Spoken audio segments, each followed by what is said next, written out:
and 30 minutes last Friday. Oh no, I'm not talking about that time. I'm talking about where I go on every day. Like them. He said I ain't doing one in one sitting, man. Come on now. Yeah, no, like man, those take a lot out of me, bro. No, the one that I was watching, that was the one. You guys had some very good information on that one. What was that? It was me and Fearless. We were talking about what were we talking about that week? God damn, I can't even think. And then me and Obstacles did one too, and that was on the petrodollar. But the one me and Fearless did, I think it was on. I can't even remember. Hold on, I'll look. Yeah, that's the one that I caught. The one that you and Fearless did. Yeah, while you're looking at that, I'm gonna read this right fast. Yeah, Orthodox Hasidic Jews versus Somalis. Oh, yep. And I was watching. Who did it best? Who took advantage of the system best? What was the verdict? I don't know. People have to tell us who you think did it best. Well, I didn't see the whole thing, but I think the way that and it made me think about my people and how we so down on each other for taking advantage of the system, but they got a whole culture over there to where they teaching each other how to take advantage of the system and build wealth and build things of that nature. You know what I mean? Like, yeah, it's kind of crazy to me, but I tell you, go ahead. But my mentality is a lot of them have an exit strategy, meaning we're from America. Ain't nowhere for us to run. You can't deport us. You get what I mean? So that means at the end of the day, we get caught, we going to jail. We're not getting deported. They get caught, what? They get to take their money and run because they've already invested in other places. Now, I did hear that the American people or the justice system did go after their money that they sent out of the country. Now, whether they got a hold of it or not, because I knew a lot of Somalis that were building like legitimate apartment buildings in Kenya. So they were looking to leave America after they got caught up and go right to Kenya and continue to utilize that money that they stole and the investments they started to build there. Here's the thing, and then I'm gonna read. I don't want to get off your topic though. You know what I'm saying? No, but you touched on something that's that's very prevalent. And the fact of the matter is, can we really be mad at people for taking advantage of a system that then took advantage of us? We should be in the position that they're in and taking back advantage of the system. You know what I mean? Now, the fact of the matter is, it's our tax dollars, but outside of that, like how is they reinvesting our tax dollars back in our neighborhoods? Our schools are still shit. The security around our neighborhoods is still trash. The upstreet, the upkeep, the infrastructure is still trash. So, like, you know what I mean? Like, the fact of the matter that throughout this whole little thing, we seen the Mexicans, they came together, they had the little truck driving thing. The Somalians, they came together and they running up a bag. Right. You know what I mean? Why can't we run up a bag instead of putting each other down? Oh, nigga, you do this, that, and the third. The government got to help you. The government helping these people, and they riding better than both of us. So that's that. But I land there. You know what I mean? I definitely do. Let me read this right fast. Been to DR in Punta Cana and the Sioux, not down talking DR, but then Venezuelans and Colombians fire. Oh, you meant to say them Venezuelans and Colombians fire. No, I heard that, bro. I heard that, but I hear you could go to sleep and never wake up again. You see what I'm saying? That's in any country, though. Like, really, that's in any country. You can go to sleep and never wake up in any country. Yeah, but it's less likely in some countries. Opposed to other countries. You know what I mean? Like, it can happen here in America, but when it do happen, it's generally in places like Florida or Vegas. And when it's in Florida, it's probably, shout out to OTO, just some racially ambiguous big booty woman. You know what I mean? So there's that. Mm-hmm. Salute to the, okay, shout out to you. We'll say. For some reason, I can't talk in my own chat. So the chat, forgive me if I don't directly address anybody from my room, because for some reason I'm getting the error from the monkey. on YouTube in my chat. So yeah, they usually do that to me too. So yeah, I guess they have they picks and choose of when they do it. Mm-hmm. Yeah, for sure. Oh shit. But let's see. So Charlie, Charlie, stop being scared. Well, here's the thing, Lee Major. I get that. But I come to enjoy this life of mine. You know what I mean? And just to just give it up on a whim, just don't see. But here's the thing. I know a lot of times I be playing and I be facetious and shit. But my thing is to go out there and that's a possibility. It's kind of a possibility where though. I'm sorry. Go ahead. What are you referencing the danger level in yes. Colombia exclusively versus, the danger level? But again, and I'm gonna have to throw this out there. You've been love crossing borders. Plenty of brothers themselves that have not been bothered. Your boy Black Cleaner lives in Panama. Your boy CTG Miguel. They're in what are they in the DR or are they in Colombia? No, they're in Colombia. CTG, right. Shout out to the Rooftop Republic, man. Right. No problem with them either. It's the person and where they're hanging out at. You get what I mean? Yeah, I heard that, but I've also heard stories of a nigga was jogging in the park and he woke up in the hospital. You know what I mean? It's a thing that they call devil's breath, to where I even seen something where a person was in the elevator, somebody when the door opened, they just blew the stuff in their face. You know what I mean? And I get it. A lot of it is like well, what's the chances of that happening? Well, I don't really go to clubs no more because the chances of me catching a stray is higher than if I stayed in my house. Now, I get that before everybody be like, well, you just gonna live. Did an assessment. They did a danger assessment, and I think Love Crossing Borders did, Andre. Right. He said, as far as crime levels, if you look at the countries we go to, as far as the crime done to Americans specifically, versus your own risk in the country that we love, that we were born in certain cities, those crime rates are way higher than anything you would experience overseas in travel. But here's the problem. A lot of you guys subject yourself to that possibility of being robbed, being assaulted or whatever, because of the environment you put yourselves into. There's plenty of places you can travel to, all these countries that are safe, and you don't have to put yourself at risk. You choose to go find those ladies of the night. You choose to go and do the things you chose. Now, you can go to one of those comfort places where they have all women that have been certified as clean. You got protection when you walk in the door. You got protection to walk out the door. You can go and rent a hotel. They have a Love Hotel. Spend a couple extra bucks, go to the Love Hotel, do whatever you need to do there, and then go back to your Airbnb. But no, some of you brothers like to be hard on that dollar bill. Y'all want to squeeze the ink out that bitch. And this is where you start taking risk. And you're taking risk in a whole nother country that don't belong to you. Yeah, so at the end of the day, who are they going to side with? They're going to side with the local first. Yeah, but it's all a risk. And you would think because they and I heard the little weird dude, what do you call it, Redbeard. I really don't. Yeah, he got arrested. He got arrested. Yeah, he's a weirdo to me, though. If I'm being honest, he's always been a weirdo to me. Yeah, so there's that. But with some stats that he was talking about, to where like say monthly, there is more than one American that get unalived out there. You know what I mean? So that's an actual thing. A real quick shout out Style King. He said, "Got to know how to move." Yeah, I get that. I definitely get that. But that brother, he's in Paraguay, Ecuador, Peru. He goes all over the place. No, he never had no problem. That was bro that came up on the panel last time, right? Yeah. Yeah. Shout out to him.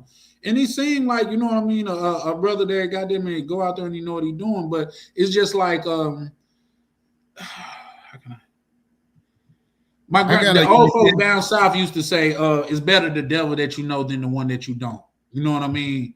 So it just comes with that uncertainty. Like I said, I'm gonna pull up, but I'm gonna do everything in my power to make sure, like I say, now here's the thing. I am a solo traveler. I definitely am. Like first time I went to the DR, I went to the zoo. I went by myself. Didn't speak no Spanish.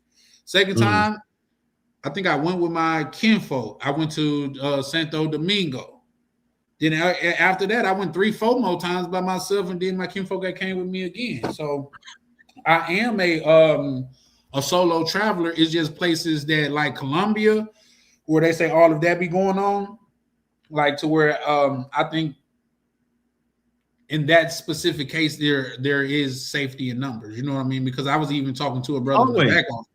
Say that always again. safety in numbers. There's always safety in numbers. Even when we're in the military, you had what you call a battle buddy, whether that was you and another guy or you and a group of guys. You never, even in the military, you're supposed to be a badass, right? These are all alpha males. You still don't travel by yourself. You know what I mean? Because you are a target. Yeah. At all times in any country, you are top 5 to 1 percentile of earners. You have the reputation of being a gringo. They already think you print money out of your closet at home in America. You can stand to lose anything. It's no big deal. You got insurance, you got whatever, you can get all that shit back. They don't know sometimes these guys are spending their last dollar to get over there to do whatever the hell they're going to do to get back. I said the same. They work hard for their money. They don't know any of that. They think that you already have it and you can get it easily.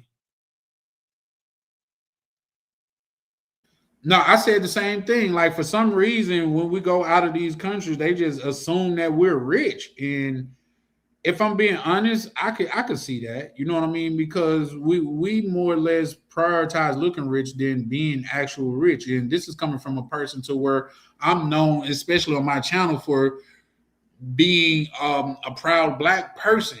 You know what I mean? Like I'm never gonna give up hope in my people. That just is what it is. Because if that's the case, I'm giving up hope in myself. I'm giving up hope in my bloodline. But at the same time, like I say, when you go to a club and you see a Black person throwing money in the club and stuff like that, and his mama on Section 8, it doesn't add up. He'd rather look rich than to be rich. You see what I'm saying? So there's that.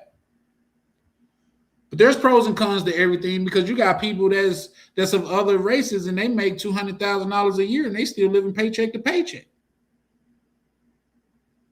Those type of things exist. Absolutely. So yeah, let's see where is it at. Okay. But yeah, no. So I guess we was talking about, like, say, is men traveling to build a life or to escape one for the most part? What's your take on that? It depends. I mean, I'm doing both. You know, I came here to get some things going in the automation AI world, to where I'm making money without, you know, having to worry about it, and money's making it while I'm asleep. You know, so I came out here to learn some things, while at the same time I have a young lady that I've known for almost 1.5 years through long distance relationship, LDR, and came out here to legitimize a relationship, to get married, and yes, I'm taking her back. I'm not staying here in the Philippines. Well, I don't think that's by the definition, especially one that I gave at the beginning, is escapism. So no, that's part of building. So at that point, what am I doing? I'm building a future. Right. But I'm building it cheaper because I'm living here while I'm doing it, versus being in America, paying the exorbitant cost of existing there while I'm trying to build a life. I'm sitting here while I'm going through that process of building a relationship. I'm also building my future, so that when I go back, now there are other brothers that will escape. They say they're never going back to the United States. They're never going to take their girl back. They're going to that country to stay. So it just depends on the man and his mentality on whether, if he is going for a relationship, he's going to most likely want to stay in that country, because he thinks if he brings her back, he is going to lose control. Plus, the laws of the land are not beneficial to men in America when it comes to divorce. You know, so there's pros and cons of that. You know, so it just depends on the man's mentality. I'm in a different phase of my life at my age. You're in a different phase of your life. You might just be going out there to have fun and explore, not to build nor to escape. You just want to go have fun right now. Now, when you get to my age, then it's the choice of, are you escaping and staying there permanently because you're in retirement or you're close to retirement, you got your own money. Now there is the choice. Are you going to build something and stay, or because you're escaping America, or are you going to build and then come back? I definitely understand the angle that you're explaining it from, but I just feel a little, like I say, if a person life here is trash, and they think that, why is it trash? Let's get into that. Why is it trash here? What are they doing, or what are they not doing that makes it trash? Because they didn't put in the effort. You know what I mean? They're not putting in the effort. So who's to blame for that? Who's to blame for that? Who's the blame for them not being in it? Okay, they are not society. Once again, America is one of the richest countries that ever existed. Right, exactly. And why so many other countries want to run to America, regardless of what's going on there.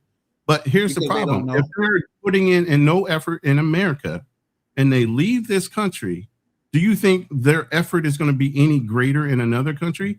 You do what you are. If you don't, you know how they used to say, when you practice bad, you play bad.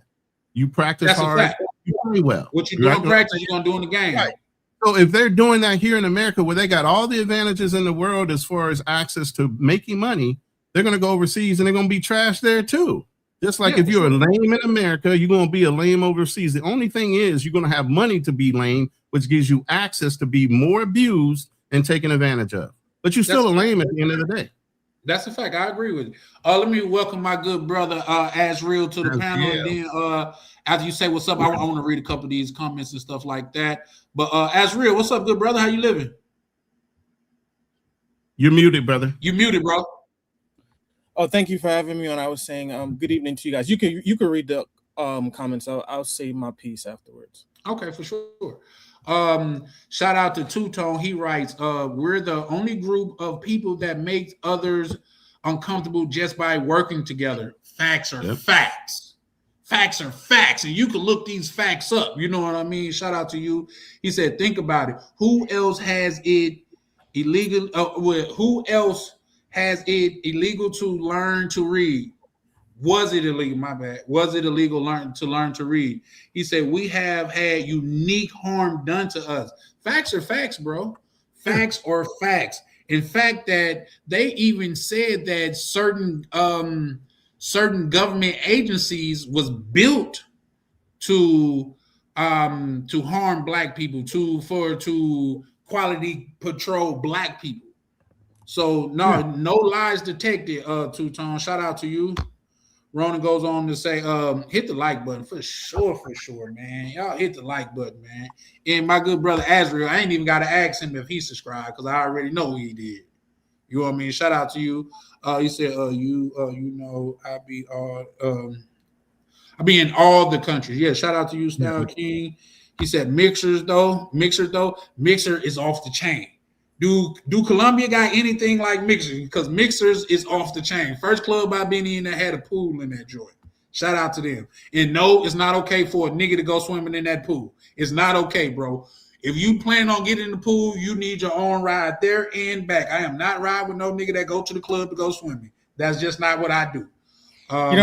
You don't bring an extra pair of trunks, Charlie Chan? No, not me.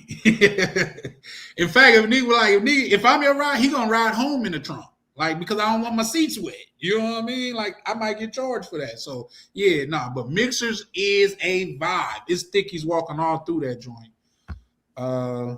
King said, I have seen guys that move in dumb ways. No, there's a plethora of guys that move in dumb ways. You know what I mean? So he said, welcome to the live. For sure. There's a plethora of guys that do that. But he said, I've seen biggest dummies in Colombia. Yeah, here's the thing. They look at those, they hear that voice, they hear that little sweet voice call them Poppy, and then they look at the curvaceous woman, and they be willing to risk it all. Take them to the casino because they're gonna put it all on the line. Yep. You know what I mean? So yeah, but with that, I'll pick back up on what's name. Like, who is that? He said, that's a lot of what's names back to back. I'll go through them as you talk. But Azriel, you want to add to it? I wanted to kind of give a little pushback to what Ronan was saying. I know you guys are familiar with like Jimi Hendrix, right? Of course. right? Or even when I even bring up, well, I'll start with him first. Did he get big in America, or did he really pop off in like England?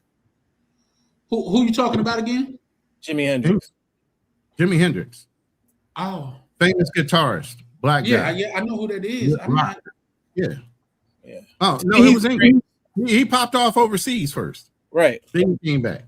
He wasn't really a because people don't know this. He used to play with the Isley Brothers. Mm-hmm. I did not know that. Yeah, he's that good. Now I'm gonna have to put you on, Chad. He's one of my favorites. Well, I know who Jimi Hendrix is, and I didn't listen to him, but I just haven't listened to him in depth enough to know. Yeah. I just found out that Les Brown was I guess he was married to Gladys Knight. Yeah, Azriel, even with your example, Jimi Hendrix was being judged by his color of his skin, not his talent. It wasn't until he was overseas in England and other places where they didn't care about the color of your skin, but his talent, that white Americans at that point had to give him his just due. Right. You get what I'm saying? That could be my point in terms of, as black men, like sometimes your talent or the intangibles and tangibles that you provide, won't necessarily be appreciated in America, right? What you can bring in America is not. I'm laughing at Tom King with you can't hear me. It's not always going to be valued, right? I say the same thing. I used to play tenor, right? Saxophone. Some of my favorite players. I do like, of course, Coltrane and Wayne Shorter, but people like Dexter Gordon, Coleman Hawkins, Eric Dolphy, right? They went to Europe. Everybody know, and we know about all the jazz singers. I think Billie Holiday went to Europe as well, right? Mm-hmm. I'm not saying necessarily the point that I'm trying to make is not necessarily Europe in of itself, but sometimes it just takes you leaving your environment for you to blossom. Sometimes the ground is the kind of plant that you won't be necessarily fertile in the area that you're trying to grow in, right? So I think I'm not going to disagree with you. There are definitely guys that are lame, of course, but I'm not going to lie to you. When I'm in other countries, and it sounds weird, but like, for example, like if I used to go to Paris a few times. Like I just, and I don't know how I should say this, but like I took more interest in my detail, how I carried myself, even my grooming and other things. And of course, you could say that's what you're supposed to do, but there's some enthusiasm when you're surrounded by other people that are like kind of the same way, and it inspires you. Like I feel as though. And people gonna knock on me and say, "Oh, you're a simp for this," but I believe men are inspired by women, and absolutely. And I feel as though in America, I'm not really inspired to be the best version of myself because I don't feel like there's inspiration here, right? Like if I'm going to Brazil, that's how I feel. Like if I'm going to, I was talking to my Portuguese teacher today, and we talking about like the different fruits, and we watching like the festivals and whatnot that happen. They're about to have another festival after for Easter, right? And I'm like, man, that I know that might be the honeymoon phase of it all, but it's something about like you eating different foods and the food tastes different. The weather, the air, it feels different. The woman, the energy around you feels different compared to somebody like me that lives in New York and everybody's has a screwed up face like they ate something sour. When I'm telling you, brother. Yeah, hey man, you pray for me. I'm leaving nobody here, God willing. I know I'm just I'm grinding. I'm in like the Shawshank Redemption of my life right now, just picking away. I know I'm gonna that level. Shawshank. That was a hell of a depiction too, wasn't it? Today before I took a walk today, and I'm like, yo, like I feel like it's low key a prison for me. I know people might say, "Oh, you exaggerating," but for me personally, because like I've accomplished what I've needed to do so far in my life. Like if any God forbid, like if today's my last day, like I've accomplished a lot in my life, but I just feel like I never planned on retiring in America, and I feel as though America can only do but so much for me. You know. And what do you think America can still give to you? Azriel? aside for the economy itself. That's what I would say.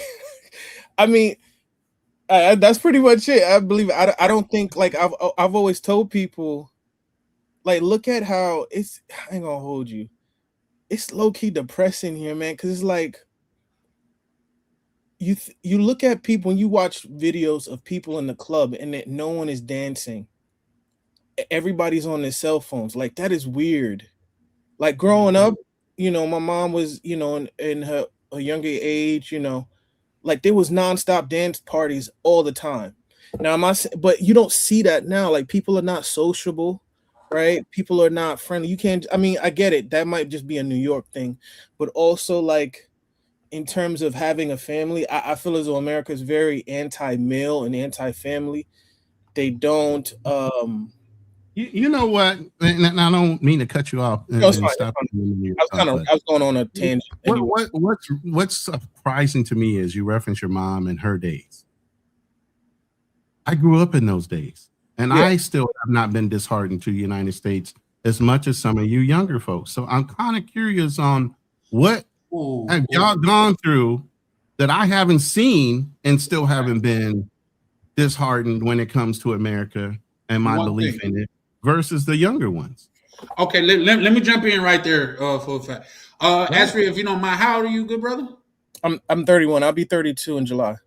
Okay, well, you're not that young, but what I was going to add to that, Ronnie, you're old enough to remember what it was like.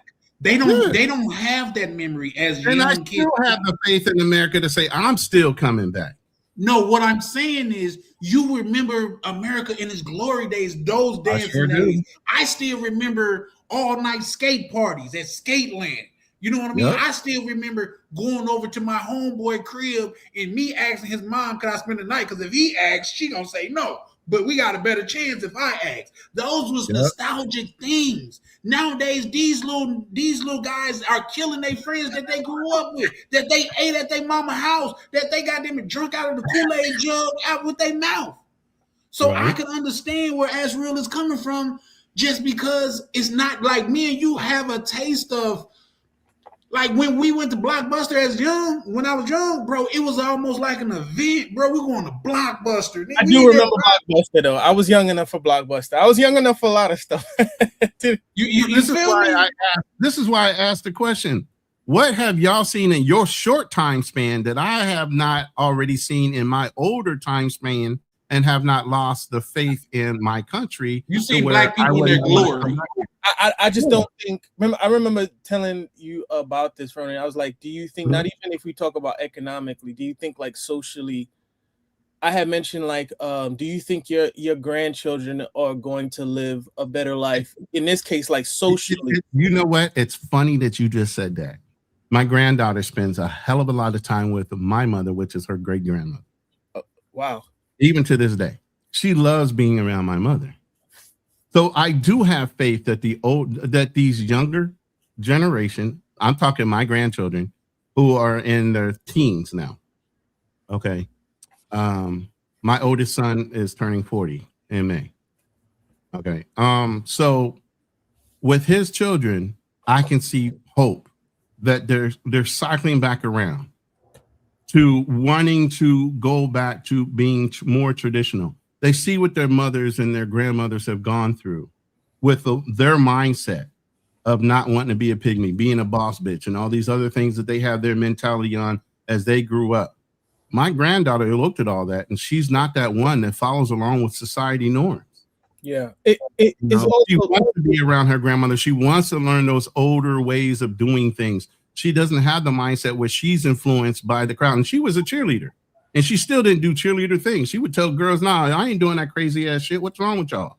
You know, so even her going against the grain as being somebody that was popular, you know, and still, you know, so that reinstills my faith that there are ones that are being influenced by the older generation, my generation, even my mother's generation, boomers, and are still trying to right the direction of our culture back to the way it should be. And not saying it's okay to act like a hoe or to dress a certain way and go back to some more conservative belief ways and having faith. Yeah, no, I hear you, and I definitely agree My with that. observation. Now, other people might tell you something totally different, but my observation with my grandchildren, based on what you asked me, that's what I see. It's also too like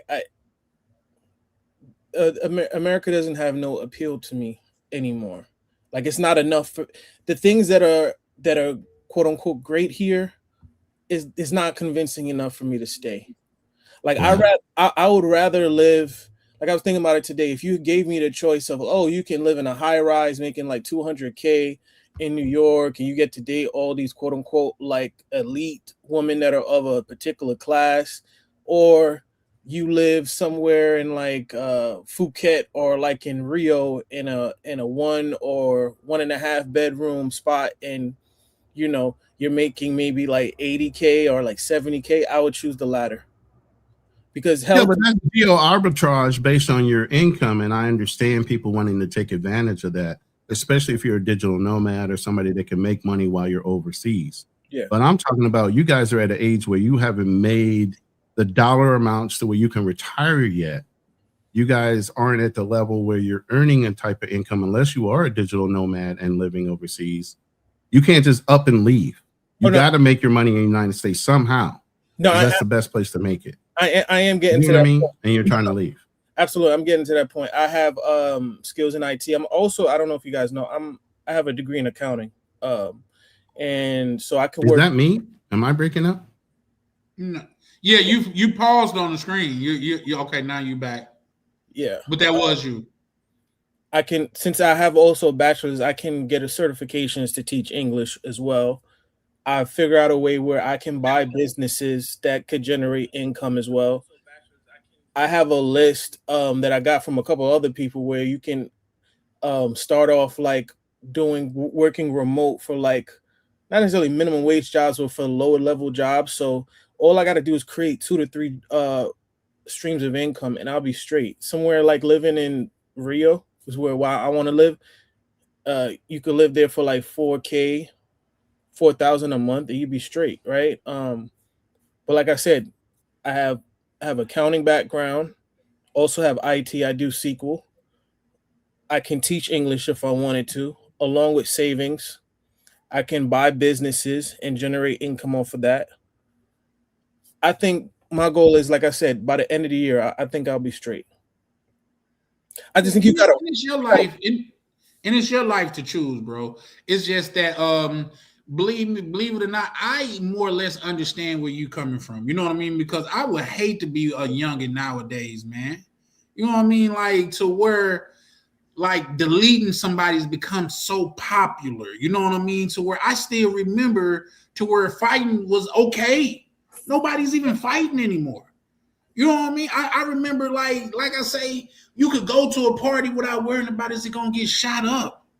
I remember back when women would stand up for that, when women would stand up and say we love our black men. When women would stand up and say, "Oh, we're wives. We want to be wives." Opposed to nowadays, I just seen Leslie, and I'm gonna do a what's the name on that. I haven't decided, do I want to make it just a video or do I want to make it a live? But I just seen what's the Leslie Jones? Who? Leslie Jones? Is that her name? The comedian chick? Yeah, Leslie Jones, yeah. Well, she just compared as a 60-year-old woman, damn near, if not 60, being married to slavery as a black woman. But what does that tell you though? That the society mind is gone. Exactly. America is cooked. And that's my point. I say women in this generation are not, or just of this culture, they're not family oriented. If you ask I don't know if you guys know that stat they brought out. It was like there are more people in high school and college, men in high school and college that want families more than women do. This is like it's the first trend that they've seen over a long time period. Usually used to be woman wanted. Because our mindset has not changed. It's the female mindset that has. Yes. Yeah. We're still traditional in our thought process. Protector, provider. Go out, hunt, and bring it back home. That's a fact. But I just, like I said, I'm Ronan, I might. If anything, if I can't go to Brazil, I'm gonna go move near you, bro. Hey, I just saddened. But the whole thing is, this is the other part of this. Yes, societies, moralities, and ethics have dropped a considerable amount. Conservatism has dropped considerable amount. People are willing to just show their whole body for $1. You know, they're doing whatever it is to make a buck with no shame. You know, and even if you go overseas and marry somebody, these women are still exposed to the internet. They're exposed to that Western mentality. So is it the internet or the woman's mind that allows her to be subjected to society norms and accept them, or totally deny them, like my granddaughter, like the young lady that I'm dating here? And that totally, even though they're looking at it in their face, they know dead wrong that I would never do that. You know, it is not something for me.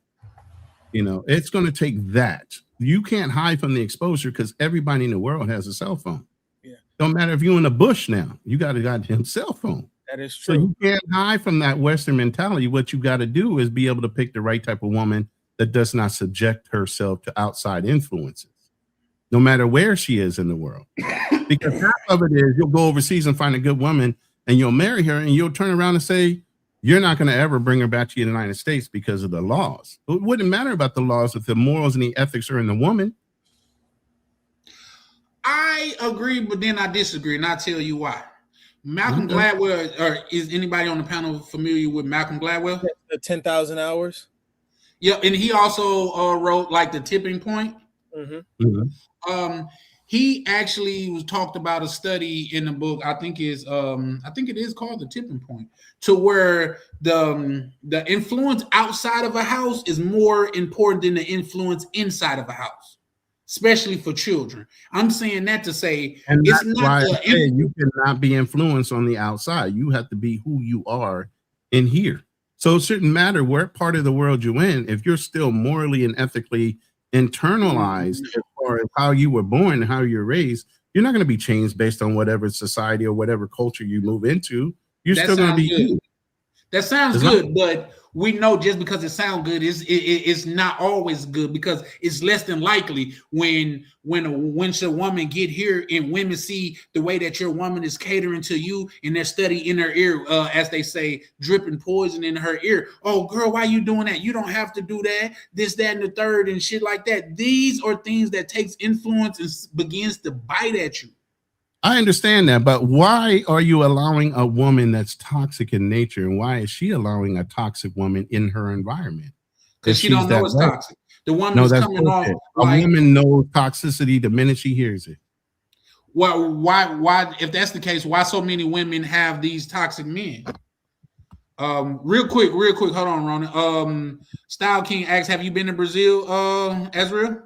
So I was supposed to go this month, actually. I bought a plane ticket, but of course, as you guys know, the whole thing with TSA, and I finally got my visa, but it took a while, especially with the whole Iran thing. It took a while.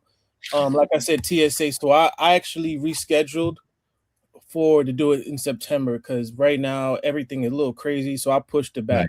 Right. I have. Brothers, if you guys are flying anywhere in the world, please buy travel insurance on anything you're planning on doing. Yeah.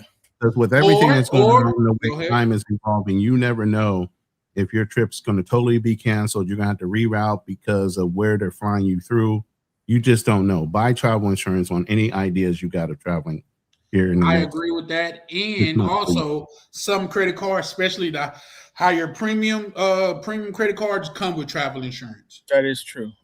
I kind of slipped. There's nothing wrong with having double protection. That's all I'm saying. No. I wanted to say this. Kang made a great point, and actually, I'm trying to, by the end of the year, create a YouTube channel. I'm working on it. Like calling my for nomads, right? For Black women, for nomads. I do have. My parents are of Jamaican descent. I'm working on right now, literally getting my Jamaican citizenship so I could get a second passport. So, like, I've done the research. I know, like, for example, what I need to get the digital nomad visa for Brazil. You need to have either $18,000 saved or be able to show that you can make $2,000 a month, have a clean FBI security check on your record. Also, of course, like birth certificate, all the other documents. Mhm. So, like, I've done my research on a couple of places. I'm not just like, oh, I just want to move and don't have like I put in the work. I put in the research. No, I see. I feel you. I mean, have you researched Philippines? It's one of the cheapest places you can get a visa in I would. SRRV now. I would. He like those shapely women. Anybody that's talking about Brazil? I do like I like anything. Like I went to Japan 2 years ago. Some of the finest, all the finest Asian women are usually on the beach. Yeah. Like even in They're Tokyo, definitely health conscious. Believe me, they're working out right? all the time. Right. Yeah, you'll get like for example, you be in Tokyo, you see the cute girls, but like the fine ones that got a little thickness to them, a little shape, they're usually on the outskirts of the beach areas, right? But yeah, Philippines, I will actually wanted to go to Vietnam, see how that was, but it's because of the time difference, and I might struggle with like finding work that allows me to go that far. Like if I go to Brazil, it's only an hour time difference, Yeah, I can tell you right now, it's a 12-13 hour time difference between here and East Coast. Yeah, I know. Like Japan, China's 13. I know. Yeah, Philippines is 13, and like Japan is 14. Mm-hmm. Yeah. And they don't have daylight savings time here, so it rolls back 14 hours when you guys have your fall session. Wow. No, I definitely I wanted to definitely go to Manila, and most of the Filipino people I meet are just nice and chill and laid back, like real cool people. For sure. It's interesting because in the Philippines you got to have a college degree to really work. People don't understand how educated Filipinos are. Oh no, they usually know 3 languages. And like Haitian people. Shout out to my Haitians out there. If you have tattoos, a lot of brothers are opposed to tattoos. You can't have any exposed tattoos or tattoos anywhere that can be seen. I think tattoos mean different. But real quick, guys, that's not a 40, is it? No, that's apple juice. I'm sorry. I hit a 40 on this. Yeah, we need to get him out of here quick, man. Like, he's drinking the old school Martinelli's, man. I like that Martinelli. Damn, bro, spiraling right in front of our eyes, man. See what America make me do? I gotta drink. I'm drinking 40 ounces. I need to leave. You don't see Ronan. See, what he didn't tell you was he sat there and let that shit age, and it's got a little alcohol content to that apple. Right. You know what I mean? It is hot right now. Like, it's almost like it was hotter. It was like 70 degrees earlier today in New York. It was crazy hot. Real quick, guys, is Darnell somebody from your camp? Darnell is Soldier Boy. He's okay. Cool. Darnell, do me a favor. Make sure that you subscribe to the channel. I have no problem pulling you up, but I'm sorry. Say that again. I just said make sure you subscribe to Charlie Chan TV's channel. Please. Yeah, for sure. That's kind of like just a new thing. But hold on, let me. I'm gonna read some of these some of these what's names, but I definitely got you, Darnell. Let me read a couple of these. He said, like and hype the video and support real conversation discussions of this sort. Shout out to you, bro.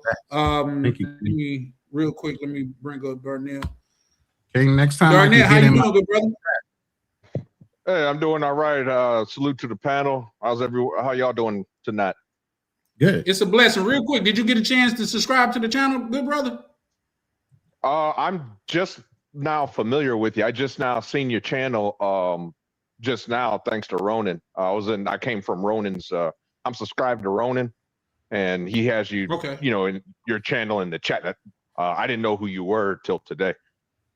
I might have heard your name. It's a pleasure to meet you, good brother. My name is Charlie Chan of Charlie Chan TV. And over here, man, we have insightful conversations, mainly with American men that travel around the earth, man. So, man, get comfortable, man. This a very peaceful side of the internet, and we like intriguing conversations over here. You know, I mean, I got a sense of that when I believe his name was Azriel was here was on. Man, I mean, that guy, he made me rethink some things. You know, I could tell how, I mean, that was when he brought up Jimi Hendrix, you know, and he was speaking facts. Yeah. When he was here in the States, he really wasn't doing a whole lot. Right. But then he got overseas and blossomed, because I was always under the impression, right? Like, if you're a loser here in the States, you're going to be a loser over there. You see what I'm saying? All the time. Yeah. But Azriel kind of made me rethink that, you know, because Jimi Hendrix was definitely not a bad musician or a loser. I mean, now he's seen as one of the greats, but he had to, you know, get out of the United States. And right. He was he was one of the backups for Little Richard. And for the Isley Brothers. It wasn't until one of the Isley Brothers, that's a guitar player, he's great too. People sleep on him. He told him, like, hey, you need to go on and do your own thing, you know. And he started like a little group, and he was struggling in the Village in New York, and then he just eventually bounced, you know. Yeah. I mean, and it wasn't just Jimi Hendrix, you know, because I mean, so you're, you know, when you brought that up, you know, there's even more facts on that. I can't remember her name, but she was a singer, you know, in you know, back in you know, the nightclub circuits, you know, back when people wore suits, you had the band on stage, stuff like that. I forget her name. She was a black woman, real good singer, very talented. She couldn't make it here in the States due, you know, to racism, but she moved to France and sung in I mean, she was really popular in France. Yeah. I'm sorry, I stepped away. You talking about Billie Holiday or? No, it wasn't Billie Holiday. It was another. Josephine Baker. Yeah, Josephine Baker. Yes. Yeah, for sure. I don't know much. I know a little, but if you guys give me a minute, let me read a couple of these chats and stuff right fast, and we could get right back into it. Sean says, I gave up he said, I gave up on being in a long-term relationship with a black woman until I visit Kenya. He said, I met a beautiful sister who is a Christian 7-day evangelist, feminine, fit, and friendly, cooperative. Shout out to you, good brother. Like, and I get what these brothers are saying, and I'm gonna chime in on that. But once I get done with this, I'm gonna let the good brother Darnell finish what he was saying, and then I'm definitely gonna chime in on that because I believe that's what these conversations is for us to look at it from a different angle. And I believe you guys gave me a different angle to look at things from as well. You know what I mean? But I do believe if you a lame, you're gonna be a lame anywhere you go, for the most part. You know what I mean? But with that, I digress. He said, what's Con say, guys, get into the STEP program and also get access to, cruise ports? Okay, shout out to you, bro.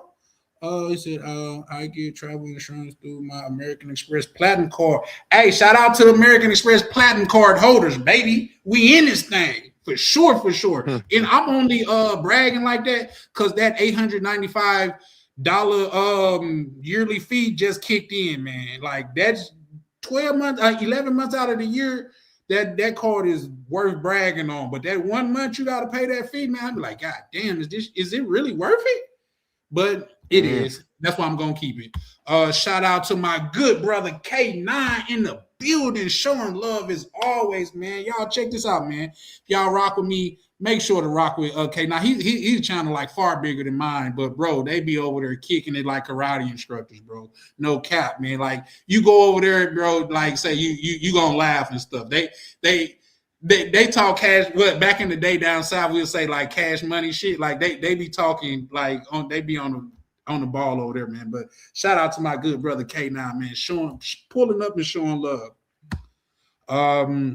Because you guys should definitely be getting credits for different IDs. Yeah, for sure. It's ID should be at least 6 to 8 years before they expire. Yeah, you know what? I learned something about that. As far as passport go, you can't travel within 6 months of your passport expiring, which I didn't know that. But with there, I'll catch up on some more. What's the name in a minute? Darnell, do you want to pick up where you left off, good brother? Yes, sir. Basically, like I was saying, it's one of those things that, yeah, I mean, Ezra really had me. He's got me rethinking this whole thing because I've been saying that for years, man. About like I said, having a hard time if you can't make it here in the States, dating with women and this and that. I mean, there's no point in going, over there. And Are you saying I made you a believer? You're what? Because I'm eventually I might have to put my channel in the background. I'm gonna start putting out videos because I feel like I have a different perspective. No, and you definitely bring a unique point of view. You've been such a component over here on this channel. Once you get your channel up and going, man, come up and bro, we could spam your shit in the chat, man. You know what I mean? Because I'm sure, like, say, your point of view is very interesting to a lot of people. Like, say, Darnell say, like he just was saying, he didn't think about it like that, but it makes sense. And it challenged me to think even deeper. Like, say, when you think about, like, say, rappers and stuff coming up, they never really come up in their own community. They have to go outside of their community, get notoriety, and then once they get back, then now they say, "Oh man, we stuck with you." You know what I mean? Prime example, Tupac. Everybody on the East Coast want to claim Tupac, but nah, people from the Bay and LA don't allow that. They bogart Tupac like he's one of their own. Tupac was born in Harlem and grew up in Baltimore. But he's on camera saying, send all my awards to Oakland because that's who made me. Right. So that's a good point. They in out there in New York, they weren't fucking with him like that. But once he got on the West Coast, right? You know what I mean? So yeah. Tupac is also unique because a lot of people don't understand. Tupac went to Juilliard or something like that, didn't he? He didn't go to Juilliard. It was. Go ahead. Go ahead. No, it wasn't Juilliard. It was the same school Jada Pinkett went to. Yeah, it was a top performing arts school though in Baltimore though. Right. Yeah, I forget the name of it, but it wasn't Juilliard. Something of like Juilliard. Yeah, very similar. Yeah, very similar. Okay. No, absolutely. That's the plan. But I'm gonna be going for close to like 3 weeks. But I'm gonna tell you this: I'm a type of person I'd rather try something and see if it works out. Like, let's say I get a visa for a year. And by the second month, I'm kind of iffy. I'm willing to just stick it out, just to say that I got the experience. You got to get past your comfort zone. Yeah, a lot of people have to put yourself outside of your comfort zone before you actually start to learn something. Most people want to stay in their comfort zone. That's why they go and travel and still do the same things they were doing while they were in America. They're still in their comfort zone. They have not thought outside their own box. Right. Yeah. Like to me too. I hear people and I'll be like, I don't try not to be so dismissive, but I've heard like people that like YouTube content creators, like they're like, yeah, I can see people wanting to use their passport, but I'm like, they're like, what about your family and your friends? And I'm like, bro, like if you're a younger dude, like your family and friends are still gonna be there. It's not like let's see, your parents are like middle age. It's not like they're up in age where you have to watch them. You know what I mean? Or talking about your friends. Like most of my friends, I'm still in contact with them, but they left New York. So if anything, I can always visit them. They can visit me, right? But I just feel as though the whole thing of like, to your point, that's an excuse though. My mother's 82 years old. I agree with Ronan. That's definitely an excuse. I wouldn't say even it's a crutch. Yeah, but it's a crutch they choose to use because, like I said, my mother's 82. Do you think she's not understanding why I'm over here? Right. What I'm doing? Do you think she's sitting there saying, well, I'm 82 and I need assistance, and why would you leave me at this time? No. What the fuck? Right. Yeah, I remember Ronan telling me that because I talk about my my brother all the time. He's a special needs adult. Ronan be telling me the same. Dude, you're using him as a crutch, man. Stop it. Well, you can always take that person. Well, I can't say always because I don't know the specific situation. But if my mother was to ever get on, see, my mom, she doing her thing up here though. She got like grandkids and brother and sister up here. But if she ever got on there with me, I'm like, Mom, I got traveling from you. Come on, hop on this plane with me and let's go to Thailand so I can make sure you have a great life for the logo. Well, And the I thing know, is, do you Yeah, guys know anybody with schizophrenia by chance, I don't. or bipolar disorder? I mean, I it's like, know somebody that has bipolar. Two Yeah, people look. actually, a family member and an ex. I mean, they require like, man, I mean, they are very high maintenance. You know what I mean? Absolutely. Like, and Darnell, I don't want to turn this into a counseling session, but again, that is not your responsibility. That might be your brother, but it's still not your responsibility to raise or protect him. yeah. I agree with that to a certain extent. But us as people, we are our brother's keeper. At some points. But not to your own. Say those airport lounges happiness. be banging. I swear they do. I swear they do. Yeah. But go ahead. But to your point, Dura, I just wanted to say, what if that wasn't an issue? What would hold you back? If that wasn't an issue, I would say, well, I don't think it's a issue now. But it would have been, okay, how do I generate income while I'm overseas? But that's not really a problem anymore. Right.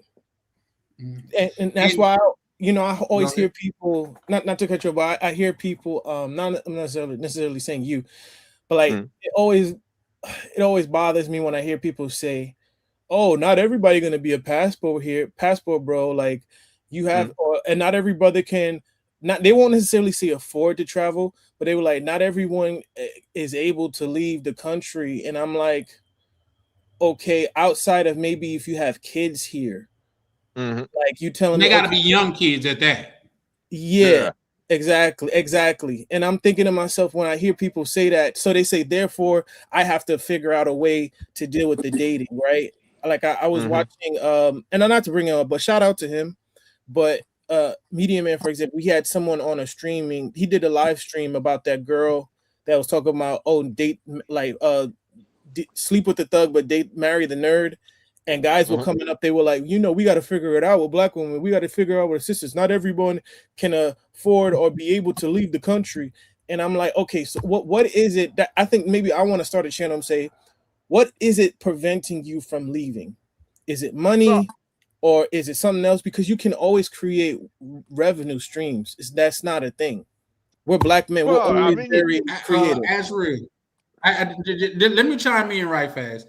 I don't know if you guys know, I'm sure everybody know who O'Shea Duke Jackson is, but he got a cut in to where he got super hot fire said, "You a victim." You know what I mean? Like niggas make themselves victims out here, bro. You know what I mean? Like, come on, man. We gotta deal with it. That's the same way we grew up listening to fucking Boys to Men talking about he'll take her back even though she cheated on him. Them niggas led us astray, man. And let's not let's not act like we not men of sensibility and we can't comprehend that shit that we're the feminist movement. It was a thing to separate the black household. The whole thing about the government will pay for your way of living as long as the man wasn't there. It was a thing to separate the black household. So for the most part, this decision been made without us. And let's be honest, that shit happened in the 70s, which is to say that the men that these women are complaining about today is the men that these bitches raised. Let's be honest about it. Yes, sir. I disagree with I'll land there. That's a fact. Man, disagree. Real quick, let me welcome my good brother Style King. Sorry, Style King, bro, but hearing shit like that kind of get me in my bag a little bit, bro. But how you doing, good brother? Good, man. You preaching, man. Shit, that's what you need to be saying. That's what's up. I just pulled up. No, they talking about, oh man, we got to deal with this. We got to deal with that. No, the fuck we don't. Right. My apologies. Go ahead. Problem is not ours to fix. My point is like, and I'm gonna keep this short. What is the price of your happiness and your mental health? What's the cost of it? Oh, that's a good one. That's a good question. What's your name? What's the guy's name that was just talking? Oh, my name is Azriel. Okay. I really came on because like you inspired me because I haven't even been on a live stream, like this in a minute. But you inspired me because I was asking like, have you been to Brazil and stuff like that? Because I've been traveling around Latin America for the last 2 years, and I never stay anywhere under a month. So I like to get into the culture. I never go to tourist places. Like I went to Salvador Bahia and I stayed there for a month. But I was looking for a place to live because these YouTubers and all these people always got so much good stuff to say about Brazil and how great it is for us to be there. And I went there and I made a comment in the chat where I was saying like I'd rather be in Atlanta, to be honest. Like, so this is why I'm definitely gonna have to make a channel for brothers like you, because let me ask you, do you speak any Portuguese? that's the first thing people kept asking me when I was saying what I was saying. I think that's not the problem. I think trust me, you're let me ask you this. Where are you from? I'm from Atlanta. Okay. If you see someone, let's say you see someone talking to you, right? But they don't speak English, or their English is very well. Do you feel as though, like, and be honest about this, do you feel as though sometimes your patience starts to wane because it's like there's a language barrier, so you're not as accommodating, right? Because there's a language barrier, right? I think that is possible, yeah. Right, because I'm more understanding in a different country than I am in America on the language thing. Yeah, but when you're in America, what I'm saying is, like, let's say someone comes up to you and is speaking like not even Spanish, just another language that you've never heard of. They'll be like, "Whoa, what are you talking about? Like, calm down!" Like, and they want maybe something, asking you like directions, but it's like a struggle, and you might not necessarily come off as rude, but your patience will start to wane, right? Now, think about it in the inverse. That's how it is in other countries. You have to understand 95% of people in Brazil speak Portuguese. And of that 5%, only 1% is fluent. I've been studying Portuguese since like September, and I went to Portugal in November, right? You learning the language is going to separate you from everybody else, because the level of treatment that you're going to get, you're going to separate yourself from the other gringos that are there. And everybody's gonna be like, people gonna be curious, because it's like, damn, you're a black dude from America and you know Portuguese. It's gonna pique people's interest. And on top of that, when you know a little bit of Portuguese, let me just say one last thing. When you know a little bit of Portuguese, people will come and follow you and be like, hey, can you teach me English? And that's how you make friends. Okay. Ezra, I just wanted to, and I apologize for interjecting, but I just wanted to, say, man, I mean, that is real great of you to say. Most of the brothers don't talk like that. You know what I'm saying? You tell them, man, you got to learn the language. No, I ain't got to learn the language. I ain't got to do all that. You know what I'm saying? And for you to study the language, that shows me that you are not a passport bro. You are a man that likes to travel and immerse yourself in the culture. I just wanted to give you your props. And again, I apologize for interjecting. Oh, it's fine. I have a tutor. Real quick, let me give a shout out to Chanel, Miss Connor, that pulled up. How you doing? Appreciate you pulling up. It's been a while since I've seen you over here, but shout out to you. It's appreciated as always. But go ahead, Ronnie. Style King's been waiting to respond. Go ahead, Style King. I mean, actually, I actually didn't even get to get my point across before he was already being defensive about Brazil, and that's it's okay. I understand, because I ran into a lot of that when I would have things to say about Brazil, and that's what I was trying to tell you. That's very normal, and I just came on to try to give you a different perspective because, like I said, I've been there. And I lived there for a month. I didn't live there for 6 months or a year, but it was long enough for me to leave early. And I understand that, that's something that you really want to do. And I wouldn't try to stop you from doing it. But all I'm saying is, listening to you talk, you sound like a very intelligent brother. You sound like somebody that wants something good out of life. And the things that you were talking about that you don't like about the United States, those are things that are very, very strong in Brazil. And you might don't understand that yet. That's why I asked, had you been there? So, like, let me finish. I've also studied Portuguese, and because, like I said, I planned on moving there. I've been studying Spanish for 2 years. I've been studying Portuguese, but I stopped studying Portuguese after I went there, and I started living around the people. and understanding how they live. Like I said, feminism is huge in Brazil. The culture is very anti-black male. And then to talk about the language, when it's a whole different thing. People see you first before they talk to you. So that right there is a big thing. You have to understand that.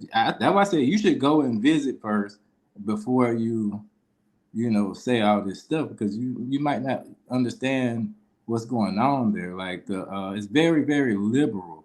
It's more liberal than the United States. The feminism is stronger than in the United States. So I didn't know that. I didn't know that. Like I thought, because I was watching other people that say all this positive stuff about Brazil. So I thought that it was gonna be what I was seeing. But like I said, once I got there, it was different. Now I gotta disagree with that. What did you just bring up, Charlie? I'm Is that sorry. Swango? Hey guys. 1 second, guys. Hold on. I wanted bro to finish what he was saying before I welcome my bad. What's your name, Sean? Shango. Shango? Okay, shout out to you, bro. I'm sure you came over from Ronan's side, but I seen you say that you subscribed in the chat, didn't it? Yeah, absolutely. I definitely appreciate it, man. My apologies. After one of these brothers speak, we'll love to hear your insight as well. But I'm sure one of you guys was saying something before I interrupted. My apologies. Yes, sir. I was just saying I disagree with what Style Kings was saying about the feminist movement. I've been to Brazil myself. It's been a while. I do admit, yes, there is a feminist movement, and a lot of people don't know that. And yes, they are extremely liberal in Brazil. There are some conservative areas of Brazil, but let's face it, the places that people are going, like Rio de Janeiro, they're very, very liberal over there. But as far as the feminist movement, I haven't heard of an anti-black male campaign. I do know there is racism in Brazil, but it's more like for unemployment. Like, for example, when I used to hang out there, like black men, if you weren't big, like, muscular and stuff like that, black Brazilians would tell me it's hard to find work, in Brazil as a black man, because, you got to be big and work like, security work and stuff like that. That's the only way you can find employment. But as far as like when it comes to the same anti-black male rhetoric that you might hear in the States, I never experienced that. And as far as the feminist movement, yes, again, I do acknowledge, yes, it's there. I've seen it, but at the same time, I can't say that it's as strong as it is here or worse than the States, because they're a very macho culture, and that's what the feminists are trying to change down there. You do realize that's why Austin left Brazil, right?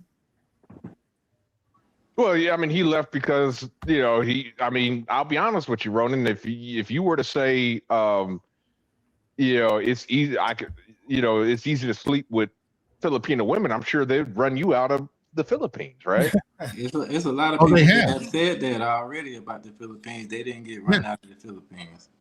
But being black, of course, I'm that's another thing too. I'm not gonna disacknowledge the racism there, especially it's more intertwined with a lot of classism too, right? Yes, so yes, it is. People gonna come in like you go. I'm already prepared for the fact, like I might go to a restaurant and people look at me like, "Oh, are you the help, or are you coming to clean up or something like that?" Like, I understand that. There's no. You're not even going to be dressed like to even be considered that. That is true. They're not going to look at you like that. Right, like that's crazy. I went to Brazil and that never happened to me. But there's that. I don't want to go too far off the thing. I want to have Swango or Shango. Yeah. Let me read this right fast because it's been on what's the name? Then we'll let Sean go. He said, knowing the language help, but there are pros and cons to living in these countries too. Absolutely. Everything has its pros and its cons. I agree with you, Worldwide Navy. my OB. Shout out to Sean Go, man. Appreciate your patience, bro. You want to weigh in on it? Yeah. With me, I've never been in Latin America, no Hispanic speaking countries. My thing is East Africa. I've been to West African countries. In West African countries, I tend to bump into like a plethora of African Americans. The culture is damn near the same. All right, when you go to Ghana, Nigeria, Accra, Lagos, it's pretty much the same. But when I went to East Africa, when I went to Rwanda, Tanzania, and Kenya, it just blew my mind. The women, a lot of people don't know that Kenya was colonized by the British. So the English they speak is very perfect. The ones who speak English, and a lot of them are like Seventh-day Adventists, Jehovah's Witnesses. And I'm not but when I meet women, they're traditional and they're Christians. So if any of you brothers want to check out some women, and I'm talking about millions upon millions of feminine, fit, cooperative, traditional, and the cost of living is extremely affordable, especially when Nairobi is high. I tend to stay in West Kenya. It's this city state, Kisumu, where mainly, like I posted in a comment, the Luo people, Luo, the ethnic group, the Luo people. I got a video on my channel when I was over there a couple of months ago. But the women over there are extremely beautiful, and I've always had this. I don't know what it's been, where I got it from. My mother, they would always tease me about it, that I always had a love for like dark-skinned black women. I know around with that. So do I. Hey, and so when I was younger, and I was born in 72. So they would tease me because I said that Cicely Tyson was my wife back in the late 70s. Oh, man, don't sleep on Cicely, man. She was old even back then, though, wasn't it? Cicely was still Yeah. fine. And I didn't know she looked young. She looked extremely good, like in the 70s. I think she was in her 40s. Cicely was fine back in the day, bro. Give it the context. I'm not racist at all, but I think we can all agree, unless black is on crack, black don't crack, man. Yeah. Morgan Freeman been looking like he was 70 since the 70s, man. Hey, have any of you brothers been to Kenya? Look at Felicia Rashad. I'm not African. Still beautiful. Right. Have any of you brothers traveled to East Africa yet? Not as of yet. I plan on going to Africa, but I haven't traveled yet. I've been to Nairobi, and I was stationed at Camp Lemonade, Djibouti. Also wanted to add, Okay. Cicely Tyson was married to Miles Davis for a while too. Yeah, Miles Davis, and she like had an unwavering love for black men. She said that she didn't get a lot of work because a lot of the studios wanted her to like redo her hair, put the wigs on. But if you notice, she never had anything like that fake hair and everything when she was in her movie roles. So she was awesome. Yeah, I was gonna say people give real quick, guys. Let me welcome KB to the panel. KB, how you feeling, good brother? I came here to talk my shit. If you ain't Bogota, you ain't shit. Yeah, that's what I'm saying. Yeah. Yeah. Hey man, ain't nobody going to Bogota with you so you can harvest your oh my God, organs? Charlie. Oh my God, bro, Charlie. I just gotta say this, and I don't know if this is, bro. I saw the baddest thing yesterday. A buddy of mine took me to a club yesterday. I couldn't believe that shit, and that was just a Tuesday. That was Tuesday. I couldn't believe that shit. They were so bad that I'm like, bro, do you know how much you'd be worth in America? Like a 9, like a real 9. That's crazy to say that. No, He's real getting counsel, 9. guys. I ain't give counsel, but then I'm just like, I tell Shorty, I'm like, dang, bro, I can't just leave here without like at least, giving a son, So she's like, I'm like, bro, I don't really like banging in clubs. So I'm like, let's just go upstairs and then you could dance. And I'm like, dang, that's crazy. I looked at that shit. And then, she was like, yeah, you can touch it. So I started spreading. I'm like, God, bro. Yo, calm down. My bad. My bad. Let's not get too explicit, KB. Yeah. But I swear to God, I told myself, I'm like, bro, ain't no way I'm ever coming back here and I'm not hitting it raw, bro. Like, ain't no way, bro. That's just not gonna happen. But yeah, Did you just so say both that? us What I lit. thought you said? He didn't say what I thought. Yeah, I'm dead. She's so bad that I don't even care, bro. I don't even care, man. I don't even care, man. I'm This is getting what I'm picked talking again. about. But Hey, my bad. Yeah, Yeah, but this is what I'm it's talking about. nice. It's nice. It's nice. Not everything is great, Yeah, but you you called up know, here to it's confess your nice. love for Colombia, bro. That's Shit, man. That shit was incredible, bro. I couldn't believe it. And I'm like, that was like, I got a bro that been stuck in Bogota for a year. He ain't leaving, I don't think. I don't know if he got a visa or what, but he I, ain't I, leaving Bogota. after I left that club, I told him, I'm like, bro, thank God I'm like a visitor because this is so addictive. And especially as an American coming in, it's so addictive. That kind of lifestyle. So, I don't drink, I don't smoke, so that's good for me. But that lifestyle is so like addictive and like you just want to do it again and again and again. But you just gotta put limits on bro, it. you finna be a crackhead. I don't smoke, so that's good for me. But that lifestyle is so like. Oh, somebody just got that. Oh, I think that's wrong by mistake. Somebody Real got quick, guys, YouTube let open. me welcome my good brother Black Cleaner to the panel. What it do, Black Cleaner? My Black bad, Cleaner, you Ronan. good? I feel like Ronan left because of me. No. I think he been going in and out. You Yeah, can't run, I'm Ronan. on No, the here. Tuna network, bro. I'm looking up Starlink as we talking right now. This month I'm switching off. Can I get a chance to I'm on the respond to Starlink. Darnell? Go ahead. What'd you say?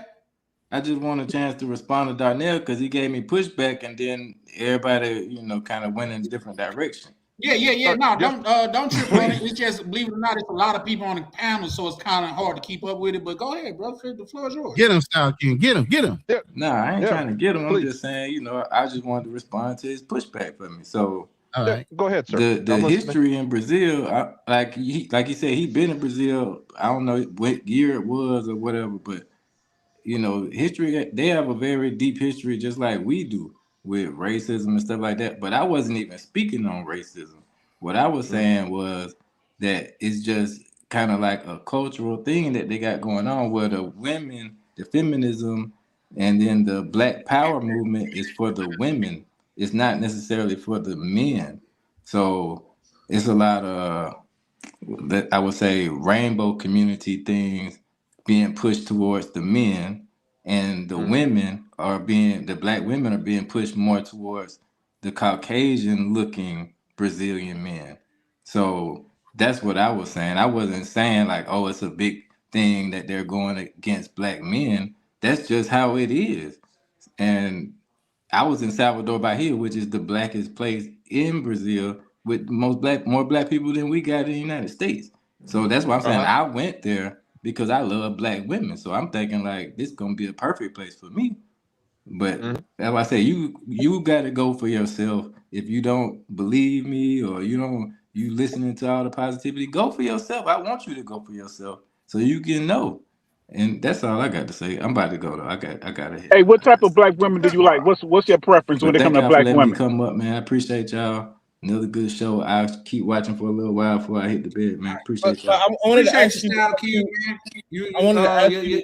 Your input Hey, is Style always King, you got one appreciated, question bro. before you leave. I think Shango had a question for you. What's your preference for like when it comes to Black women? Do you like feminine fit, slim, tall?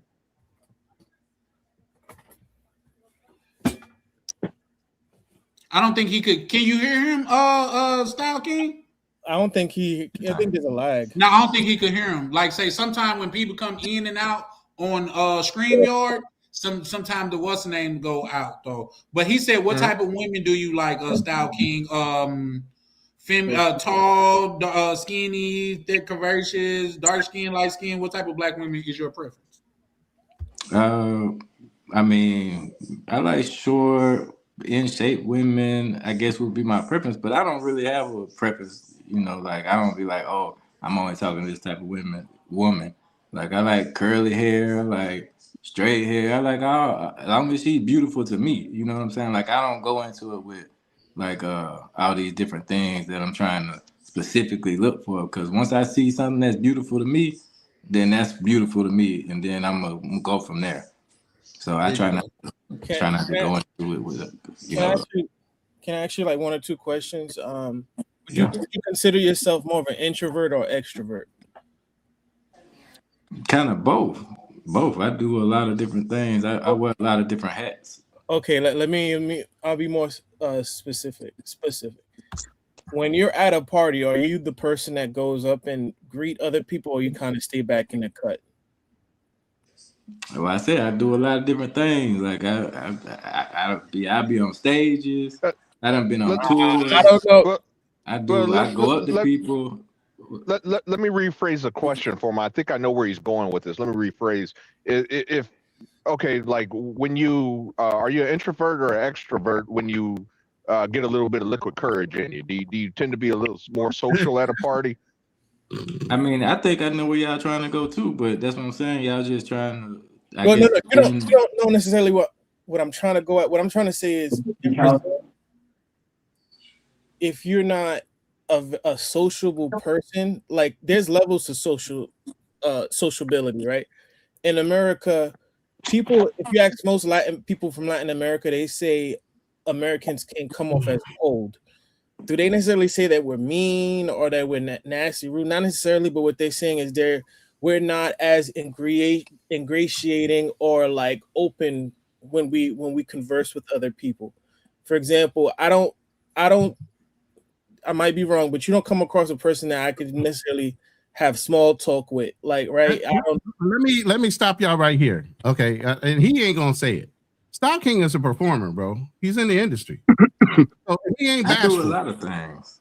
Right. But he ain't bashful. That's not y'all going down the wrong. I wouldn't say he's shy. I'm not saying he's shy, but what we're saying is you in Brazil, you have to match like the energy of being sociable.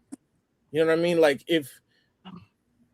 when you were dating a chick, right? Prime example. Do you know that in Brazil, like, let's say you went on you went on a couple dates with some girls, right? Yeah, from Argentina. Okay. Hey, I'm sorry to interrupt. Can I ask what the context is a little bit? Like, what's the context of this? Hey man, like I told you, bro. I'm happy for you, man. I want you to go and experience it for yourself. Trying to judge me and you don't know anything about me and this it's gonna be hard for you to do.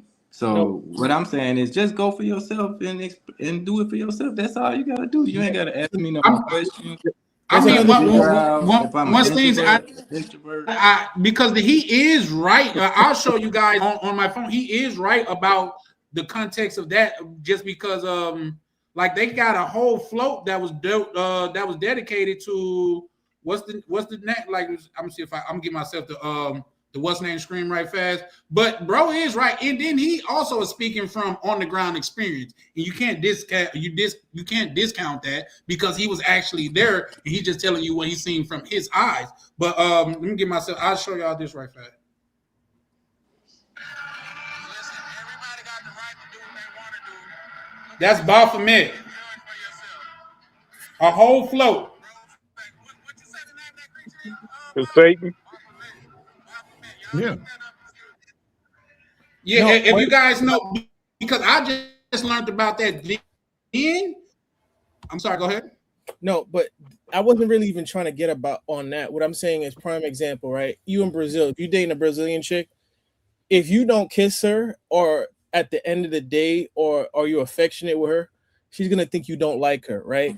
If you get a Brazilian chick's number, let's say you get it around noontime today. If you don't call her like at the same day, she gonna feel like you don't like her. So what I'm saying is certain cultural mores you might have not known, and it will change your whole experience, is what I'm saying. I'm not trying to get on you, actually. I'm really not. I'm just saying like certain cultural things you might not know, and that what may have been why your experience is different. Yeah, I understand what you're saying. A lot of people that have not been there, I always try to look for different reasons of why my experience is how it was. But they ain't saying none of that about when I was in Ecuador. Ain't nobody saying that about when I was in Lima. Ain't nobody saying that about Dominican Republic, Colombia, none of Brazil these is- other places. Brazil is more like a girl, like you date a Brazilian girl, they're more touchy-feely with you, bro. Like, Wait, let me ask you a question. Why are you so defensive about Brazil? Because that's it's not what about you do. defensive. It's just your. I can see why your perspective is that way, because in my mind, I'm thinking hypothetically. If you were on a date with a Brazilian chick, your personality. I'm not saying that you're a bad person, but your personality might come across as standoffish. But Because you don't even know my personality. No, I'm just saying. Hold on. So, like, you know, It don't even what was make your sense. like experience when you were in Brazil? Like specifically, like You what did going you off feel? of what the last 15 minutes of me just trying to tell you from my personal experience in Brazil. No, That's all. yeah. I was just trying What to was give you a your little personal pointer, little experience? heads up. What But happened you don't have to exactly? take my advice. Like I said, please go for yourself. I spent $8,000 down there just going down there for a month. And I if I could take it back, I would. Fuck you. But I went doing carnival, so you know everything is inflated during that time. That's even worse. Yeah.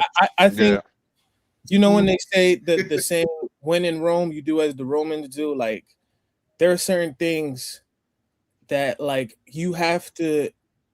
Two things: knowing the language is definitely important, right?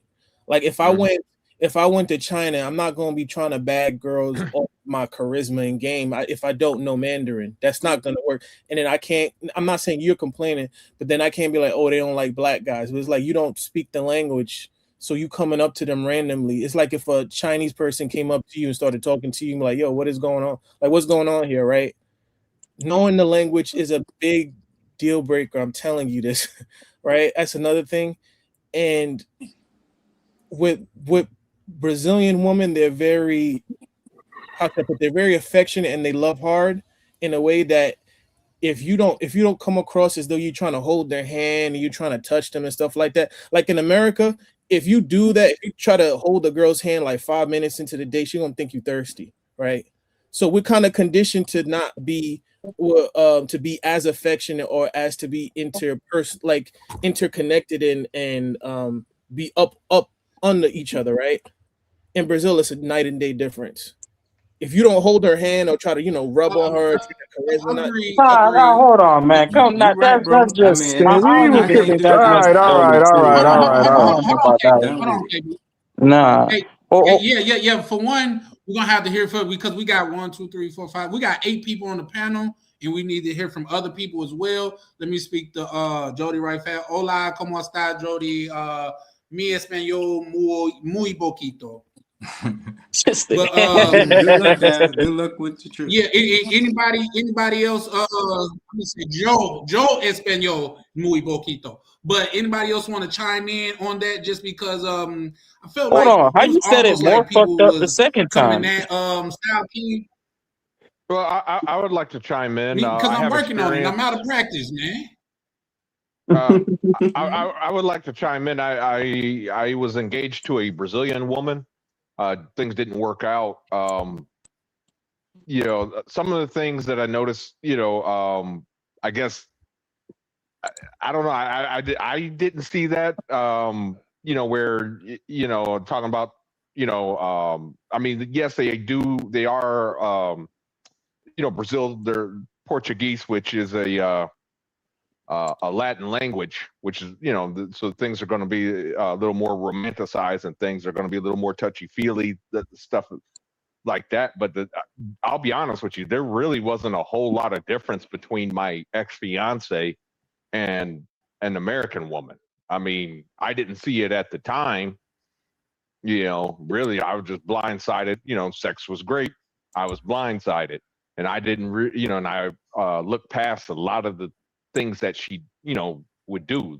She would, start fights with me practically for no reason. Hell, I mean, she even told me she was jealous of my PlayStation 4, and that's why she decided to give it a bath. Oh. I ain't joking. I'm sorry that happened to you, good brother. Yeah, I mean, so that's why I say, they're not really. It's a misconception. People, I mean, female nature, it's female nature no matter where you go. It's just sometimes they may not be able to act upon it because yes, it is more of a machismo culture down in Brazil. So, women can't exactly do the exact same. They can't necessarily get away with the same things that a woman here in the States can, but when, you're acting like a simp, being a simp, it's like, and you're giving them power, at that point, it's like, okay, things do become a little bit different, but like for the most part, this stuff, as far as like, if you don't kiss her by a certain time or hold her hand or whatever, I don't know about any of that. And that's something that I want to chime in on and also give Azriel a little pushback on that. It's just like when I tell my people that's getting a house, acquiring a house around me, especially if it's for like investment purpose, I tell them don't fall in love with the house, fall in love with the numbers. Azriel, as a person that hasn't been there, it's almost like you falling in love with the idea of Brazil without experiencing it yet. You know what I mean? Like from a person now, I think you did say something. Women down there are more touchy-feely and passionate and things of that nature, but I didn't get a lot of what you were saying. In fact, so much so to where I almost heard other people on the internet saying stuff like that. And from a person that went out there and I experienced it, it is not like that as like all the time. You know what I mean? That was Austin Holloman's experience. You know what I mean? Like you muted, Azriel. Okay, I hear what you're saying, but I got to put into context. Although I haven't gone there as of yet, and I will own that. I stayed in Portugal for almost a month. I was around a lot of Brazilian people, black and like biracial or like white and whatnot. Like I've been around Brazilian people. I have Brazilian friends that I talk to like every other day. I'm around, like I said, I was around them. My my teacher, she's from Rio, and I get it. It's different from you being there, but if I was from another country and I was talking to Americans every other day, and they tell me about their, about life and culture in America, you don't think at some point I would have a grasp of America to a point, not fully, but I would have an idea of how Americans are. Like, for example, I would know. No, you wouldn't. No, Not necessarily. If I you would think you do, but you really wouldn't. Exactly. Yeah, I mean, there are plenty of people who all they know about America is school situations, with guns. Yeah. That's what they're like. Oh, doesn't that happen all the time? And I'm like, it happens, but that's not like the big thing here. But that's their cultural concept. They just think America is a McDonald's and a gun shop. You're right. Real quick, let me read a couple of these chats. Real quick, hold on, Red Fast. You said Misha writes. She said, "I feel that same way about script clubs in CTG Marina." Hey, man, bro, if you're going into a damn strip club, I mean, overseas, thinking negative.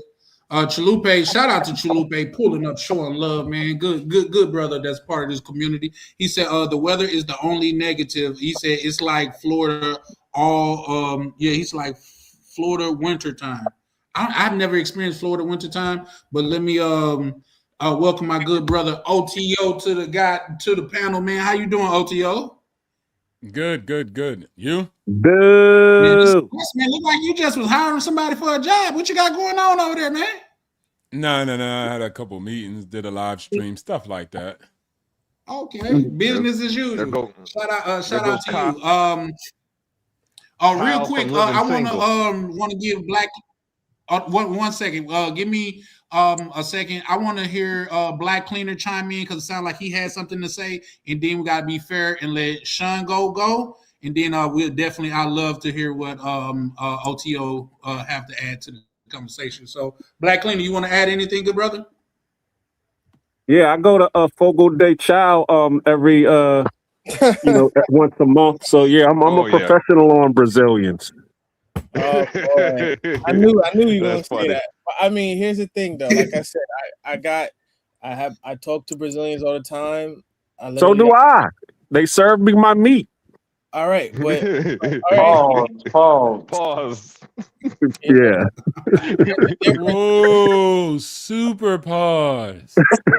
Get y'all minds out the gutter. We talking about the Brazilian buffet now. Nah, bro. You know what you said. You know what Nah, you that's said. wild. I know people gonna downplay it, but like I said, I've been studying Portuguese for like 6 months. I'm not saying that I'm like this utmost expert.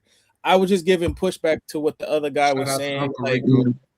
oh, he was saying, I didn't get that experience in Brazil, and I'm like, bro, like your personality, and there's nothing wrong with it. You're more of a laid back dude, and he comes across as though he's introverted. On top of the fact that you don't speak Portuguese, so you're dealing with people that are very sociable. Everybody's friendly. People are outgoing. They'll literally like if they're supposed to go to the supermarket, like, and they're stopping and before they head there.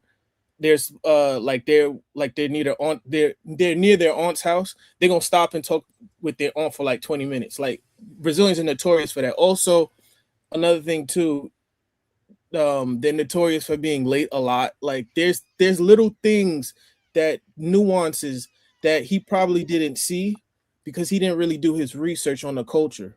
For example, he might have been in a situation where I'm not saying that he this happened or it didn't. But let's say, for example, Brazilians are notorious for being late a lot. He might have had a situation where the girl was late and he probably thought it was offensive, like, oh, she's trying to dub me or something like that. Like, oh, she's trying to like ghost me. It's like, no, Well, she's probably, you know what I mean? Those things. in his defense, he said he traveled around Latin America, and that's kind of the thing down there. They damn near on what they call it island time. But real quick, guys, because I seen a special chat that I want to get to. Shout out to Joe. She say, but dude, that's your experience, not his. Too many people on the panel at once. That's why I pay for the premium, bro, so I can have this many people up here, man. Like, listen, it is what it is. Appreciate your input. Shout out to my good people, X-Pac, man. He said, move overseas to create a better life. Shout out to you. And goddamn it, shout out to O'Shea Duke Jackson. Listen, I only believe that's O'Shea Duke Jackson because I see him in K9, was his affiliate in K9's chat all the time, man. So shout out to you, man. Big love to you, bro. Like, you really doing your thing out there, bro. Real cool. Oh shit. What I was gonna say to Azriel too, like if you go back and watch my carnival video, my 2025 Brazil carnival, the woman that I was talking to, she was definitely Brazilian, very smart woman, but you could tell she come from money. So she, and oh shit, there we go. Hold on. In my opinion, she cannot speak for like the common people of Brazil.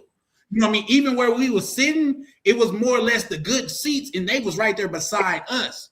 You see what I'm saying? So she can't speak for like the common people of Brazil because she come from money in the way that she talked, the way that she carried herself. You could tell she come from money. So she probably have no idea what goes on in the favelas. Not saying that she should. I'm just saying just because you speak to some Brazilians don't give you the insight necessarily of the whole culture. But yeah, and I'm not, like I said, I'm not. But with that, Eileen, go ahead. But I'm not. I will never say I'm an expert because I haven't lived there as of yet. But when I tell you that I do my research, like I showed y'all guys the book. Like I'm literally like if I went down there right now, I know how to be able to get an apartment. I know the websites. I have like 3 websites that I know I can get. It's called Quinto Andar, and there's another one called Listen, as real. As much respect as I can muster up. Yeah, I get that. As much respect I can muster up, good brother, because you seem like a well-educated and a well-knowledgeable brother, but you could read as many books about swimming as you want to. Unless you get in that water and actually swim, you cannot say that you can swim. I agree. Then shut the hell up. Shut your candy ass, Rudy Poo. No, so go ahead. Hold on. Let's because Sean was want to go, and then I'm definitely anxious to hear what OTO want to add to this conversation. OTO, Shango, you want to add anything to that, my good brother? I was just gonna say, any of the new the guys who just joined, have they been to East Africa? Nah, well, I dated an East African. She's from Zimbabwe, and I'm dating a Tanzanian. Okay, But have I been there? Nah. Why? Yeah. No, sir. Yeah, I was telling them my thing is Kenya. I go there probably like 2 or 3 times out of the year. The last time I was there, I stayed for 2.5 months. Not Nairobi, but Western Kenya, Kisumu. Though they have a large ethnic group, tribe, the Lua people. That's who I chill with. But the women over there, man, they're absolutely awesome. Why do you go? Well, the first, are you escaping or are you building? Both. Okay, Escaping. unpack that. Those two things. Well Yeah, let me say this, and I'm sure a lot of you guys know this. Where are 99.99% of the elite marathoners are from? Kenya. Yeah. Kenya. They're East African. So yeah. I'm an avid runner. Well, I was in an accident, so I would go to Kenya to run, not competitively, but they have like these training camps where you can go run with the elite trainers like Kipchoge, Kelvin Clifton. He passed away in a horrific accident about a year or so ago. So they have these camps where you can go run. You can literally go run with them up where they grew up up in Eldoret and Etienne, and it's mainly the Calajans who are the elite runners. So that's when I first started going over there, just to go train and run with them up through the mountains, the valleys, and everything around Mount Kenya. But then, I started hanging with people, learning Swahili, and I fell in love with it. We could tell. We could definitely tell, bro. You know what I mean?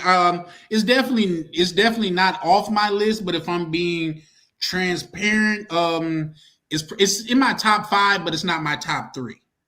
Yeah.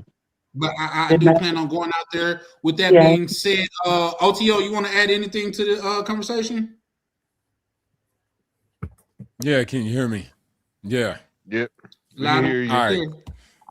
Yeah, I'm just a big advocate. I'll go to the main subject. I'm a big advocate of just building. I'm not into escaping. I'm not no runaway slave. So at the end of the day, I always say, everything that I built in America allows me to live like a king anywhere in the world. So that is my American dream. I can go anywhere, probably don't need much paperwork, probably don't get much hassle when you go to immigration. That's all being an American. And so whether the situation is America that I built, or if I go overseas, I keep my money there. It's the best investment capital in the world. It's the best market in the world. And so net, it's not bad. But without it, I would live like a Thai person, which is struggling. I would live like a local Kenyan that is struggling. And then I would have to deal with the financing systems and the lack of ability to be socially, economically, and politically mobile.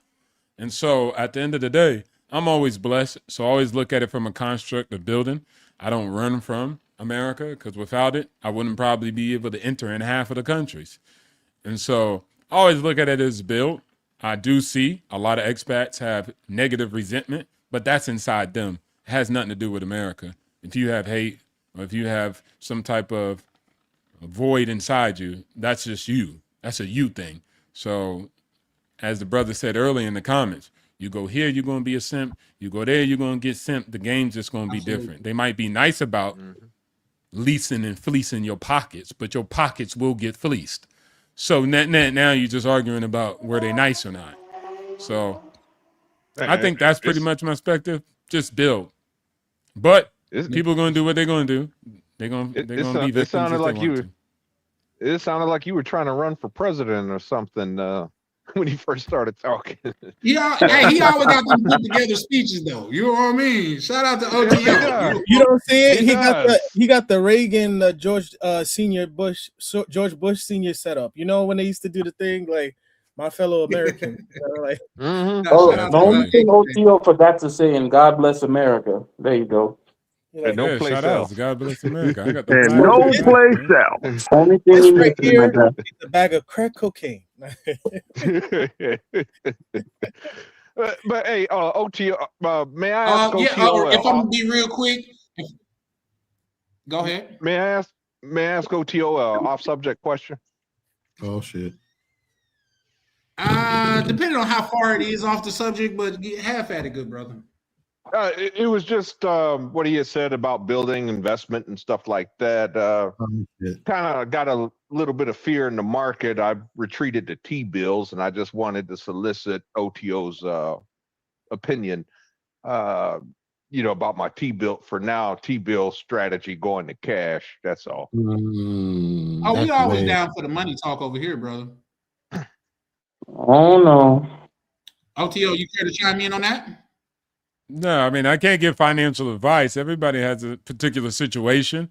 And if they move their investments into T because they feel like it's going to give them more safety and security, I think that's good to go for their situation and what they want to do. You know what I'm saying? Some people don't want to take the risk profile of staying in the market, buying the dip, or whatever you can actually phrase it as. So if somebody says, hey, I converted it into T-bonds and that's what I'm going to do, cool. That's not a bad thing. If they said something like, hey, I took it out and converted it to Amazon trinkets and, like gifts, then yeah, that's dumb. But net, that's not what he said. He just said he converted it. He don't want to take the risk, obviously, possibly. And then that's completely fine. People make those choices all day, every day. Okay. You need to be buying Earl. That Earl about to go up. Because y'all care about that straight up her move. One thing, let me give a disclaimer over here. We do not claim to be financial advisors. Everything over here is for entertainment and strictly entertainment. Anything that anybody say is from their own personal experience. And Charlie Chan, nor do Charlie Chan TV take any responsibility for any advice that's given out on this channel. With that being said, let me read this. I was going to say to you, Azriel, they kind of giving you a little pushback in the chat for feeling so strong about Brazil and never been there. So would you care to chime in on that? Oh, no. No, absolutely. I'll say this. Oh, no, come on, man. Hold on. Let me let me defend myself. You got to give him a chance to retort, though. You got to give him a chance to. Yes. I was saying, like I said, I'm not an expert. I just said, from what I've learned about Brazilian, and to Alex Bam point, he said, I've been doing jiu-jitsu for 20 years. Does that mean I'm an expert in Brazil? I wouldn't say that and he said he spoke to Brazilians. I wouldn't say that you're an expert, but I'm pretty sure you have an understanding of the culture and how they operate, right? For 20 years. My point being is I wasn't trying to say I'm an expert or I'm the authority on everything. No, let's have some nuance. What I did say is I am how should I put it? My curiosity was a little piqued, or I was questioning some of the things that the guy said. I forgot his name, but from what he was saying, I'll let you know. His name is Talking. Yes, because he said, he said he pretty much said he didn't have a great experience. And we people, you hear that throughout the travel space. People say, oh, I didn't like this place. Or you hear the notorious thing, oh, they don't like black men over there. But it's like, okay, I asked the question, you got to do a diagnostic. Do you speak Portuguese? No, and then he said, I don't think that was an issue. And I'm like, bro, like if 95% of the people there speak Portuguese and they don't speak English, you don't think that's gonna affect the way that you interact with them? Like that is something. It's like you can't. You have people here and people consider it racist, but you have people here that complain about people that of Latin descent that been in the country for multiple years and they can't speak English. So how do you feel as though? What do you think people gonna feel as though you coming up to them, talking to them in English, and you can't speak any Portuguese, right? Your experience will be totally different. Yeah, you're not wrong, man. And like I said, and I think I applaud you for doing your research. I wish a lot more men would do their research before going.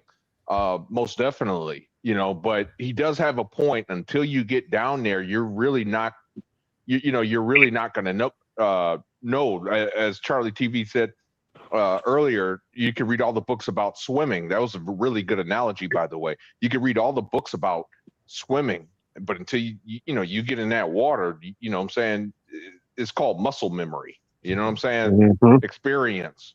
It's just it's a complete different factor. You know, back in the day when before I went to Brazil, I was doing my research just like you. You know, back in 2010, I was doing my research on Brazil, you know, and stuff like that. You know, thought I had kind of a good grasp of Brazil. Really didn't, but I thought I did. And I don't see what the problem is. What are y'all going back and forth with the man about?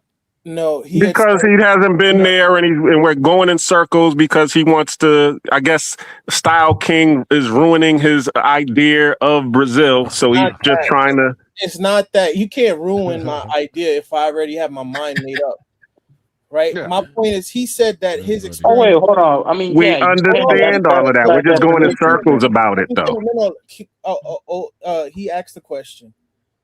What my point, the premise was, Style King said he said he'd rather live in Atlanta than in Brazil. Then he came up on the panel and explained that it was no difference and that they're very liberal and he didn't really have the greatest of experience. And I'm like, okay, what would you say, you're an introvert or extrovert? He said, oh, he's a little bit of both. I'm not gonna lie to you. It's not a bad thing, but your personality doesn't come across as somebody that's like uber outgoing. Like these are people that are very uber outgoing. So like that's gonna, if you come across as though aloof, that's not gonna mesh well. And I also said that assumption is wrong about the man that you just met not more than 5 minutes on a live. Yeah. No, but I'm almost done. We're going in circles. Also, him not speaking Portuguese is gonna make a big difference. I may be wrong. He also said in the chat that he didn't say he didn't speak any Portuguese. He did say he said he did. He said he did it. Either way, though, that's his experience, though, right? He said that was my experience, though, right? And that's what I'm allude to right fast. Can I chime in on this a little bit too? Just 1 second, KB. Well, go ahead and chime in, and then like I'm gonna put a bow on it. That way, that we can move the conversation forward. Because I feel like he's not exactly not him, but I mean, like the other person is like, oh, you know, I might have preferred Atlanta more. He's not exactly wrong. There's a lot of people too who talk. You know, I've been to Medellin. I've been there for a month, and yes, I spoke Spanish, and yes, I was out here meeting people, and yes, I was going to different places, but realistically, there was a lot of things that made me not want to go back to Medellin. A lot of things, not just the women, but even right down to the culture too. So it's like he's not exactly wrong for saying, hey, you know, I didn't really enjoy it. I understand why he wouldn't really enjoy it. I think there are things that he could have done that, you know, maybe if you go with someone who you're friends with, that could have really elevated the experience, you know. If you knew of somebody already there, that could have really elevated the experience. But I don't blame him. There's many things even in Brazil that are just probably not there. And that you can't even, like, shit. Even over here, there's a lot of things that I can't even freaking do. And then I can't get access to. But to say Atlanta, like, bro, like, that's a night and day difference, bro. Nice. That's his life. That's his life. No, I'm serious. There have been times, even when I've lived here, I preferred being back in Florida than being here. If I'm being honest, there's a difference between saying prefer, but then saying there's no difference between, like, there's not that much difference as you think. He may have been even in Colombia, because we just can't say that. But what I will say is this. Hold on, guys. Let me say this. That's just like let's put it in a movie context. If somebody went to go see a movie that I want to go see, he tell me he don't like it, I don't want to ask him the parts that he don't like. I want to go experience the movie for myself. You see what I'm saying? Because what he don't like about the movie, I might like those parts. Yeah, you feel me? So with that being said, you guys may be looking at the same thing, but getting a different perspective of it. You see what I'm saying? So it's not that he's telling you that it's fucked up. It's not that you trying to, you were defending it a little bit, but it's everybody's only experience. I mean, it's their experience. I went out there and I had a ball. I didn't speak no Portuguese. Only Portuguese I know was the only Portuguese that I knew was the word that translated from Spanish to Portuguese. Right. And I had you were with friends, right? You were with friends, weren't you? Yeah, I was definitely with friends. That elevates the experience.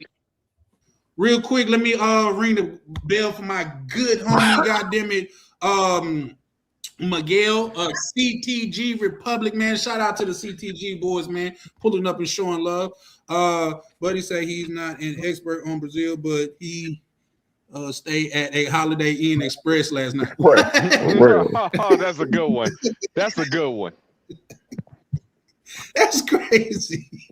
Hey, shout out to Miguel. Always coming up with something different. I don't even understand that. So let me ask you this, Azriel, just to bring it back full circle. That one? No, I don't. Not fully, no. The cultural reference there. You don't remember the old Holiday Inn commercials back in the day? No. You know, guy, there'd be like this catastrophe or whatever, and nobody knows what to do, and then this guy comes in, tells them what to do, and they go, "What are you, like a rocket scientist?" No, but I did stay in the Holiday Inn Express last night. Oh. Okay, yeah, I get that. That is it's hilarious, man. That is funny. I get it. Yeah, that was funny. Yeah, that was a good one right there. Shout out to Miguel. So let me just move the conversation forward. So Azriel, let me ask you this: would you consider yourself escaping, or consider yourself building? I would definitely say building, because I've done the due diligence in America of what, and I've had this issue with people before.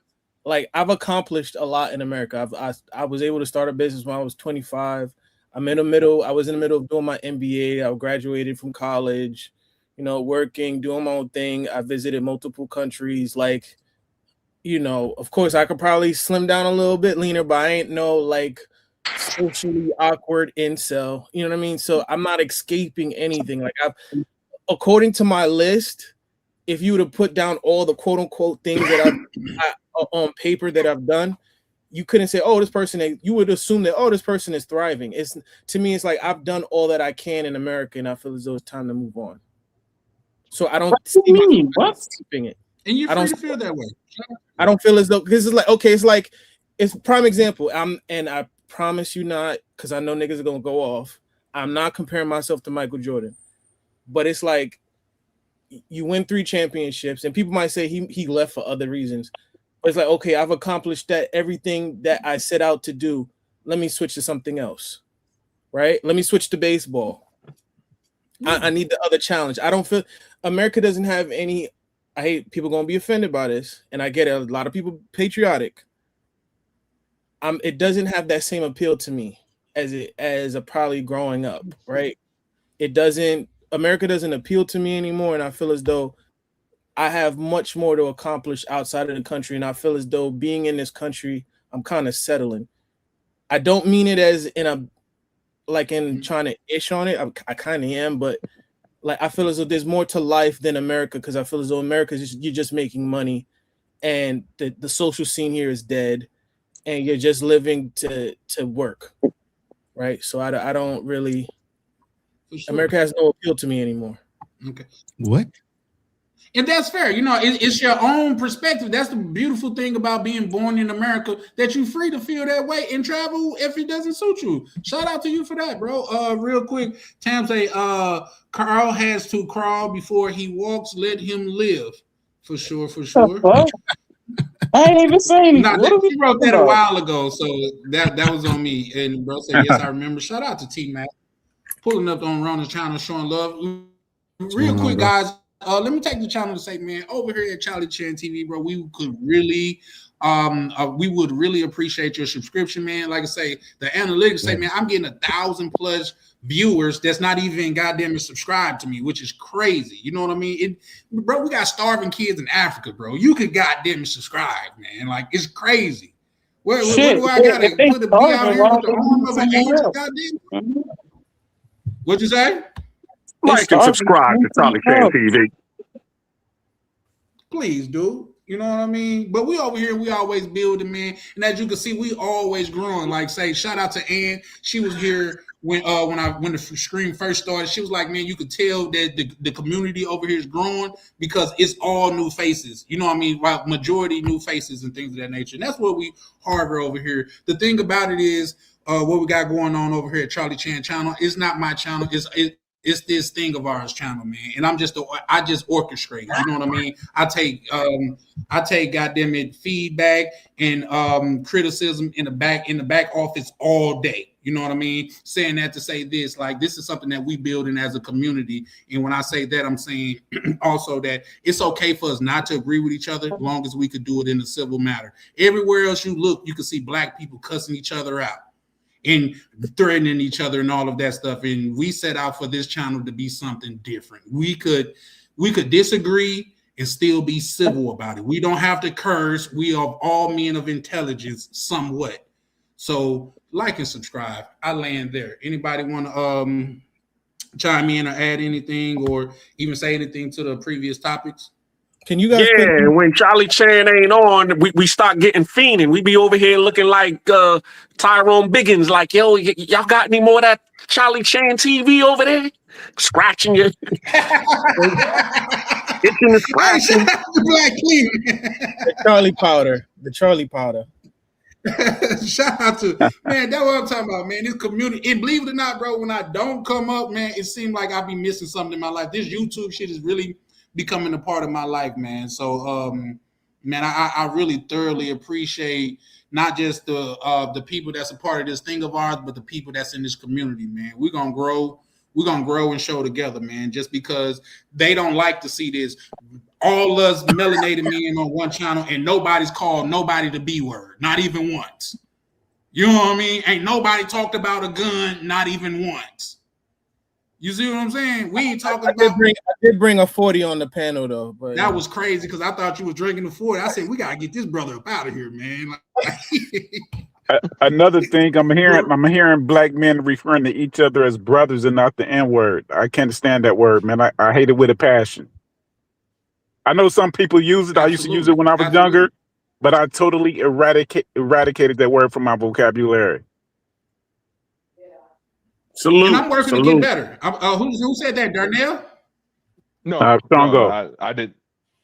Shango, yeah, I'm working to get better, but on this public platform, because this is the way that I look at it. And I don't know, I grew up down south, but it's certain things you don't say in front of mixed company. And on this internet, y'all got to keep in mind we're in front of mixed company. So I conduct myself with brothers that look like me a different way. When we talk in the back office, is something completely different. Well, like I say, I'm still growing, but we at one point got to have a united front. You know what I mean? I don't want to be better than you. I just want to be the best me that I could be. So with that, I land. But, hey, let me ask you, brothers, one question right quick. I want to ask you, hey, for the brothers been to Brazil or like Latin America, is it the nightlife, like the fast nightlife you guys like, the clubs or whatever? It can be. If you know the language, I'll be honest with you, you're going to do very well if you know Portuguese, and I'm speaking about Brazil. That's where I've been. If you know the language, yeah. I mean, it's really simple. If you know the language, they love an American that can speak the language. Yeah. Pussy's been getting wet for that. I speak Spanish, and so many doors open up to me. Just came back from the boxing gym too. Motherfuckers. What did the boxing gym got to do with anything? Well, I mean, I wouldn't have never gotten out of that bubble if I didn't speak Spanish. You know, I'd be like a fish out of water. You know. Yeah, you a former boxer? But shout out to bro that just asked that question. When I went, believe it or not, I didn't even the brothers that I went with DC PRT of Paradise Club, man. He a close friend of mine, man. Go check him out. He really got some extraordinary content over there. My good brother Ryan, Vacation Time with Ryan. Him and DC actually put me onto a lot of gyms as far as this YouTube thing. But I'm saying that to say that they went out when we was out there, and I didn't go out. I had my fun in the daytime. I had my fun just walking and seeing people. I'm a hunter gatherer, so I'm pretty sure it's in his private members only. But it was a woman that walked behind us for a whole block trying to approached me, and I never paid her no attention. They was like somewhere alluding to why, like, because I'm a hunter, I'm not the hunted. You know what I mean? So that's just the thing that I grew up. But I'm saying all that to say I had fun in the daytime. So when it came to night, I was just kicking it at the pad with a little shorty. You know what I mean? So that was my thing. But I land there. Anybody else on the panel been to Brazil? I know OTO. You say you've been to Brazil, right? Hold on, Charlie. You shitting next to trees too? I don't even know what that means, man. I mean, you you in Bogota. What are you talking about? Well, you hunter gathering, bro. Whatever.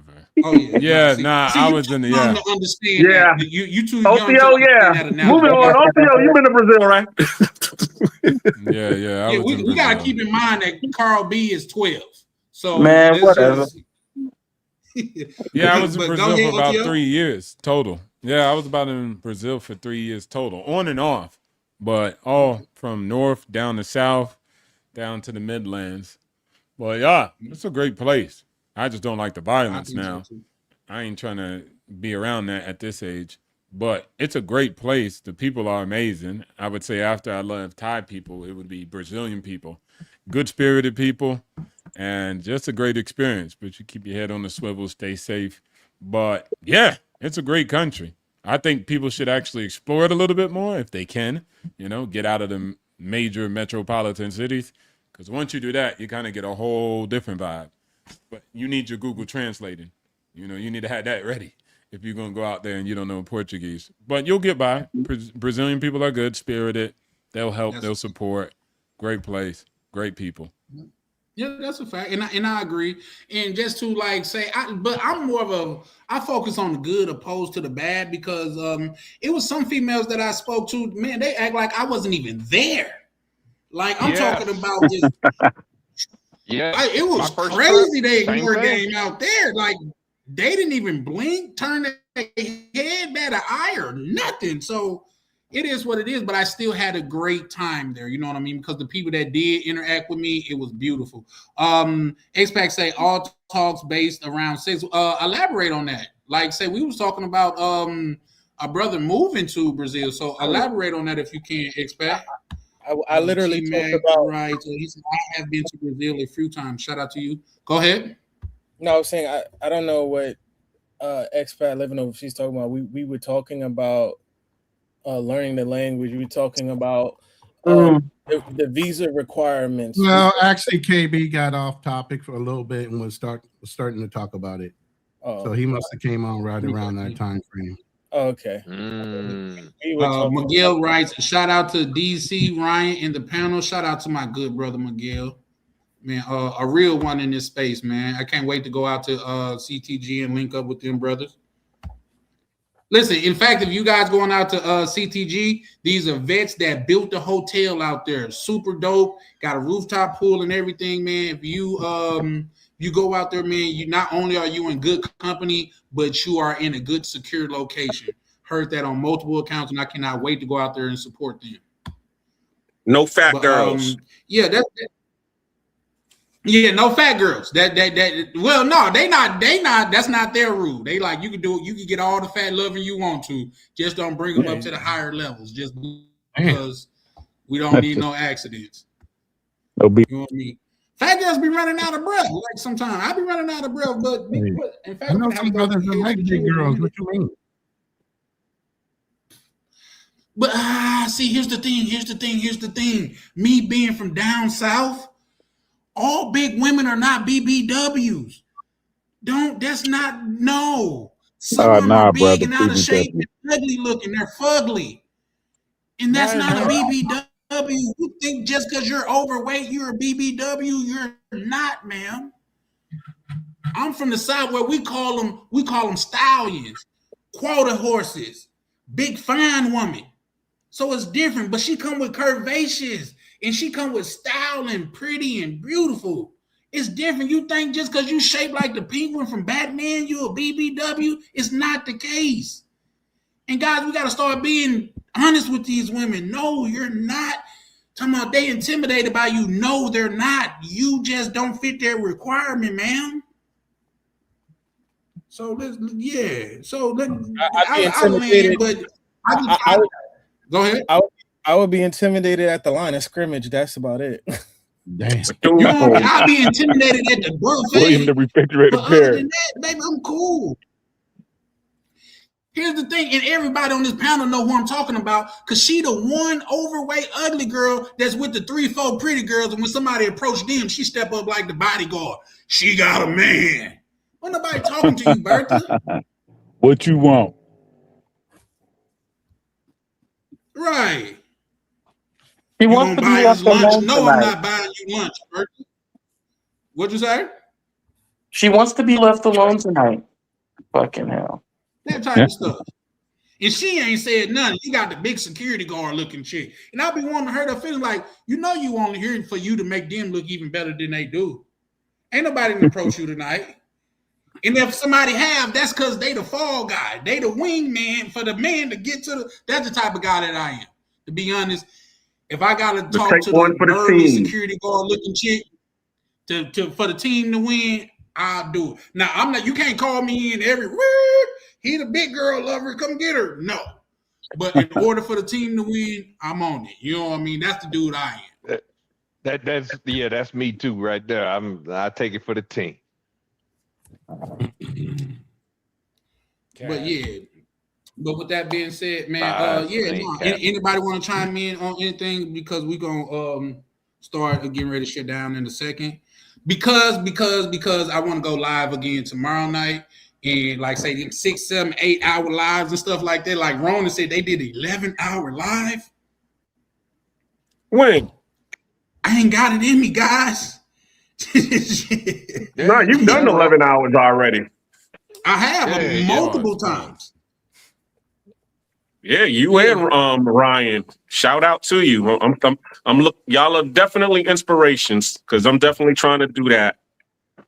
In 11 hours, well, go on, set it up. I'm gonna come over there and support. You know I will.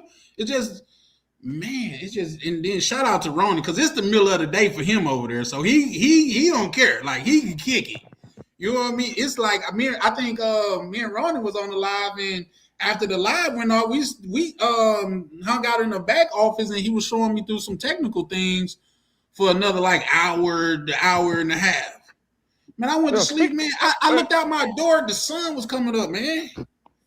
Well, speaking of that, Ronan, how you doing on electricity? I heard the Philippines y'all about to be out of oil in like in less than a month. They were getting their oil directly from Iran. They secured 2.44 million barrels from Russia right now, and they just struck another. They just struck another offshore oil well that's going to be pumping out a significant amount of oil as well. So they were the ones that first announced having a national emergency, and a lot of gas stations have closed, you know, but the main people that are going to be hurting are the ones that live in the city. Province people, they're used to cooking on fucking fire. They're used to cooking. They'll be fine. They have their own vegetable gardens. They have their own animals. Believe me, my woman knows how to do all that stuff. I ain't got nothing to worry about. I got my own generator out here. I'm going to buy a gas operated generator as well. I have a solar one. But other than that, man, I'm fine. I'm chilling. I ain't got no problems out here. You know, but yeah, overall, the country is being affected a little bit. You know, with what's going on, there's other ways around. There's more than one way to skin a cat. You know what I mean? No. You sure you don't need anything? You know, like I said, I got your back, man, just in case. No, I'm good. I'm good right now. You know, I'm good. I don't have no problems. Sure. We good out here. Believe me. I plan for all eventuality. I'm a prepper, man. I already know. You're a Marine, brother. How was that Trump support looking? How was that Trump support working for you guys who voted for him? I never voted for Trump. I wanted to ask. Well, I guess you guys can answer that, and then I wanted to ask a question on that. Go ahead. I wanted to ask you, how do people feel since? Oh, can you hear me? Yeah, go ahead. How do people feel now since after the war? How do they feel about Americans in the Philippines? You would say after the war's still going on. Well, I mean, during this situation right now, the Philippines is not disheartened about the United States. The United States is here. Japan is here. If you don't know, the Japanese Marines are here also as well. They're doing ship interdictions and different missions with not only the Filipino Marines and Navy, but also the American Navy and Marines, because we still got an issue with China here off of the north coast of Luzon. That is In true. the shipping lanes. Yeah. So that's just been going on, man. So, like I said, where there's news on one area, there's news in another. You know, geopolitically, there's multiple things going on multiple different fronts. I remember that. And so, in that respect, they don't have any problem with America. America loves Philippines, and the Philippines love Americans. Yeah. That's a fact. Real quick, I just got to bring. I thought this was good. T Mac writes. He said Rona has emergency MREs. Yeah, yeah, man. Look. When I buy in bulk. When I buy groceries at the beginning of the month, man, I buy lots of meats. I prep them. I freeze them. I have stuff in that freezer that I haven't even touched that's been prepped and ready to go. So I don't ever have a problem with knowing what I need to do in different situations. Whether I was in America or here, don't make no difference. I'm good.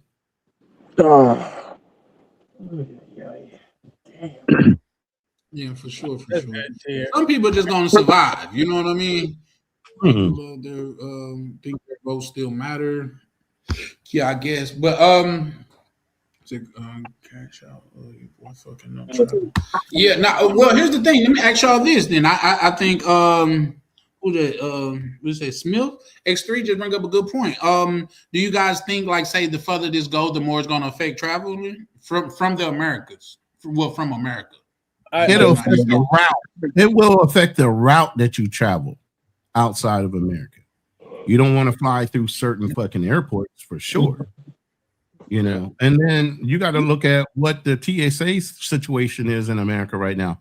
But when I can see, there's 2 to 5 hour fucking waits in some airports because the TSA is on strike or they haven't been paid by the government.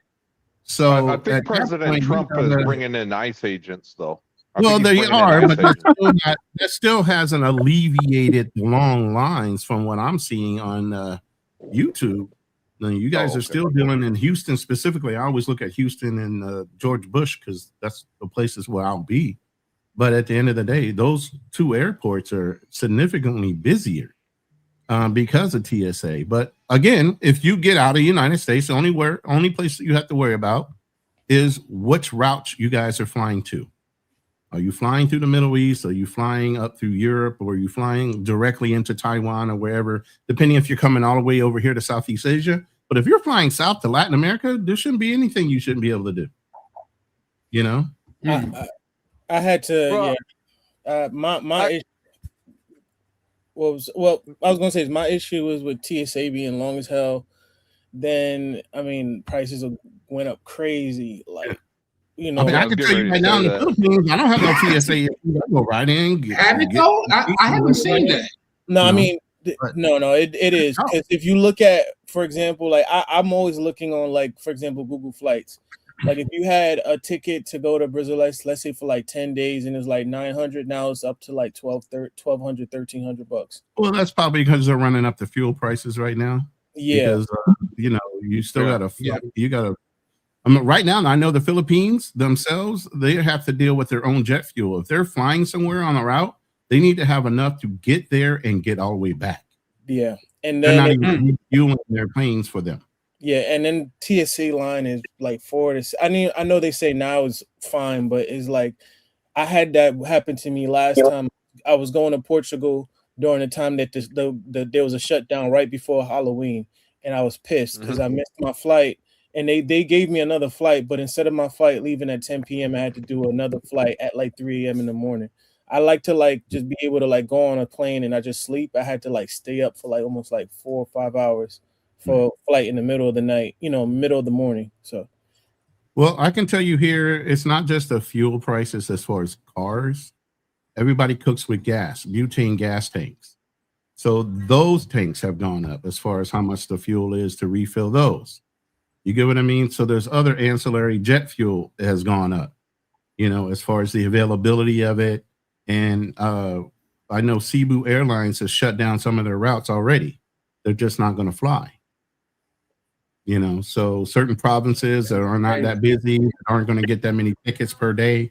They might limit them down to one trip a week or whatever, instead of, I know we have 2 planes land daily, one Cebu, one Philippines airline. Every day, at least one flight each comes in and out of this airport that's 5 minutes away from me.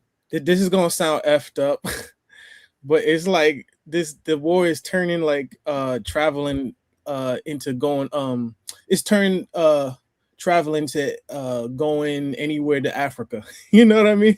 Like, well, if you ever try to take a plane to any African country, it's like it's gonna be hella more expensive, and then they don't give you a lot of options with the flights as much. You know what I mean? Compared to like any Asian country. So it's like stuff like that. What you were saying before, it would be an issue.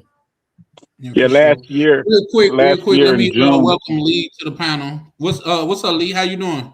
All right. Just see another cultural question, and I thought I'd give my 2 cents.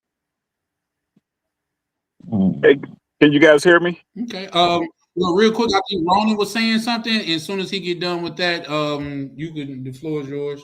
But that's if I know Shango been patiently waiting in the cut. Shango, did you want to add anything, brother? I was gonna say last year, my birthday is in June. Every year I go to Kenya like 2 to 3 times a year, but I always go during my birthday month, which is June. And tickets normally what $700-800. Right now round trip. With points and everything. Right now with points and everything is like $1,700-1,800. That is bad there. But let me ask you this: for this $700-800, do you get to sit down on the flight, or you got to hold the rail like you on a subway or something? I sit down. Last time I normally fly Qatar Airlines and different flights. Sometimes it's Delta. I pretty much try to fly where like it's less than it's like 19, 22-hour flight. That's still a lot of hours, damn. But yeah, for sure. But no, that's what's up, man. I was just chiming in, but yeah, I think we're gonna have to wait this out, or we're gonna have to charter our own plane. And even if that's the case, they're gonna still overcharge us for gas. So there's that. Well, for fuel. So there's that. But Lee, go ahead. You say you had a question? No, I just thought I'd answer the question of the video. Oh, go ahead, please do. Why not both? We currently today live in a culture that demands the best of us, but basically says you don't deserve to get anything in return. There are other cultures out there, but they're also different places. The point is, we have a big world to explore and see while we're here. We shouldn't be afraid to see it. It's just disgusting. There are others who basically will go against it and say, no, you can't do that. You can't do this. Again, all the typical rhetoric of you should just stay here and deal with the BS, even though it means, oh, well, the only time we'll ever show a little, and again, when I talk about the most minute bit of I care and am thankful for you, is when they put flowers on your coffin. And I find that incredibly insulting. We have to work together in order to make something of this life. And we have people who literally want to fight you for fighting for them. I'm going to say that again just so it really stands clear. They want to fight you just because you're fighting for them. What are we talking about? Yeah, for sure. Yeah, I mean, that does land, but that's always been throughout history. That's what we call the house N-word. You know what I mean? Like the people that was trying to set people free. That's always been a thing. There's always going to be people saying, "No, we got it good here on the plantation." You see what I'm saying? So, there's a proverb for that, Charlie. What was it? The proverb goes, the tree thought the axe was its friend because the handle was made of wood. Yeah, I like that one. Yeah, that's tight. I like that. The difference I like to add to it is we didn't have the internet back in the day. We used to just be in our backyard, aka our hometown, our neighborhood and stuff. But now things are so prevalent, so seen, but there's still a level of somebody who will double down to basically say, F your freedom. We have ancestors that have died building this country, fought in wars, and you're telling their descendants, nah, slave, get back in line. You have no right. I can do whatever I want. Guess what? You're supposed to just sit back and take it like a man. And whoever came up with that has to be one of the forgive me, but that has to be one of the most I'm sorry, I blinked out for a second to come back That's a in. bad example. We had actual slaves in this country. No, what he is saying, what he's saying is right. What he's Ronan and Colby, I don't know if you understand. What he's basically implying is that there are those of us that are providing options and other alternatives than to live in the matrix, so to speak, right? And it's like there are people that are giving pushback saying, no, there's nothing better than America. America's the best. Like, there's nothing wrong with it. I've heard people say, oh, there's nothing wrong with America. You just over exaggerating, you know, oh, why you want to leave here? It's nothing fine. It's nothing better. Or they'll say, you know, if you can't make it here, you can't make it anywhere else. Because I've heard people say, oh, this is the NBA league when it comes to like women and dating and all the other stuff, right? And I'm gonna have to say this. They're absolutely right. If anything, you guys are geo-arbitraging the fucking income and currency rate in all these other countries, but there is no other place better than America to make money. Why else are all the other countries trying to come to America? You guys are swearing up and down all these other cultures are better, but all those other cultures are fighting to get in the spot where you are at. Yes. Okay, but now here's my thing though. I will never disagree with you on making money, but is America the best place? Damn internet. Here we go. Is America the best place to raise a family? Is America the best place for healthcare? Is America the best place for quality of food? Is America the best? It's not. If I always ask people this: if America's so great, I mean, in the sense of it makes so much money, why we're not the top 20% in happiness? What they call I think it's called the Gini index, like the quality of life in terms of how happy people are in the country. The Gini index is for inequality. Yeah. Oh, I'm sorry. You're talking about the happiness index. The happiness. I was confusing it. I actually meant both of them. I said that's why I said quality of life. The inequality, but I also meant the what was the other one you just mentioned? Because I got mixed up. It was the Dini one, and then it was the other one. Happiness index. Yeah, the happiness. The Gini index is for inequality. Colombia, South Africa, and places like that have the worst inequality on the planet. Right. Up there with Brazil, but that's okay. That's okay for your kids to die from malaria because you're happy. So okay, but just take that then malaria, as a trade-off. Malaria, but I can say it's okay. There's a chance that you have a chance. Okay, you have the chance of getting malaria. See how you bebop? No. It's not.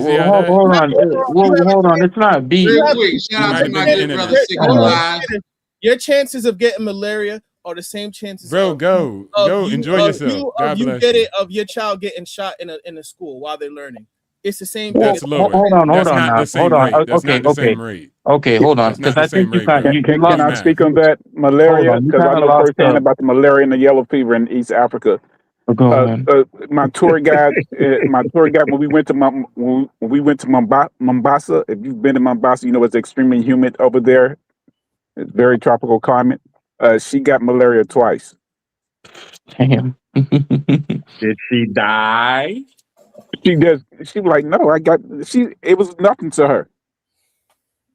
Genetics. And they get deleted. I lived in Africa. Babies die of it. It's facts of the facts. Yeah, no. You have to think she's in her 20s. She's in her 20s, early 30s now. In her late 20s. And it doesn't. And malaria is not a boost of energy. I had it.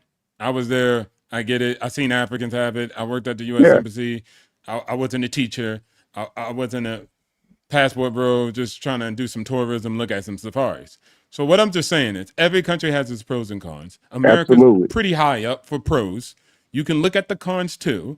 But they got imagine that in America? Hey, man, it's happiness in the other one. Then go be happy, man. I'm tired of hearing y'all motherfuckers cry about happiness. But so that's just not be happy. That's not That's the cool. point that he was Nobody trying to said make. don't be happy. The point that he was trying to make was that, yes, What? America, I partially agree with him.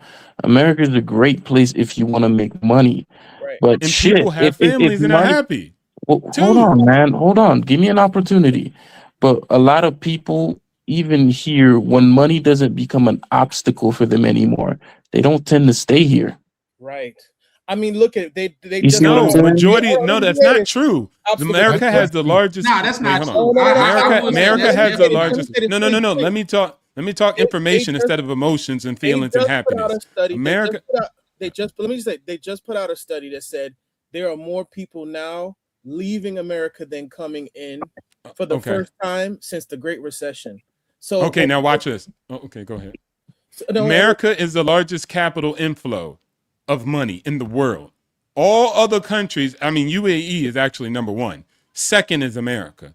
So I'm not being biased. UAE is number one with the largest capital inflow, and then America's second. The largest capital outflow is Africa and Asia, the whole entire place.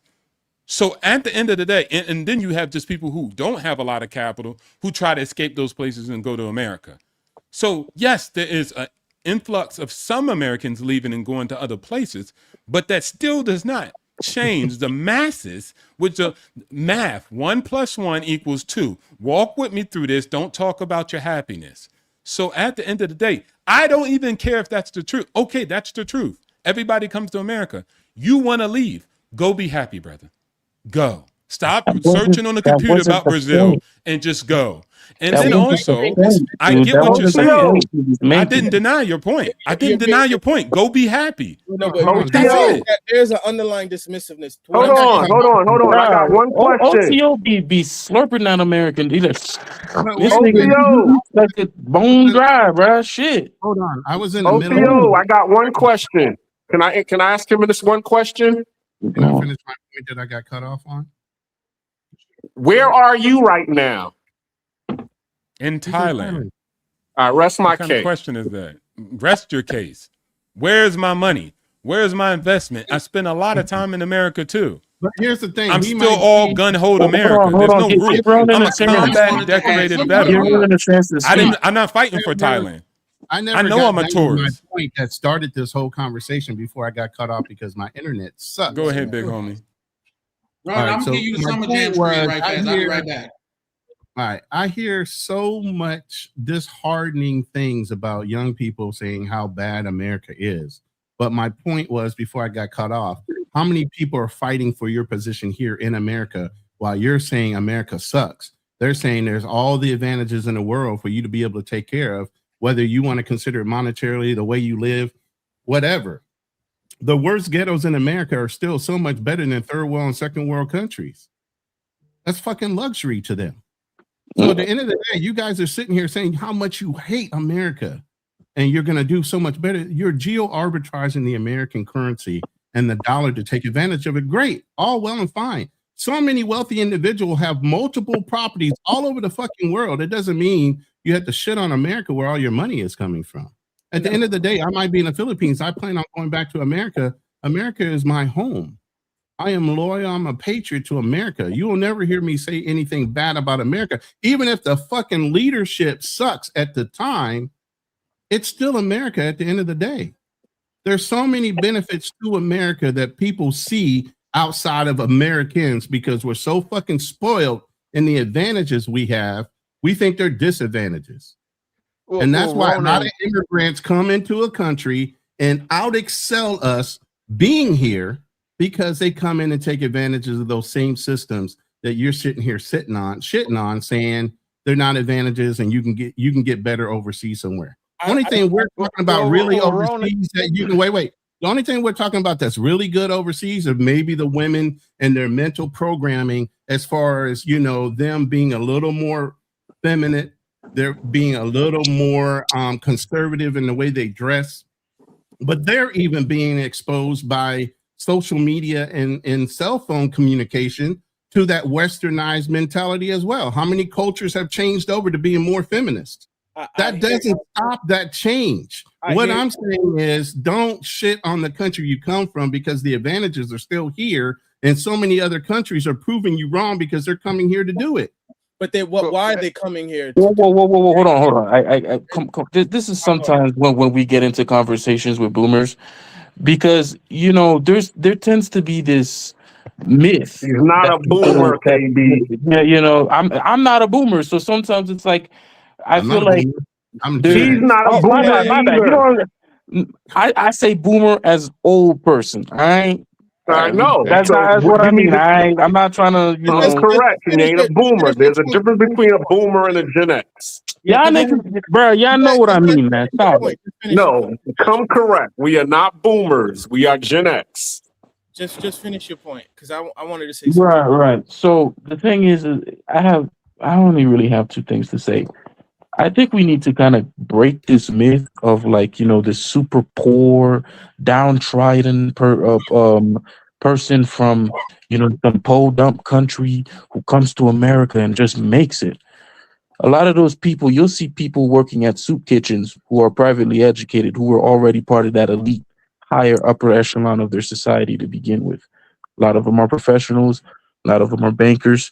A lot of them are programmers, and they come to the United States and they're old, and they can't. Their bodies and their minds can't do the same thing that they used to do. So they work these types of jobs, but that doesn't necessarily mean that if you take someone who's from America, who's black, who went to an American education system, and you place them in Venezuela or Colombia, they'd see that same level of success. And secondly, this is my last thing that I want to say.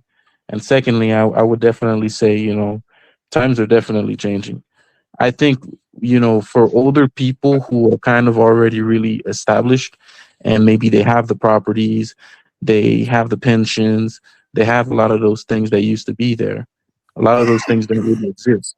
Right now, my friend, for example, he's making, and this is considered about average income, maybe slightly below, $2,600 a month, about $3,000 a month, just for him to be able to have basics his electricity paid, food and stuff like that. He's probably left with maybe $200 to $400 a month at the end of the month. And on that $200 to $400, he's got to find a way to be able to invest or transform that into something to where, when he retires, he's gonna have something. And we see that even in America today, where you'll have maybe 25% of people who are very well off here, but you'll see that 75% of people have zero in their retirement accounts. And if they're unable to get assistance from the government, they live in poverty and they eat cat food. Okay, let me. Well, not necessarily. They just did a whole thing on that. Let me say this right fast, Azriel. With respect to so many people on the panel, if we could just not be as long-winded, it would be preferred, just because other people want to chime in on the topic. Also, I would like to read Miguel's comment. He said, "At Ronan, you have to remember these young ninjas grew up in the participation trophy era." I want to address that right quick. Azriel was up next. Let Azriel chime in. Go ahead, Azriel. I said that, like I said, I'm college educated. I've done the work. I've done my due diligence. The whole thing of quote unquote leveling up and this, that, and the third. All the getting yourself the skill set and all the other BS that we kind of sell people. I've done that, right? I was doing my MBA in finance. I've done that part. To me, money becomes it's only how much money can you make? It only moves the needle for me, but for so much. So when people talk about America, I'm not saying it's just, well, I am saying it, but when people say, oh, the opportunities are here, yes, it's great, you can make money, but it has to be something else. It's just like we can all agree that having a woman, you can't just be throwing money at her and think she's gonna actually be interested in you, right? We all know this, and that's how I feel about America. You can't just be like, oh, you can make so much money. Yeah, I don't care. At a certain point, I honestly don't care.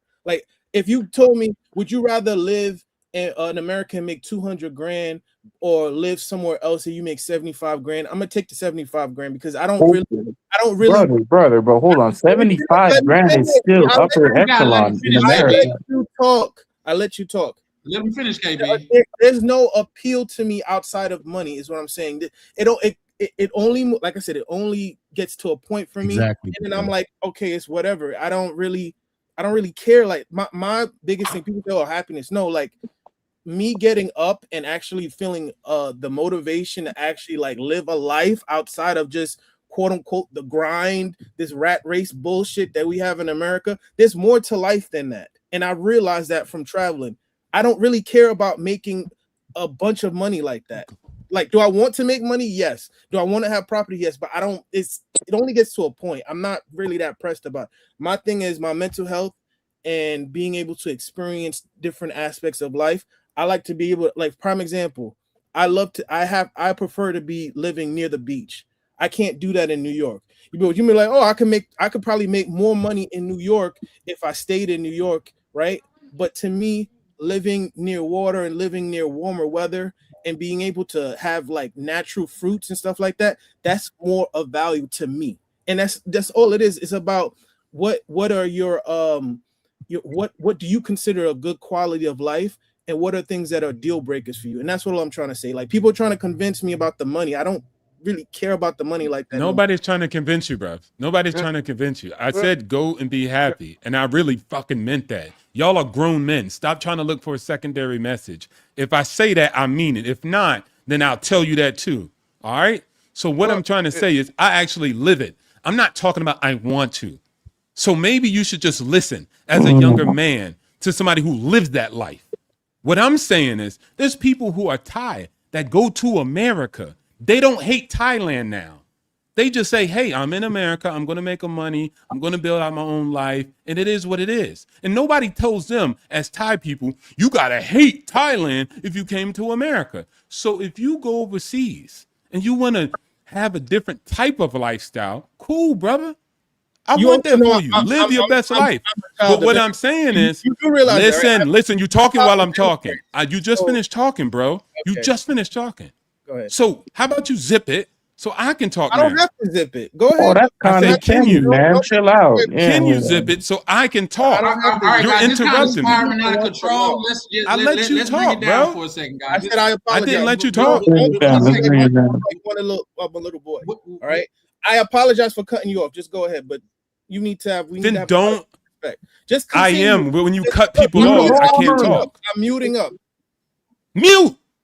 I was muted. What's your issue? Why do you feel as so at the end of the day, I'm going for it. At the end of the day, see, now listen, emotional. At the end of the day, you have all the opportunities in the United States. Cool. You want to live a great life. Go live it. I don't have a problem for people who want to go to other places and say, hey, I want to live by the beach. Hey, I want to live in a condo over here. Go live it. I'll help you out if you come into Thailand and show you how it's done. But when I say I don't hate America and the only thing good about America is money, I know that's a lie. And resources is very serious. I see 80-year-old women walking in the beach struggling to feed their families every day here in Thailand. It's not a game. People are right now lining up at the damn gas station because they can't get gas for 3 hours. It is real in the battlefield. So me talking like money ain't serious and it ain't everything to life, it's very important, just like living your best life. But there's no reason to shit on the red, white, and blue just because you want to move somewhere else. That's the only thing I'm saying. That's it. May I hold on to defend that, brother. To defend them. But hold on, KB. Darnell haven't had a chance to go.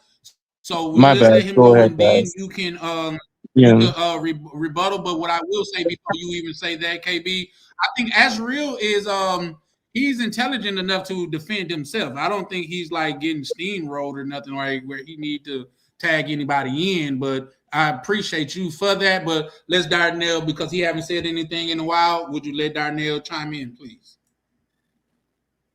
Yes. Thank you. The Darnell, only thing is yours, my good sir. Yes, sir. Thank you. The only thing I just want to say, Ronan had said it a minute ago, but to be honest with you, I don't deny that America is the greatest, country in the world. I mean, I fought for it, same as you guys, same as you, Ronan, and 020. I did my time. But I'm not gonna lie to you. I mean, I'm freaking scared here. Okay. I mean, for me to buy T-bills, for example, and I asked 020 the question earlier today, like I said, I'm in T-bills. Okay. T-bills, for those of you guys don't know, T-bills is basically cash. It doesn't really pay a whole lot of money. It's not really a good investment. It's just cash, that pays a little bit of interest, just barely above a checking or savings account. Yeah, we got it. Yeah, barely above inflation. Yeah, barely. And I got money in Switzerland. A little bit in. I'm about to get out of Denmark. I'm about to get out of Denmark, but I ain't gonna lie. I've been putting my money in everything but American assets here, and I ain't gonna lie. I mean, I'm a little fearful here. You guys don't feel the leadership in America right now is kind of destroying what was the best country in the world? In my opinion, I think made America, bro. If you understand, hold on. Real quick, guys. Hold on, Hold on, KB. I'm gonna still let you go. KB, I'm still let you go. Let me welcome Miguel to the panel. I'm sure Miguel want to chime in because I can already see it. What I want to preface that with saying this, guys, let's try our best to be respectful on here, because one thing about it is we definitely could represent ourselves as men of leisure. We don't have to be disrespectful to each other and stuff like that. So let's be respectful of each other and try not to overspeak each other. So KB, we're gonna let you chime in, and then we'll let Miguel chime in. What I will preface that with saying, like, KB and Azriel, I think you brothers are the two youngest on the channel, and I'm not saying nothing wrong with that. I remember you; it was dope. But what I don't think you guys probably understand is you guys is getting a little bit up there in heat, because you're speaking to men that have risked their lives for this country, so they have a different relationship and thought process for it. You know what I mean? So I'm not saying nobody is wrong. I'm just saying that's something to take into consideration. With that, I land. KB, please continue. I apologize. May I hear from Ronan and 020? On my question that I just well, we gotta give everybody a chance to speak. And yes, sir. Yeah, yes, they're definitely. Once again, nobody's on here. Well, I think Ronan had to drop down right fast, but I'm sure he'll be right back. He did. Nobody's on here is incapable of speaking for themselves. I just want to let everybody, because this is a panel, to converse. So I just wanted to let everybody converse. KB started to say something, so I want to give him the floor to say something. KB, the only thing that I ask is, can we not be as long-winded? Get your point across. Yeah. I'm really only gonna say two things. The first thing I would want to say is that I do believe that America is on a very serious decline. And the reason that I think that is, I'm going to tell you, I don't really have that much knowledge of the past in terms of physical experience or being in there. But the way I see some people and Americans interact, and, the attitudes that are just being said and the things that are being said, I'm just like, there's something just really fundamentally wrong here, where you have a mentality, at least the American mentality, where it's like, I'm really just going to come in and take mine. And I'm like, okay, if you want to live in a place where people just come in and take yours, there's a lot of things here, even down to education and other things that we take for granted, that, if someone had the mentality of just taking theirs, we wouldn't have those things. And those things produced a lot of benefit and good for the public here. And then on the T-bills, because I know he that brother, he did have a question about the T-bill, about the T-bills.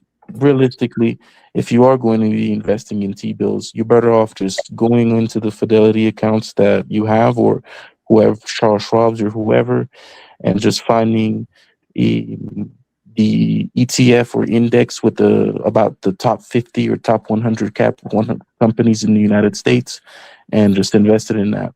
I think you're going to get a better return. And secondly, on top of a better return, when you invest in T-bonds, it's an implicit bet in America as well. So if you were to get those T-bonds and you were to hold on to them, and, you know, for whatever reason, America goes through some kind of crisis or some situations, those T-bonds themselves, the yield on them would actually increase. So the actual dollars that you're going to get back are going to be worth less than what you actually paid for them initially. I just So want that's just the two things to answer his question. That's real. Unless it's going to be extremely quick. I definitely would like for Miguel to chime in. My question to you guys, and I get you guys, this is probably the point of contention, but I want to ask you guys honestly. Do you believe, to the panel, do you believe that America is in a decline? Of course, it's always been in before decline. Before anybody answer that, we're gonna revisit that question. Like I say, let's welcome Miguel to the panel and let him chime in, and then we could definitely answer that question. Only reason why I say that, because that question is going to lead into another conversation, and I definitely want to be able to pay Miguel respect, and also I myself want to hear from OTO, and Lee has been also waiting patiently along with Black Cleaner here and there. You know, he gonna get in his shots every now and again, but he's also been waiting patiently. Miguel, how you doing, good brother? The floor is yours. Was good? What's good, Chan? What's good, panel? So I got one question, and I mean it's a rhetorical question. I don't really want nobody to ask because I'm about to go in. I would like to know, when did our young men become so motherfucking soft?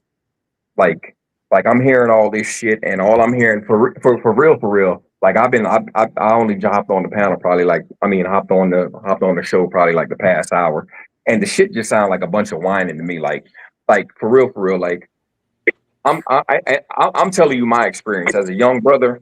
I went out, and yeah, there might not have been a bunch of economic opportunities for me from jump, but you know what the fuck I did? I went out and I worked 2 and 3 jobs at a time at sometimes. Just to make ends meet, to do what I needed to do, as well as going to school to get my goddamn education. I don't understand where all this fucking crying and all. Y'all sound like a bunch of bitches. Like, I don't understand. When did the fucking men become so fucking weak? Y'all some weak ass fucking niggas, bro. Y'all really some weak niggas, bro. I'm glad you said that, but check this out. I literally just said No, let him finish, man. Come on. Don't interrupt him, man. Let him finish. Let him say his piece, man. Like y'all sitting up here complaining and all this, this and that and this, and I ain't got the money. Yo, hustle, work, get off your fucking ass if you want to be rich. The great poet Tupac said that. Get off your ass if you want to be rich. Get off your fucking ass. Stop complaining. You are not owed a fucking thing. And especially as no black man in America, get off your fucking ass. Go work 2 jobs. Go work 3 jobs. Get your motherfucking ass in school. Get in somebody's STEM program. I'm not gonna lie to you. And better your life. Nah, come on, man. Let him finish. Just let him finish, man. Come on, man. Damn, what the fuck is really? And for real, y'all sitting up here talking about Americans in the decline and all this and that. Take your motherfucking ass to the military. Go do some fucking push-ups. Y'all niggas need some fucking testosterone. Y'all niggas weak as fuck. I was in the military. I don't need to hear a loudmouth telling me about the military. Believe me, I fought in plenty of wars. So he's talking. Nigga, is this the standard? Killing people overseas? This is the standard now? Let me say this. He's talking about go get a STEM degree, bro. I have I have almost 3 degrees. I don't know why you're talking about shit I've already accomplished before 30. You're talking about go get a STEM degree like I just graduated from college. Like I'm probably more educated than you are. But I'm and where does that have you? Where does your education have you? Hold on a second. Your education have you? I guarantee at my age, I had way more money in the bank than you. I guarantee it, Mr. Education. Your education don't mean a fucking thing if you ain't doing nothing with it. But you're like you in your mama's basement, nigga. You look like you in your mama's basement, nigga. Shut up. I had Come, more come, experience. No, I okay, have hold on. Come on. Let's You're just kind of arguing. calm it better than down. you do. Yeah, I come have on, more let's calm it experience down. and Come common on, sense than guys. you do. Ding, ding, ding, ding, ding, ding, ding. I don't Golly, man. Hey Let guys, the hey guys, depressed hey guys, let's middle-aged take it man down a vent. notch. You the Take weakest nigga on this fucking panel. Listen, guys, hold on. Hey, If you let say the depressed Hey, middle-aged real man quick, guys, vent. real quick. It's getting super heated, and like I say, I have not hold offended him on, at all. everybody. Let me speak. It's But he getting told real me super emotional. heated. One second. That's real. Yeah, but at the same time, let's try to be Niggas, respectful that's all of I each got to other, say. man. Niggas Just go because, take, if you need it, go take some once testosterone again, shots, nigga. Oh, well, this guy, shut up. Look, Come shut me up. Come shut me up. the panel, That's what you do. the panel was just fine until this new gentleman just joined. So Nigga, you ain't even, I'm just you saying. won't even I'm just cam the saying. fuck up, nigga. Cam the fuck up. Oh, come on. Nah. I've done it plenty of times. Come on. We don't gotta why are you we don't talking gotta go about- this far, Let man. him We vent. don't it Nah, doesn't have to be Cam, this way. Let that Cam brother up. vent. Come I want to on, know. bro. I want to know Come who the on, nigga bro. is At the talking end all of that the shit. day, Cam the fuck up. at the end of the game, Oh, You don't hold want on, to cam guys. up talking that bullshit. No, man, Oh, come shut on, up. You man. ain't gonna do nothing. Let me say Come this. on, Hold on, bro. guys. Nigga, I'm not gonna say nothing behind your back that I won't say to your motherfucking face, and that's what's wrong with y'all, weak ass niggas. Man, And I apologize. Hold Because on, we hold made on. the motherfucking Let's world take so it to the easy for second. y'all that y'all Let's take it niggas to got the to second, cry. guys. Hold on, guys. Just 1 second, man. Just for 1 second. Let's just take a breath. Yep. Everybody's gonna have different opinions. That's the beautiful thing about this panel and things of that nature. But like I say, it's gonna get passionate because brothers speak how they feel on here and stuff like that. But let's try to be respectful of each other and stuff like that. And Miguel, what I will say is Miguel is a part of this community and things of that nature. And like say, just like OTO feel passionate about what he's saying, Miguel feel passionate about what he's saying. The same way that Azriel feel passionate about what he's saying is the same way that KB feel passionate about what he's saying. Only thing I'm asking is let's just be respectful of each other on here. You know what I mean? And we can all converse and conversate in a civil manner, but we just got to do it with respect. You don't have to respect somebody, but you definitely have to not disrespect somebody. So let's just take it down a notch and things of that nature. We don't have to like keep diving into it. Everybody got different opinions and stuff like that. So with that, Charlie, I want to mention this too, because I know we talk a lot about passionate speeches and whatnot, but I want to say something that's I think it's a good lesson that a lot of people should hear too. Real quick. Let me see. Shout out to O'Shea Duke assistant. He said, "Damn, he crashing out." He put that in there a minute ago. My apologies, but Miguel was going ham, and I didn't want to interrupt you. Jackson. Go ahead, KB. Yeah, I want to. Yeah, I mean, we got to move towards a position where, where we kind of remove passion from a lot of these things.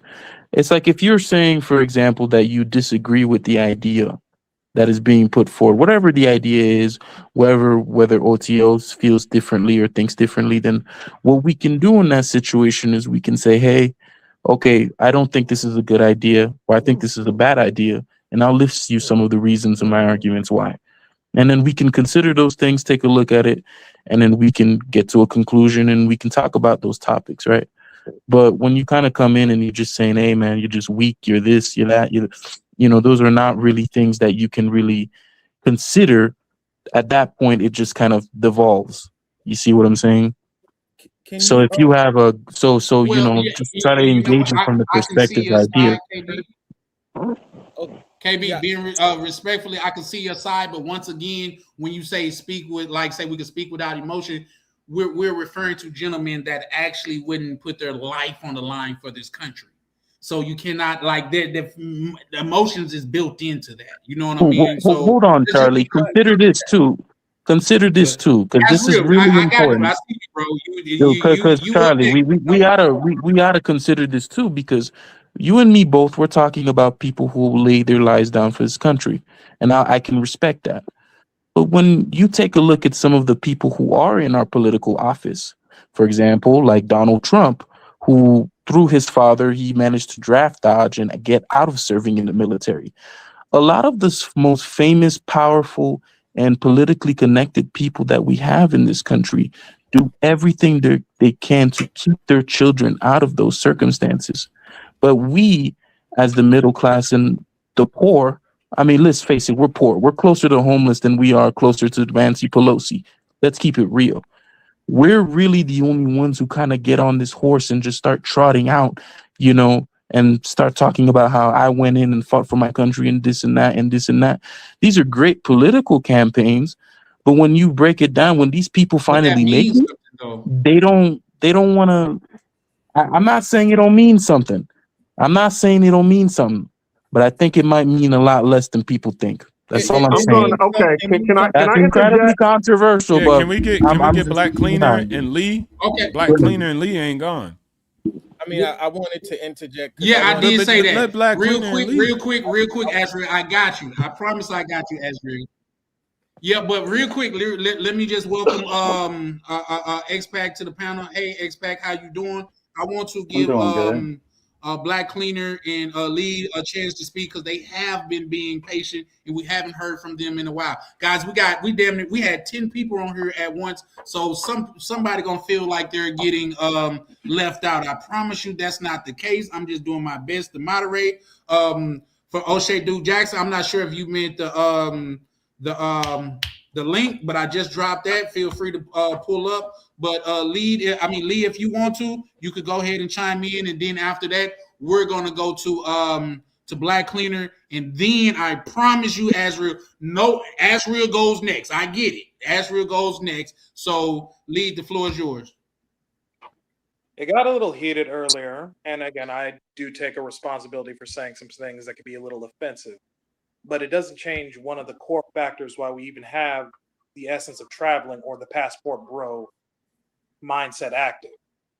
We're dealing with a lot of cultural poison. It isn't like back in the day when it was the 2000s where no one gave a crap what anyone thought. But we're now dealing with, how should I put it? People who are so caught in their feelings, they don't give a crap whether you live or die. We also have issues coming into this country because let's just keep it like this.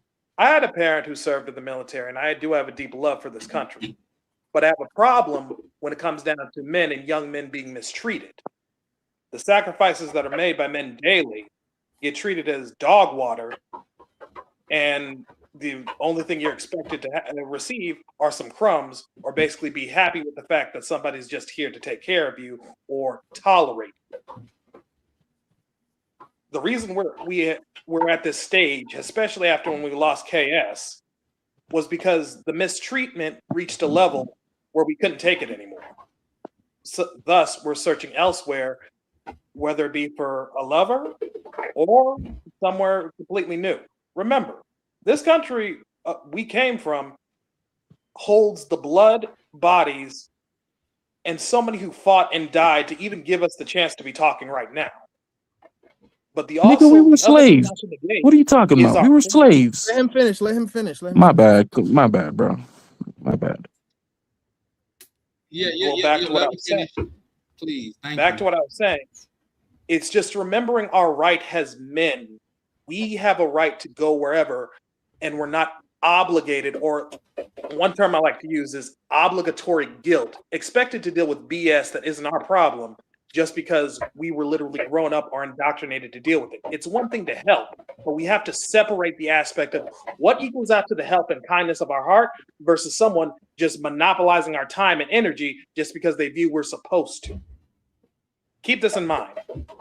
We are the descendants of the freed and resilient. Each black man, and even men here that are from other diatribes. But the point is, we have a right to choose, and no one should ever take that away from us. Yep, and I agree with you, Lee. I don't think they was trying to take it away from you. Like I said, once again, I think far as Darnell, shout out to Darnell. He's just the only one that was just on a different plane. Not saying that was good or bad, but more or less. No. I'm I'm talking talking about just. I get what you're saying. I get what you're saying. That wasn't No, I'm talking misunderstanding. about. Keep in mind. Remember what I said. Remember what I said earlier. Cultural poison. This isn't like what we had growing up, where people could just walk and be fine. We got people who are so mentally messed up, they don't mind calling the police just to kill us. Let me put it like this: we as black men have a target on our backs 24/7, and it's only magnified even worse, where it's affecting again multiple generations of men. Let's not forget, we have a culture that is so bent on one direction, they don't mind throwing people out like trash. All I'm saying is we have the right to choose, the right to live. We have to learn. We have to work together and understand things. But moreover than anything else, no freaking man in this country has the right to tell us where we can and cannot go or how to live. Well, if I can say, I'm next. God damn it. Real quick, Daniel. I had told Black Cleaner that he could chime in, and then, but I promise you, we're gonna get to you. Like I said, once again, we got 1, 2, 3, 4, 5, 6, 7, 8. We got 8 people on the panel, so it's a little hard to keep track of. But I'm trying my best. Understood. Black Cleaner, feel free to chime in, and then we got to give Azriel a chance. After you're doing a good job, by the way. I appreciate it, good brother. And like I say, I'm not moderating. I'm not moderating with any bias or anything like that. I just want everybody to feel heard. Yes, sir. I appreciate you, good brother. But Black Cleaner, you want to chime in? Yeah, I just want to say this. I'm going to try to be brief, okay?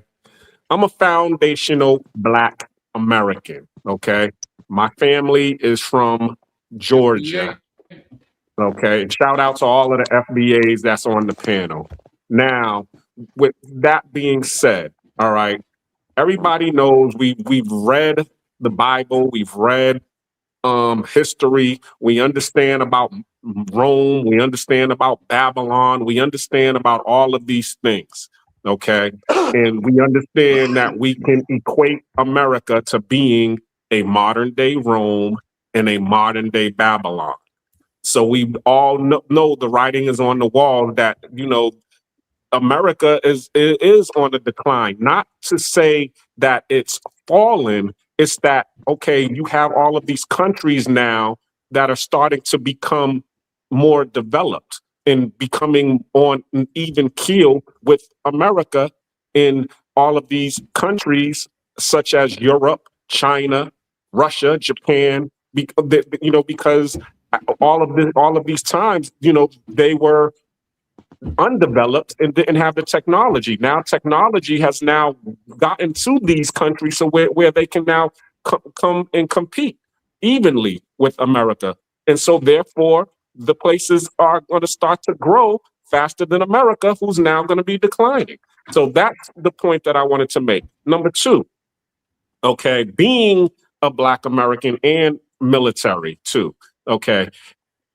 If you ask many military people, you're gonna find the ones that are gung-ho saying, yeah, I'm here to fight for my country and liberate my country and I'm fighting for freedom. You're gonna find a few of those, but the majority of them, when you ask them, why did you join the military? They're gonna say money for college.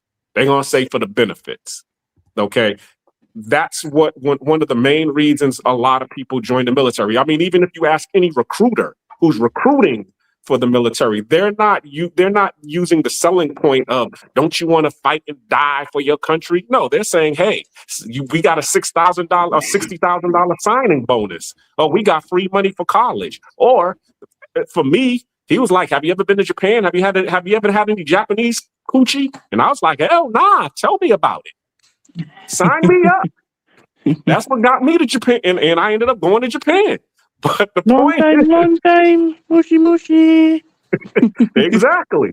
But the point is, in the end, okay, that being a foundational Black American, my family who fought and built this country and shedded their blood to build this country and to get very little from this country, and they were running for freedom.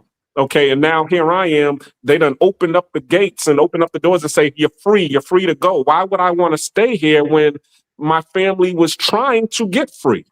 I don't be a fool, take the deal. You know what I'm saying? Before they close the gates again and leave you back in this, what they call, they say a white man's heaven is a black man's hell. So, okay, if the white man is enjoying their heaven here in America, and we were the ones that were slaving to preserve their heaven, and it was hell for us, and now that they opened up the gates, we need to take off that mental,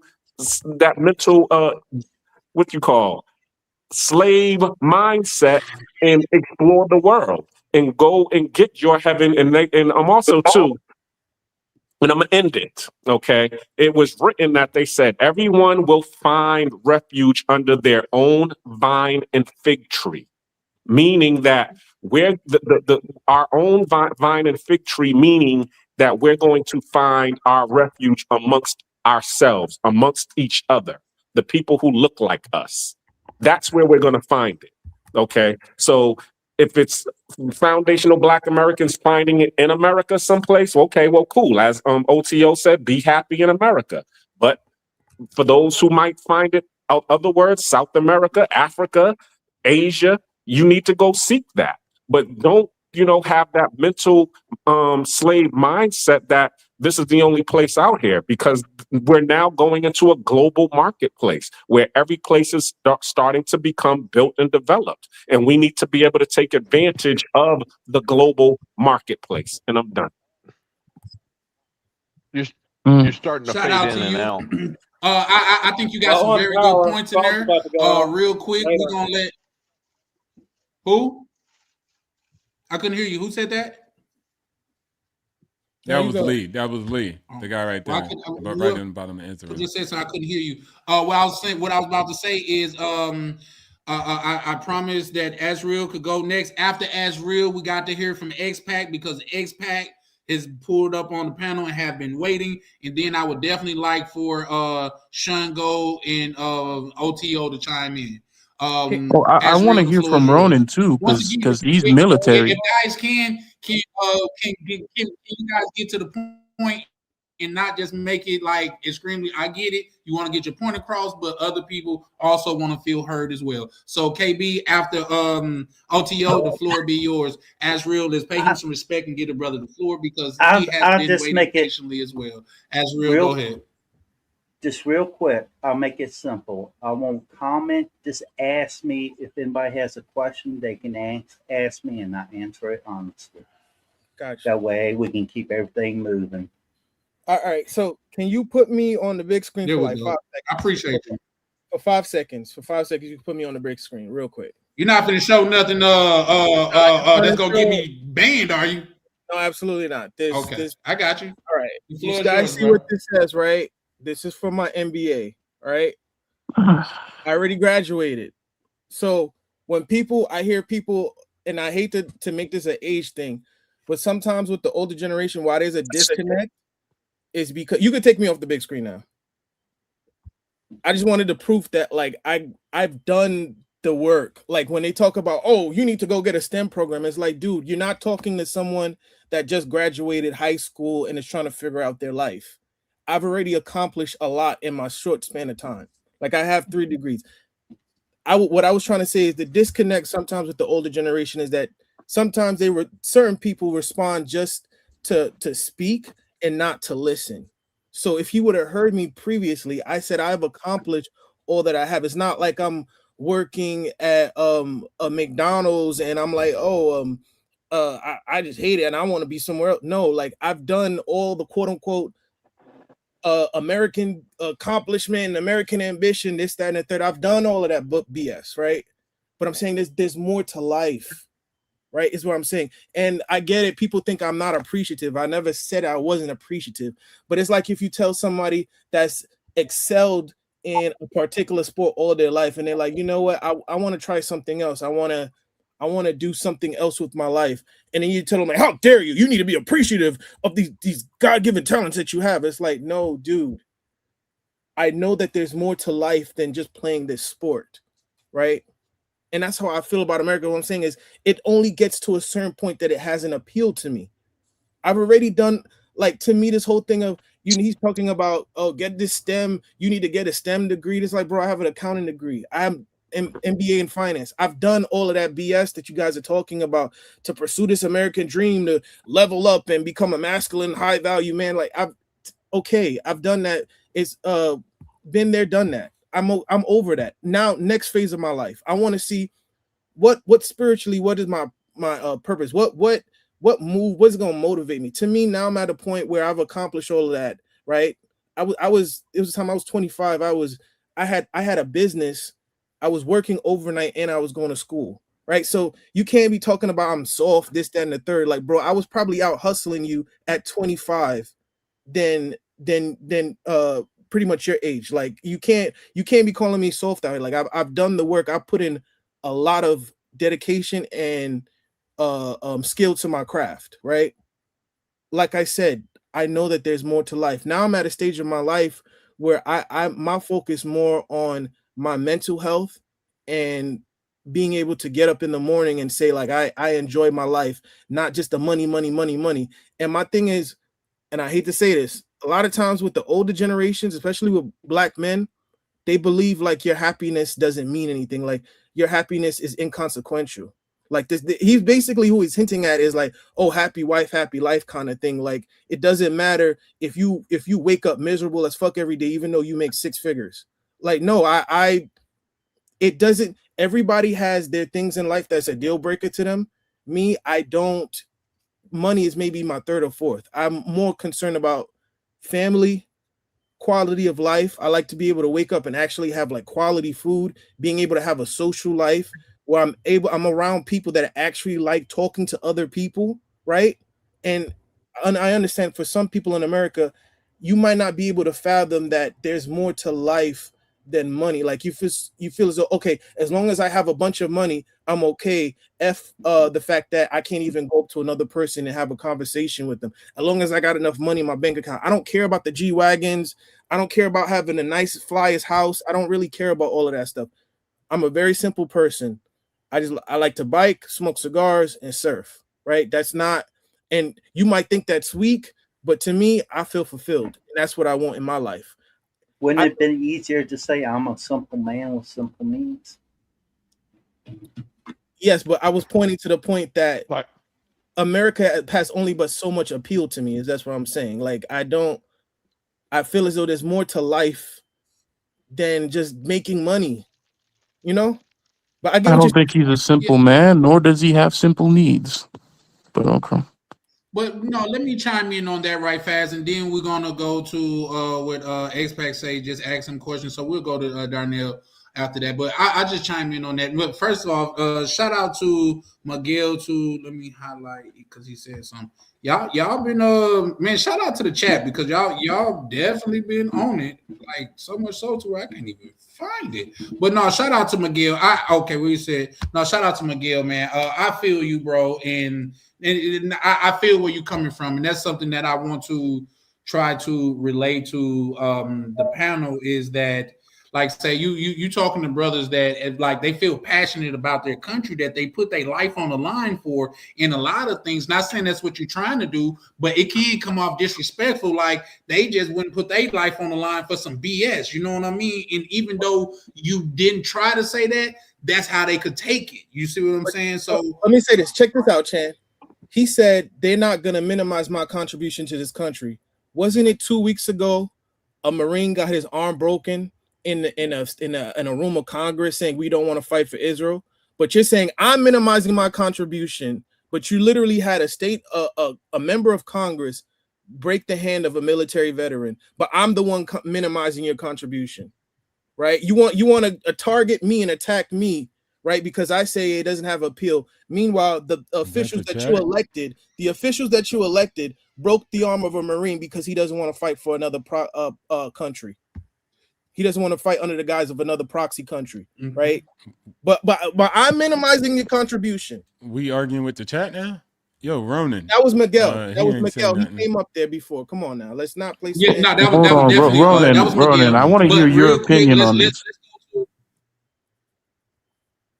Yeah, but let's go in order after Darnell, because he's been waiting, guys. Like I say, it's nothing that I'm doing facetiously. I'm just trying to make sure everybody's being heard. Yeah, Look, go I ahead. can Appreciate wait, you even guys' though I've been patience and booked things of that like nature 5 after times on Darnell. the internet. Yeah, no, because your internet been going out, so you know what I mean. Like, but yeah, once again, it's nothing that I'm doing like intentionally, or Oh, I'm not blaming somebody you. I'm point just is saying. not like being ill. I'm sorry, say that I couldn't hear you. I said I'm There's a not blaming delay. you. I understand. No problem. Okay. Well, Darnell, you say you wanted to chime in after Darnell, like OTO or Ronan could go. You guys could figure that. But Darnell, you said you wanted to chime in. Yes, sir, and thank you. I did ask O2O and Ronan a question. I don't know if they remember. I will repeat it. Yeah, yes, sir. And I did ask them a question. I don't know if they remember it or not. I can repeat it if they need to. But I mean, the only thing I wanted to say, I think he had said something. I flew off the rails or something like that. I don't recall flying. And I do have a growth in the brain, but I don't recall flying off the rails or anything like that. There was another guy that I recall, flying off the rails, coming up here, the N-word. And I remember when you said earlier, hey, we don't do that here and stuff like that. He came up here with that, you know what I'm saying? Disrespecting other guys on the panel. I mean, yeah, we had disagreements, but your panel was very civil till he came up here, nothing wrong with disagreements. But all this cam up and all this other stuff, and well, you need to do this. I don't need to hear from a guy that probably never served a day in his damn life. Believe me, I spent a decade of my life in combat. He definitely served. He definitely served. Okay, so he definitely served. We let's put some respect. That's the same way. If I knew you served, I wouldn't let nobody come up here and say that you didn't serve. He definitely served. He is certified. So with that being said, please move. We can move on. But I have to pay respect where respect is due. No, I understand completely. And if I spoke out, and if I'm wrong, then I apologize. But the thing is that, you don't have to come up here and insulting everybody on the panel. I guess in a way, I'm kind of getting tired of this. Pardon my language here. Okay. I'm about to use some language, but that niggerish kind of behavior. I guess you could say I'm say ninja behavior. Ninja behavior. Thank you. I apologize. Ninja behavior. I'm just getting tired of that. Where, we're having a really good discussion, even though we disagree on things. We're able to communicate, and we're able to disagree, with some kind of decorum, and then you get this stuff, for clicks and views. To me, that is what ruins America. That's what ruins this country, is when we do this kind of stupid stuff, just for clicks and views. You're not providing any value when you do that. And I believe I heard Ronan say he didn't remember my question, so I do want to repeat my question, for Ronan and O2O, if that's okay, if I have time. Yeah, absolutely. Then we're gonna get the floor to OTO when Ronan come back up, because I'm pretty sure he's having a problem with his internet in the Philippines, but I definitely want to hear Ronan's point of view, because he always got something insightful to add. But yeah, for sure. Repose your question, and then we'll give the floor to OTO. Yeah, so my question earlier was about like I said, I don't deny this is the greatest country in the world, the land of opportunity, the place to make money. The thing is that I think somebody I think you got feedback. I think you got. Hello? Okay. All right. Okay. So no, you good. Go ahead and ask your question, because Ronan just pulled back up. There you go. So here's what my question is. Like I said, with everything going on with our leadership, you know, I do admit I have never been a Donald Trump supporter, or excuse me, a President Trump supporter. I've never been one. I've always had concerns, but unfortunately, I'm not gonna lie. To me, it kind of appears we're on the highway to hell. You know, I don't think he thought this Iran thing through very well. You know, we all see the price at the pump. You know, our food costs are about to go up, things of that nature. Like I said, for me to start going into T-bills, I mean, I don't believe in T-bills. Like somebody, I can't remember who was telling me, you know, you don't want to be buying T-bills and bonds. He's right. And I know this. You know, I know he's right. I don't disagree with one word he said. You know, the thing is that, man, you know, I'm watching, you know, Brent crude prices. You know, if it reaches 120, it's unsustainable. That means economies are unsustainable. You know, I've been reading the news. President Trump spoke today talking about, you know, it sounds like we might be pulling out of NATO. I mean, things are changing, and I have a whole lot of fear. You know, I have a lot of fear about the new world order that may be coming. So, you know, I think that, you know, and for sure, I'm watching the Real U.S. quick, dollar, Darnell, Swiss franc. my apologies for cutting you off. No, Where's the question? Okay, real quick, Darnell, my apologies for cutting you off, but can you put in like a one sentence form so they could just answer it directly, because it was kind of went on because I even got confused what the question was. So if you can be so kind to put it in a one sentence form, that way they could get to it right away. Yes, sir. My humble apologies. Basically, I mean, for O2O and Ronan, are you guys not scared that maybe this might be, you know, the end of America as we know? I'm not saying the end of America like the world's going to end or anything, but is this the end of America as a superpower, the current world order? Do you guys have any concern? And if you have any advice on how to navigate these troubling waters, I would really appreciate it. First off, Darnell, I would definitely appreciate your courtesy and things of that nature. You're very respectful. Let's let Ronan go, OTO, and then I'm pretty sure Miguel want to chime in. So Ronan, the floor is yours. I don't know if I'm breaking up. If I'm breaking up, then I'm gonna have to reboot and come back in. So you need to you're loud and clear. Loud and clear. You're good. You sound crispy. Yep, you good right now. Speak your mind before you leg out again. Yeah, I really want to hear about his perspective on the military, but go ahead. See, I'm out. I'll back in. Go ahead, O2O or Miguel. No, we can hear you. You're good. You're good. You're good. I can't hear you guys. Everything's breaking up. You can't hear we him. can hear you. He can't hear you. He's saying he can't hear us. O2O, go ahead. Miguel, go ahead. Let me reboot. Yeah. I'll come back. Okay. Okay. Yeah, sure. so going to the question that Darnell asked. Look, Darnell, this is just my perspective, all right? You see the Trump hat.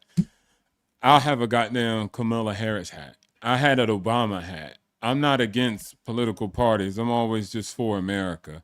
I always had the respect, as a veteran, the president on the wall. I have my whole opinions. I know it's hard to run a country, so I don't backseat drive. It's just a hard thing to do.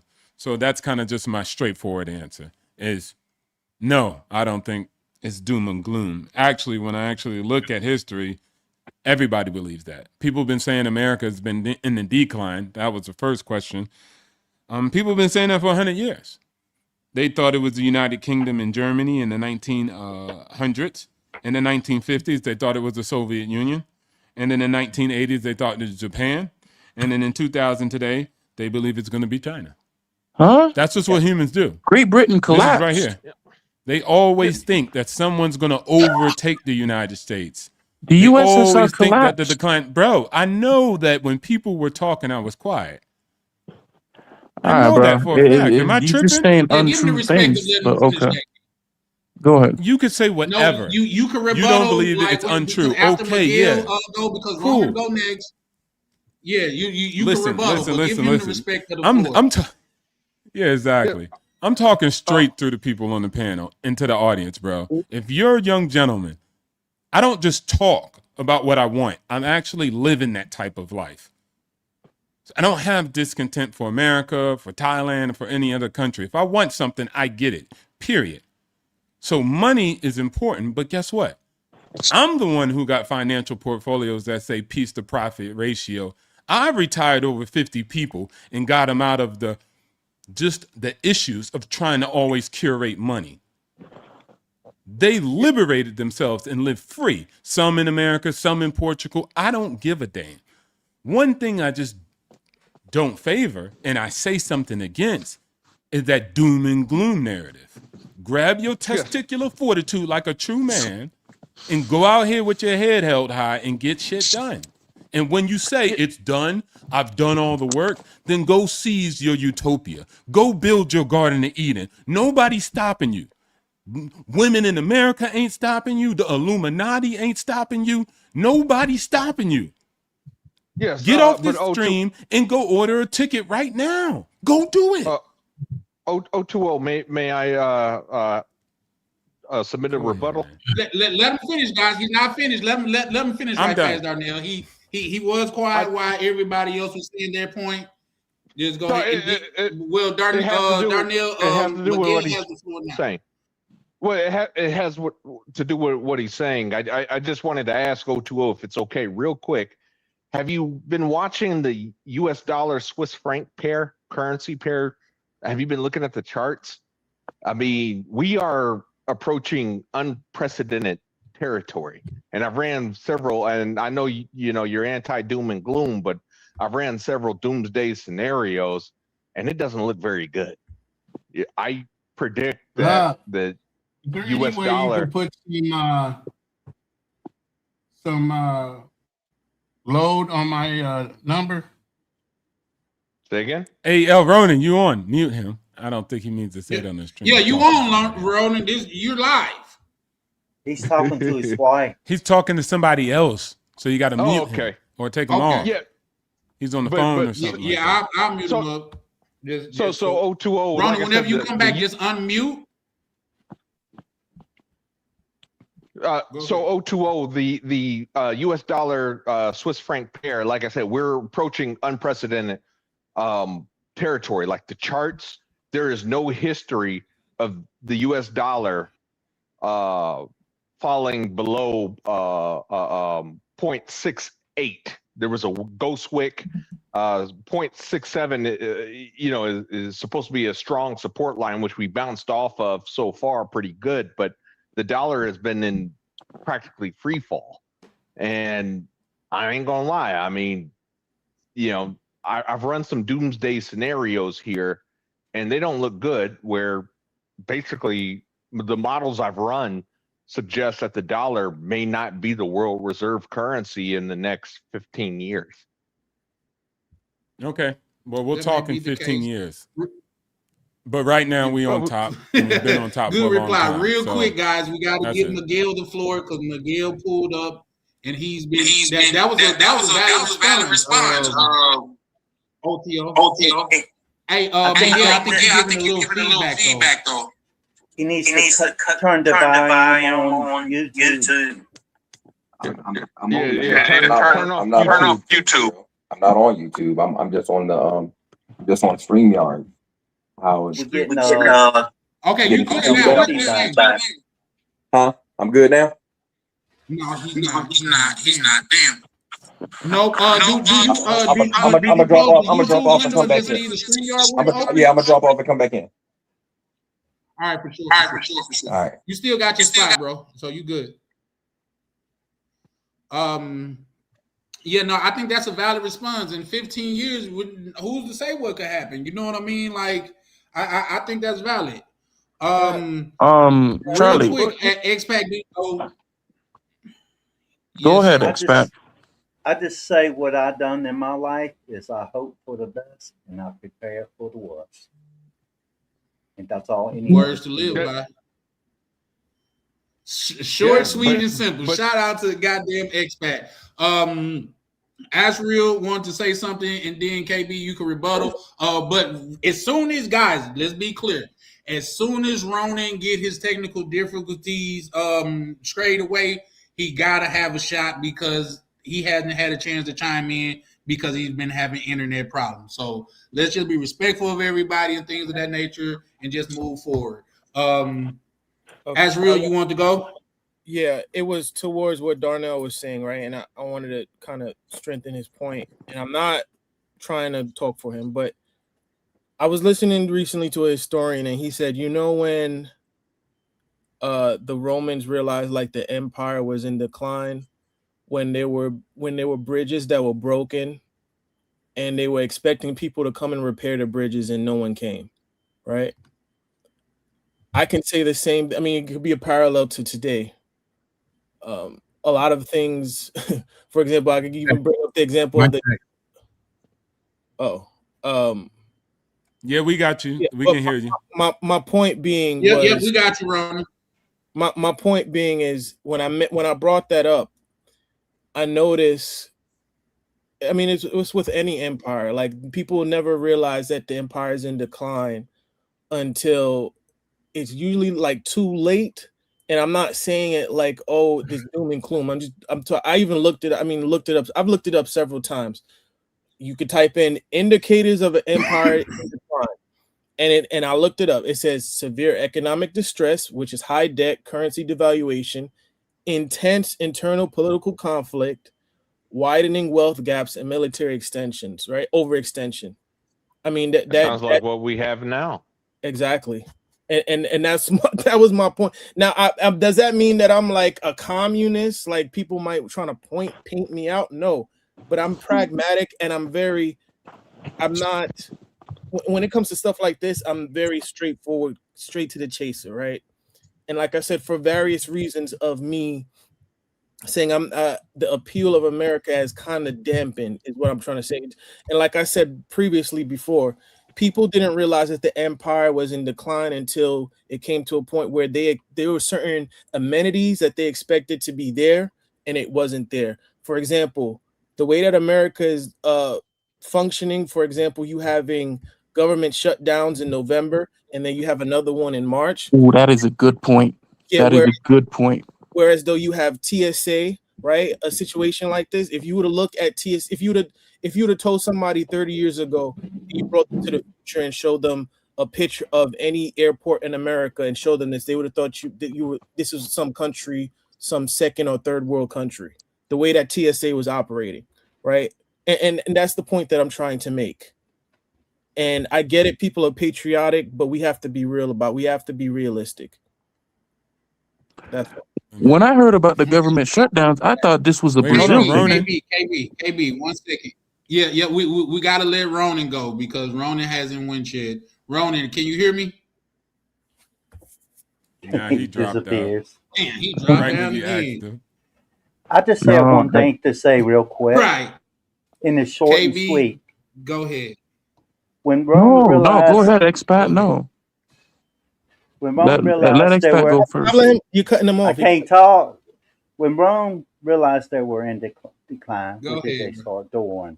They brought in tons of immigrants. How did that work out for them?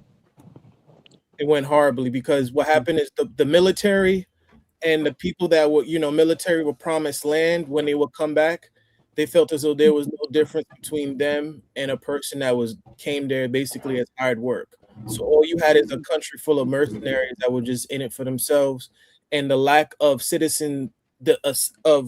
of differentiating citizenship between those that served, for example, in the Praetorian Guard, and a person that just they were from another country, and then boom, you became a citizen. It clashed.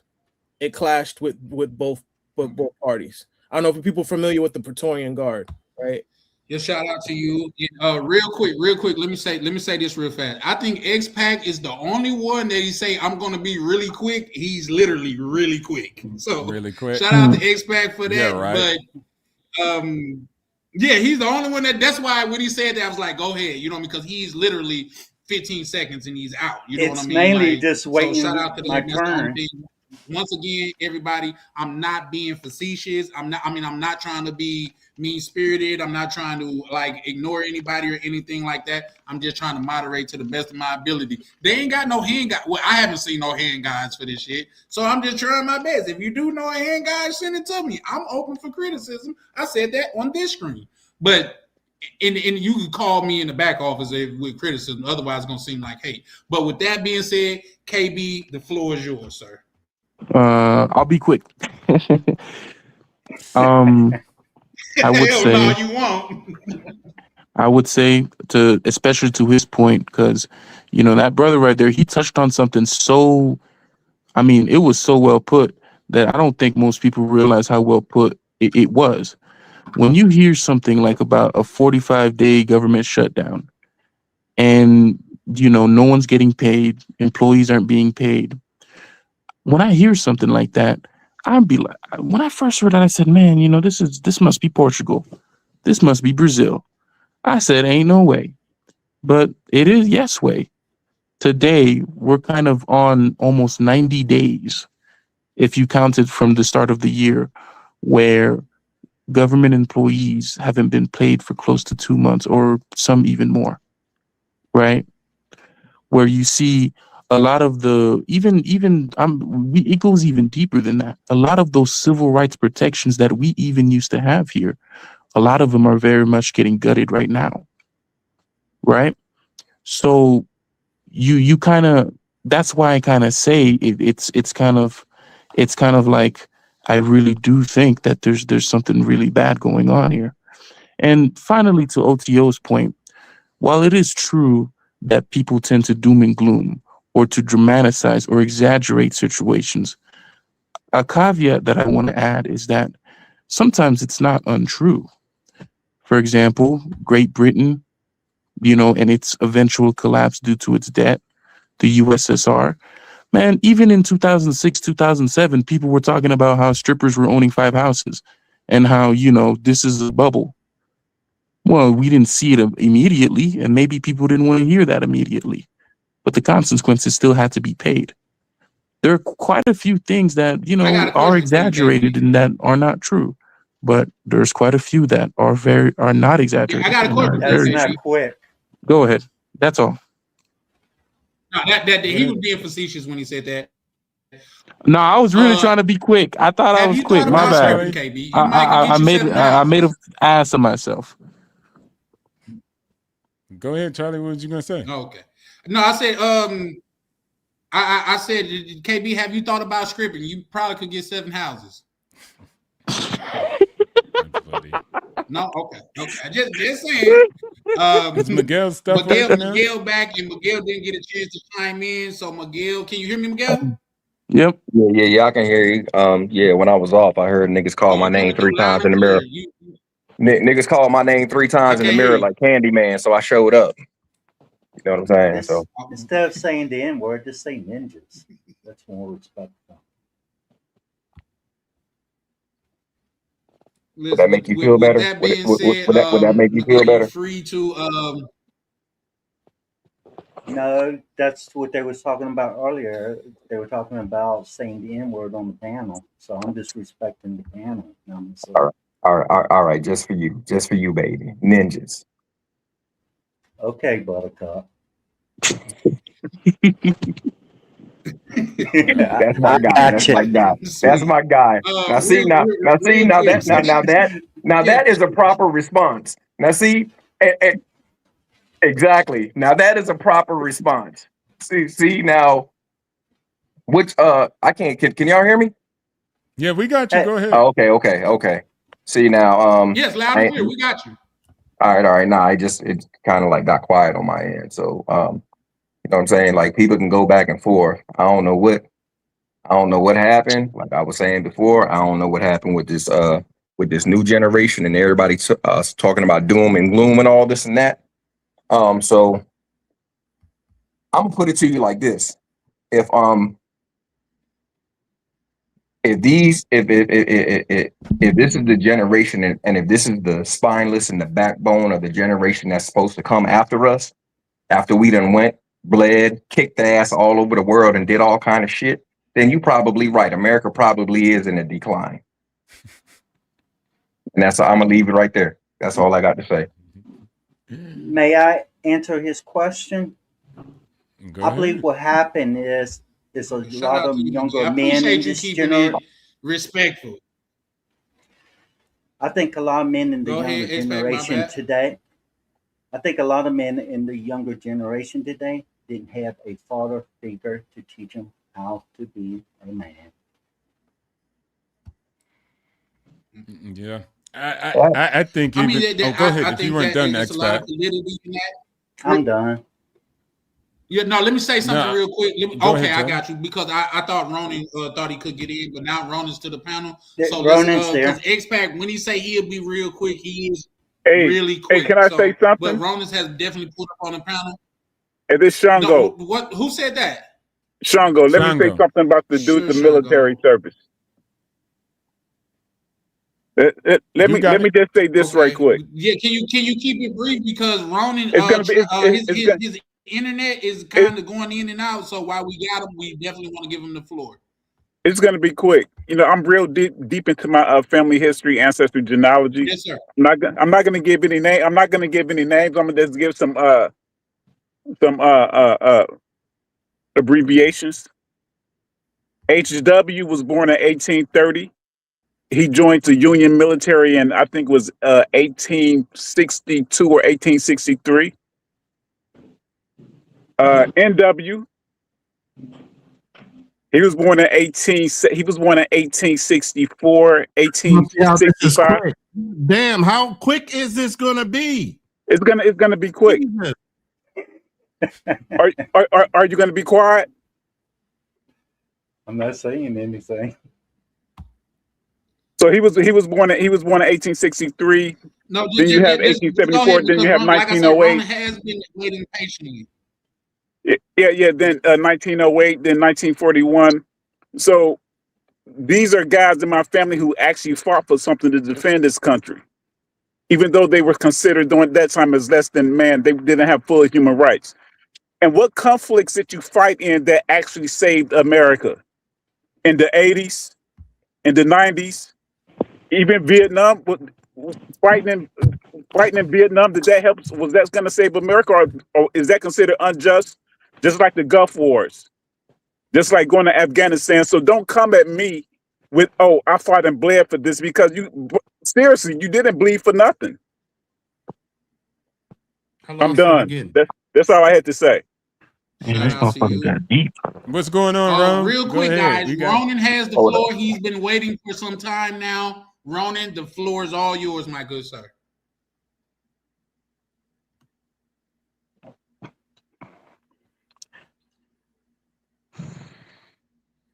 Can you Ronan, hear us? can you hear me? Did we lose him? We need to play the Jeopardy theme song. I reckon he's tired of trying to speak. I know he's having problems with online, but he gets interrupted when he speaks, and then his internet messes up again. Yeah, if he does come back, That's why I said I wanted him if to I be can able to switch. go ahead and go while he had good internet. But Out of just real quick, yeah, out of Ronan, respect to, real quick, out of respect to Ronan, when he comes back on, everybody stop talking and listen to what he says, because he's been trying to come on here online, trying to, say his point of view. Don't interrupt. We don't need you to remind us. You don't need me to remind you, but yet y'all keep doing it.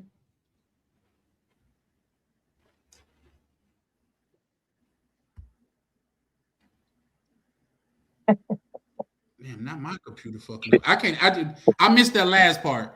Okay. Real quick, guys. Ronan is coming up. Let's get him the floor while he got good internet. Ronan, you loud and clear, good brother. All right. First of all, Jesus Christ. This internet sucks. So I gotta say it fast and as blunt as I can fucking say. Our deaths are greatly exaggerated. The people that are sitting here accentuating all the negatives and everything that's going on right now globally as far as the economy and everything else, they're rooting for our demise. We're one of the youngest countries that ever came up to rule when it comes to our currency. Okay, all these other guys that were actually the currency rulers, they were colonizers. How insulting is it for a fucking United States to come up from nowhere, break away from the colonizers, and become the world global leader in a lot of different things?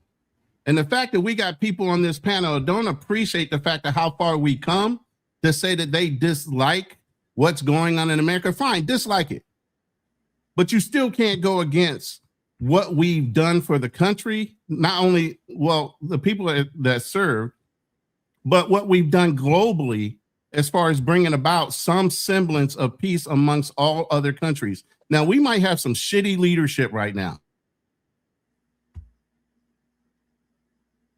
True. Oh, we lost him. Damn, he was cooking. Damn, I think he was starting to cook too. Damn, look at Trump. Trump cut that nigga off. I respect. Excuse me, my bad. That ninja. That ninja. I respect the service. Real quick, guys. Let me say this. With everything else aside, because I am a Army brat, I will like to take this time to say, man, I really appreciate you guys' service, and disrespect is something that you will never hear from me, because I understand and appreciate the sacrifice that you guys made. Yeah, absolutely. To you on that. I respect also, the service of my ancestors who fought in the Civil War. And yeah, shout out to them. And who fought in World War I and World War II, Nazi Germany. So what did you do? Yeah, so, But that doesn't take away from the brothers that served. So what did you do? What I do, I did with my father who fought who was a Marine, who told me what to do. Wait, what was that? Go to college. Oh, he's back. So running back.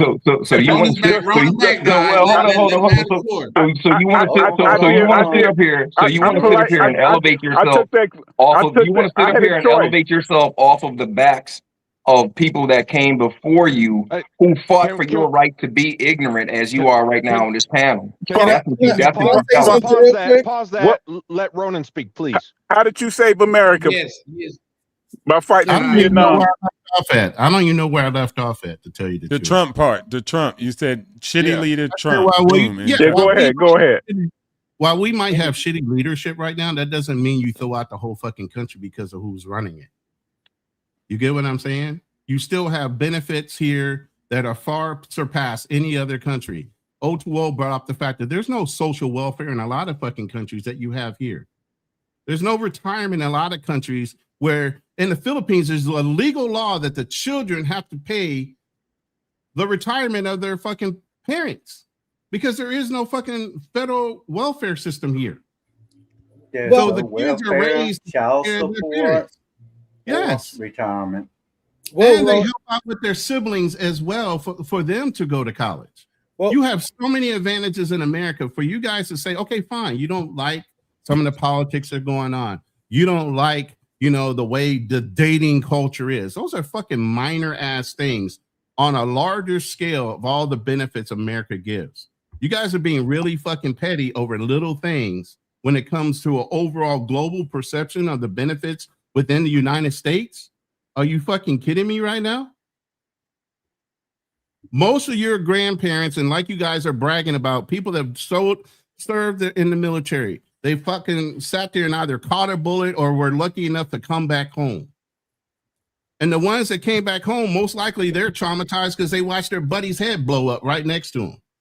But then you're going to talk down about their service level and what they've done so that you can open your mouths to say whatever the fuck you want. That's the freedom that we fight for as fucking military individuals. So that you can sit here and guesstimate what's good and what's bad about this country that everybody's fighting to get the fuck into. Think about that for a second.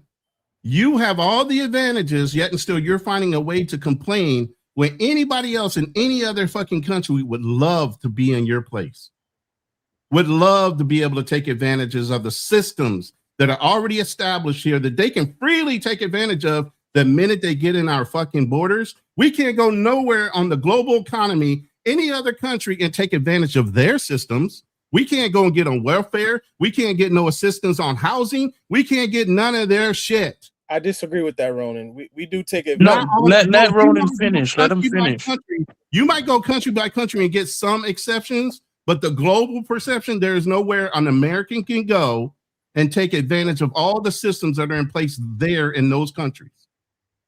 But yet and still, everybody can come here and do the same.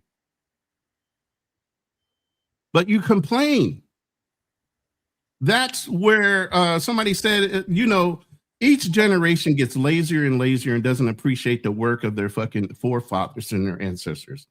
While you use their advantages of what they've done, like Miguel said, of all the fucking strife and everything they had to do to get you where you were so that you could be lazy and unappreciative, you still are doing that off the sweat and tears and backs and blood of all your ancestors that came before. And you're showing a level of disrespect that's so fucking, like, you're so unappreciative and so entitled in the generations that have come up. Like putting in a hard day's work. Disrespect. I want to know who you're talking to specifically. I'm talking in general. In general, are you entitled when you receive VA benefits? I'm entitled to it. Absolutely. You know why? Because I fucking got hurt while I was in the military. I got shot at. They fucking damaged me when I was in the best of my life, bruh. I was a martial artist. I could run you in the fucking dirt. I don't give a fuck who you are. I will whoop your ass too. Real talk. Before I even got in, I was doing these things. Once I got in, they took me at my best and wore me the fuck out. Knees, back, everything. Exposed me to all kind of fucking chemicals. So when you talk about a veteran pulling a fucking retirement check or pulling some kind of disability, that's fucking well deserved. Do you think this country? Well, hold on, but that's not the military isn't the only profession or line of service that is important to national security that doesn't destroy your body. There are people who even do work on jet engines. I know someone personally who got sucked in and got turned into chump inside of one of the engines. I just want to say this. I'm going to say this is absolutely quick, less than 10 seconds. I got my CDLs in 1991. That's all I wanted to say. I got my CDLs in 1991. Stopped driving 2 years ago, a year and a half ago after I had a head-on collision. Okay, continue. Well, Ronan, let me ask you this. Okay, with that being said, real quick, let me chime in on this because I think this is going a different direction than it definitely should be. But what I will say, one of the saddest things for me to see in America is see somebody that serve and risk their life for this country and to be homeless on the street. That's one of the saddest things for me to see because you was willing to give your life for this country and this country is not taking advantage of you. So if you went out there, I definitely believe that the country should take care of you, especially when they sending all of this money other places. I think that's the least they could do. Check this out. Maybe they want to be homeless. Let me say this. Charlie, I think most people with they want to be homeless. Charlie, I think most people have mental illness, but some people out there really fucking need homeless. But check this out, and I'm glad you brought that up. I wanted to say two things, right? We people are getting on me, and I understand. I have no issue with military. I respect. The ironic thing is, and this is gonna really F y'all up, I probably have more respect for the military than half of your congressmen and the president, right? But we don't give him that same smoke. The mere fact that we have veterans that are homeless and out on the street deserted, right? Meanwhile, Israel gets free healthcare and free schooling, and they get more aid than the whole continent of Africa. Like, why are you mad at me for saying I don't see the same appeal that America used to have, but you don't have an issue with your own representatives and how they treat people like you, right? And then to my second point, we all are familiar. I don't know if you guys watch geopolitics very closely. Joe Kent came out himself and said, this war is he said he's tired of the wars, fighting for the never-ending wars. Useless. The useless wars, the wars that go nowhere. there was pushback, but I'm sure you guys are not gonna disagree with him in terms of his sentiment of where this country is going. But the ironic thing is, I feel the same way as Joe Kent. But because people want to dismiss me and say, "Oh, you're young, you're this, that, and the third, you haven't experienced life," he's multi awarded Green Beret, served multiple years in the military, has like over 12 decorations, I believe, right? So he agrees with me when I say the same thing of where the country is going. And he's he has more experience than all anybody on this panel. And but that's my point. Not right? me. So shout outs to him though. But at the end of the day, man, I gotta go. I'm definitely gonna go back to enjoy my life because this shit is depressing. But what I would say it's just too much chat. Yeah, no, I said I'm leaving. I said I'm leaving. So shout outs, it is. But for you guys, whoever listen and live that life. But net at the end of the day, I'll say this. Man, seize your life. You got all the opportunities. I tell people in Thailand always, shout out to the mentees and the people I led in Thailand. American dream is global. They're out here owning property, doing better in Thailand because I believe it's a mindset and it's about what you decide to do in this world. I don't give a damn about politics and what somebody said this. I don't care. You got to go out there and you got to make something for yourself. The moment you start looking at the world they hand you out, is the best you can do. Is to actually fix your own life and fix your own issues. That's it. That's my advice. Somebody else got something. They want to run charts on the dollar. They want to run charts on immigration. They want to run charts on the Roman Empire. Go do it. I'm winning because I got my life straight. Thank you.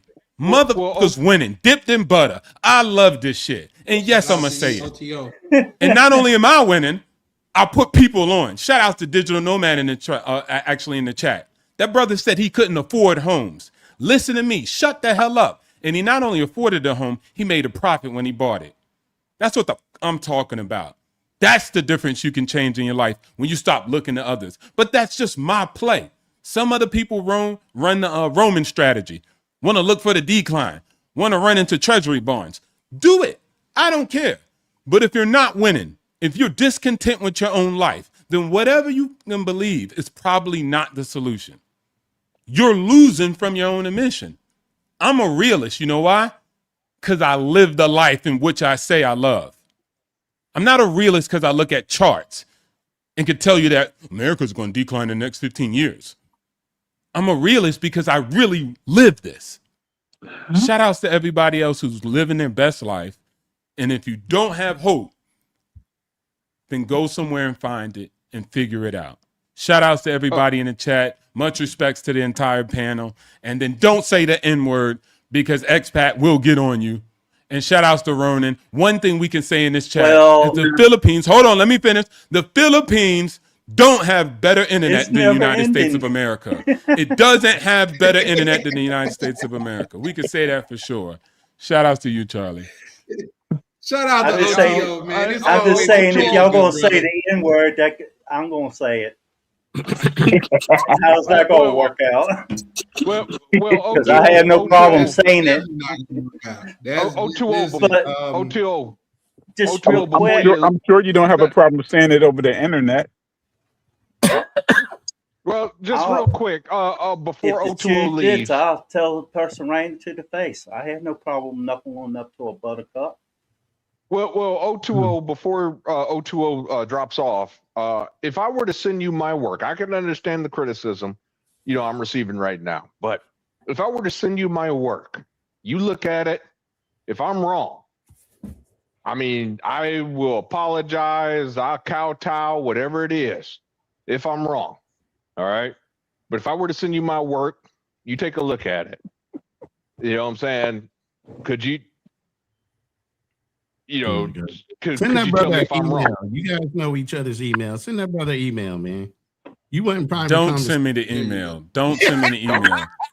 You don't want to see my work? Short the currency and become a trillionaire. Best of luck. I wish you the best. I hope you're right. Get rich. A young brother in the black shirt. When you talking about traveling somewhere, being at peace, I definitely know what you're talking about. The same thing happened to me when I went to Kenya when I started doing things that I like, comfortable, no worries. It wasn't about I'm financially stable, but it wasn't about the money. People ask me, "Oh, you want to buy some land while you're over here? Are you trying to escape? Are you trying to build?" I'm just over there chilling. I'm over there running. I'm over there chilling, good health. So I definitely know what you're talking about. I think some people just hating on you because you're young and you know what you want. That's what it is. That might be it. That might be a Ain't fact. nobody hating on him. We want him to experience life. At the end of the day, that's the point, right? Mm. It's the discredit to the United And States on how me he personally, feels I want to himself. see everybody That's the win. problem. Your happiness doesn't Yeah, need other and my people's thing is, approval. like, say, I'm not Do here it to be without right or regrets. wrong. I'm here to just relay my opinion, and maybe I could pick up something. That's the point of these lives in my eyes, because I always pick up something that I didn't previously have before I came on here. I get to look at the same situation, but from different angles. You see what I'm saying? So that's my whole thing. It's never where I'm hating on him because he's young. I give KB shit because me and KB, we got that kind of relationship. He talk about me being old. I talk about him being young. I'm sure he don't take nothing I say to heart, and I don't take nothing he say to heart. But it's never me hating on another black man. Go ahead. My apologies. I don't necessarily believe it's even hating. It's more of a you know, you're young, I'm old, I've lived and experienced life, therefore just shut up and listen to what I have to say, right? And it's like, no, maybe sometimes people have an introspective coming from a younger person's perspective, right? For example, I'm sure that there were when you had people coming into the new world, right, into America and settling in America, I'm sure their English grandfathers and fathers were telling them, like, what do you know? Like, there's nothing better than the British Empire, right? But they're like, no, there has to be something better than being under King George and not being able to have religious autonomy, right? So my point being is, I think maybe I should have preferenced my argument by saying that I appreciate the military, because people brought up the military to the point where it's like that wasn't really my my point of contention, right? But I get it. But what I'm trying to also say is, you guys really need to understand you're more upset with me than you are with the representatives and how they treat your own. I mean, look at Joe Kent. He's a pariah in politics now. This man is a decorated veteran. So that goes to show you how your own politicians feel about you as a member of the military. Aren't those your politicians as well? Yes. I agree. But yeah, they are. Wait. So the way you talk, you're dismissive of the fact that you think all military people are supportive of everything that's going on with the government. We are not. We don't agree with everything that's going on. Matter of fact, Donald Trump right now is out of order, but you got pussy ass generals that are following behind him, not getting congressional approval to do any of this bullshit because we are being run by Israel. Do you think military people want to fight for Israel, not the United States? We signed up to fight for the United States, not Israel. But here's the caveat. As a civilian, you get to question that. As somebody in the military, you follow orders. You don't get to question shit. I feel like I'm having a Colonel Jessup moment. The only thing you can question are we supposed to respect that order or not? You heard me, Ronan? I feel like I'm having a Colonel Jessup moment. God damn. Hey, Ronan, let me ask you an honest question, a respectful question. Am I supposed to respect you for following unjust orders? That is deep. What? Ronan may not be able to hear you because I'm sure Ronan fires back right away, for sure. But Miguel, you want to chime in on that? Because I know you served as well. It's just like when you watch these documentaries with these Nazis who were in the on the gallows about to get hung because of the atrocities they committed in World War II. They were saying we were just following orders. So should we as American citizens who didn't serve respect you because you was just following orders? No. Well, hold on. We have to add some nuance here, because I don't think Yeah, anybody's going to give there's a damn when you're going consequences to a for not military following tribunal. those Wait. orders. Hold up. So all this disrespect you having for us right now. So why did you bring up the people that fought in your family and talking about all What this respect? disrespect? No. You held them in reverence. So why are you not respecting the people of the military of today's military? Because my father, my 2 times great grandfather fought in the Civil War. Who was enslaved, born in 1830, joined the Union Army, traveled all the way to Memphis and joined the Union Army. Okay. Brother, I got family that's been fighting since World War I. What the fuck are you talking about? And I'm closer to finding family members, ancestors who fought in the Revolutionary War. I actually got pictures of everybody in my family that's ever fought. My family is a family of service. No, but what I'm saying is, what are you saying? Should we? So what we're saying is we fight for your right to say the stupid shit that you're saying, and to be as ignorant as you want to be. We fight for that right. Just because you was too pussy not to don a uniform, just because you was too pussy not to don a uniform, don't discount the service that we provided for you to talk the dumb shit that you fucking talking right now. Do not discount nobody that was in the fucking service, because nobody discounted none of your fucking family that was in the service. I'm asking you a question. Don't ask me shit until you put the fucking uniform on. How about that? How about that? Good on you, Miguel. You know why? You don't deserve to ask me shit. Keep talking. Get the fuck up out of here, nigga. Oh, come on, man. Nigga, get the fuck up out of here. Wait, Shane, let me fuck up out of here. Nigga talking that dumb shit. Fuck you gonna hold your family in reverence, but then my great grandfather twice removed. Man, shut the fuck up, nigga. The shit that we provide, you think I'm gonna respect you because you was in the Gulf War? Shut the fuck up. You think I'm gonna respect this shit because you was in the Gulf War? That's on you. You mad at the world because you did that shit. Y'all, let's just take it down a notch. Let me say this real quick. You're not gonna be disrespecting no fucking military, not on no fucking panel that I'm on. You punk pussy ass motherfucker. I don't give a damn who the fuck. Your family served, nigga. You didn't serve. Hold on. Let me say this. Hold on, guys. Hold on. You got me fucked up. You got me fucked up tonight. You are fucked up. You right. You are fucked up. Yeah.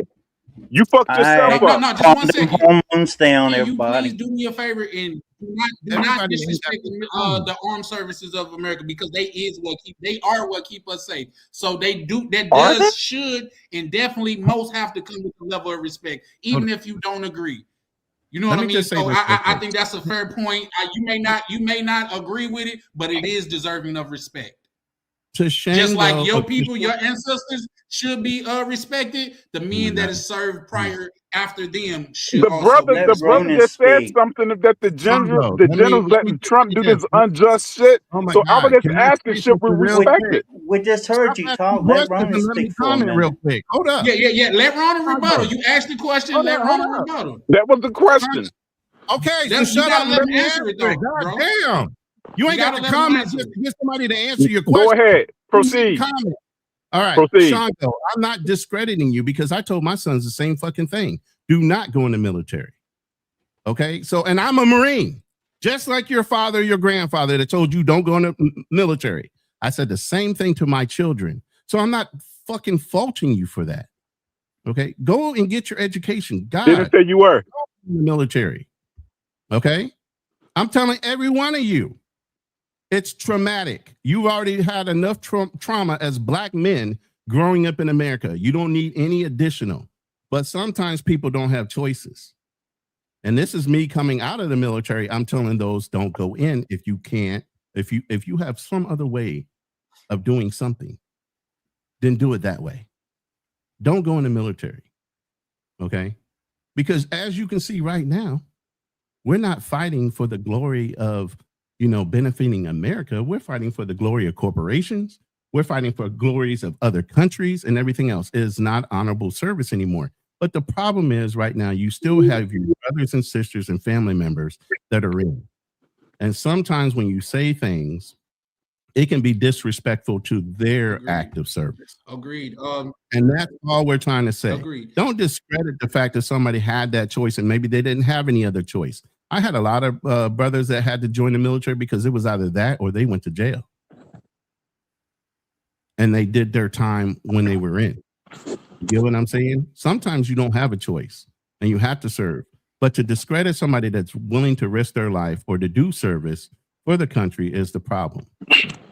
And you bragged about your family being of service and did service, even though they advised you not to go in. Fine, don't go in. But don't discredit anything that your ancestors did. And don't discredit anything that anybody else that might be currently alive or their ancestors in their service. Let me politely make something absolutely clear. I was bragging that my 2 times great grandfather fought in the Civil War against slavery, against the Confederacy. Okay. If it was bragging, it was bragging because I had family members, I had ancestors, great grandfather who fought in World War II against Nazi Germany. Okay. Now, so I wasn't, brother, I didn't say anything to discredit your service. You said something about these generals and this unjust shit. So I was like, should we respect it? That's when everything went off the hook. So should we respect you, for your service, like your actions that you said the bullshit generals, unless I misheard you?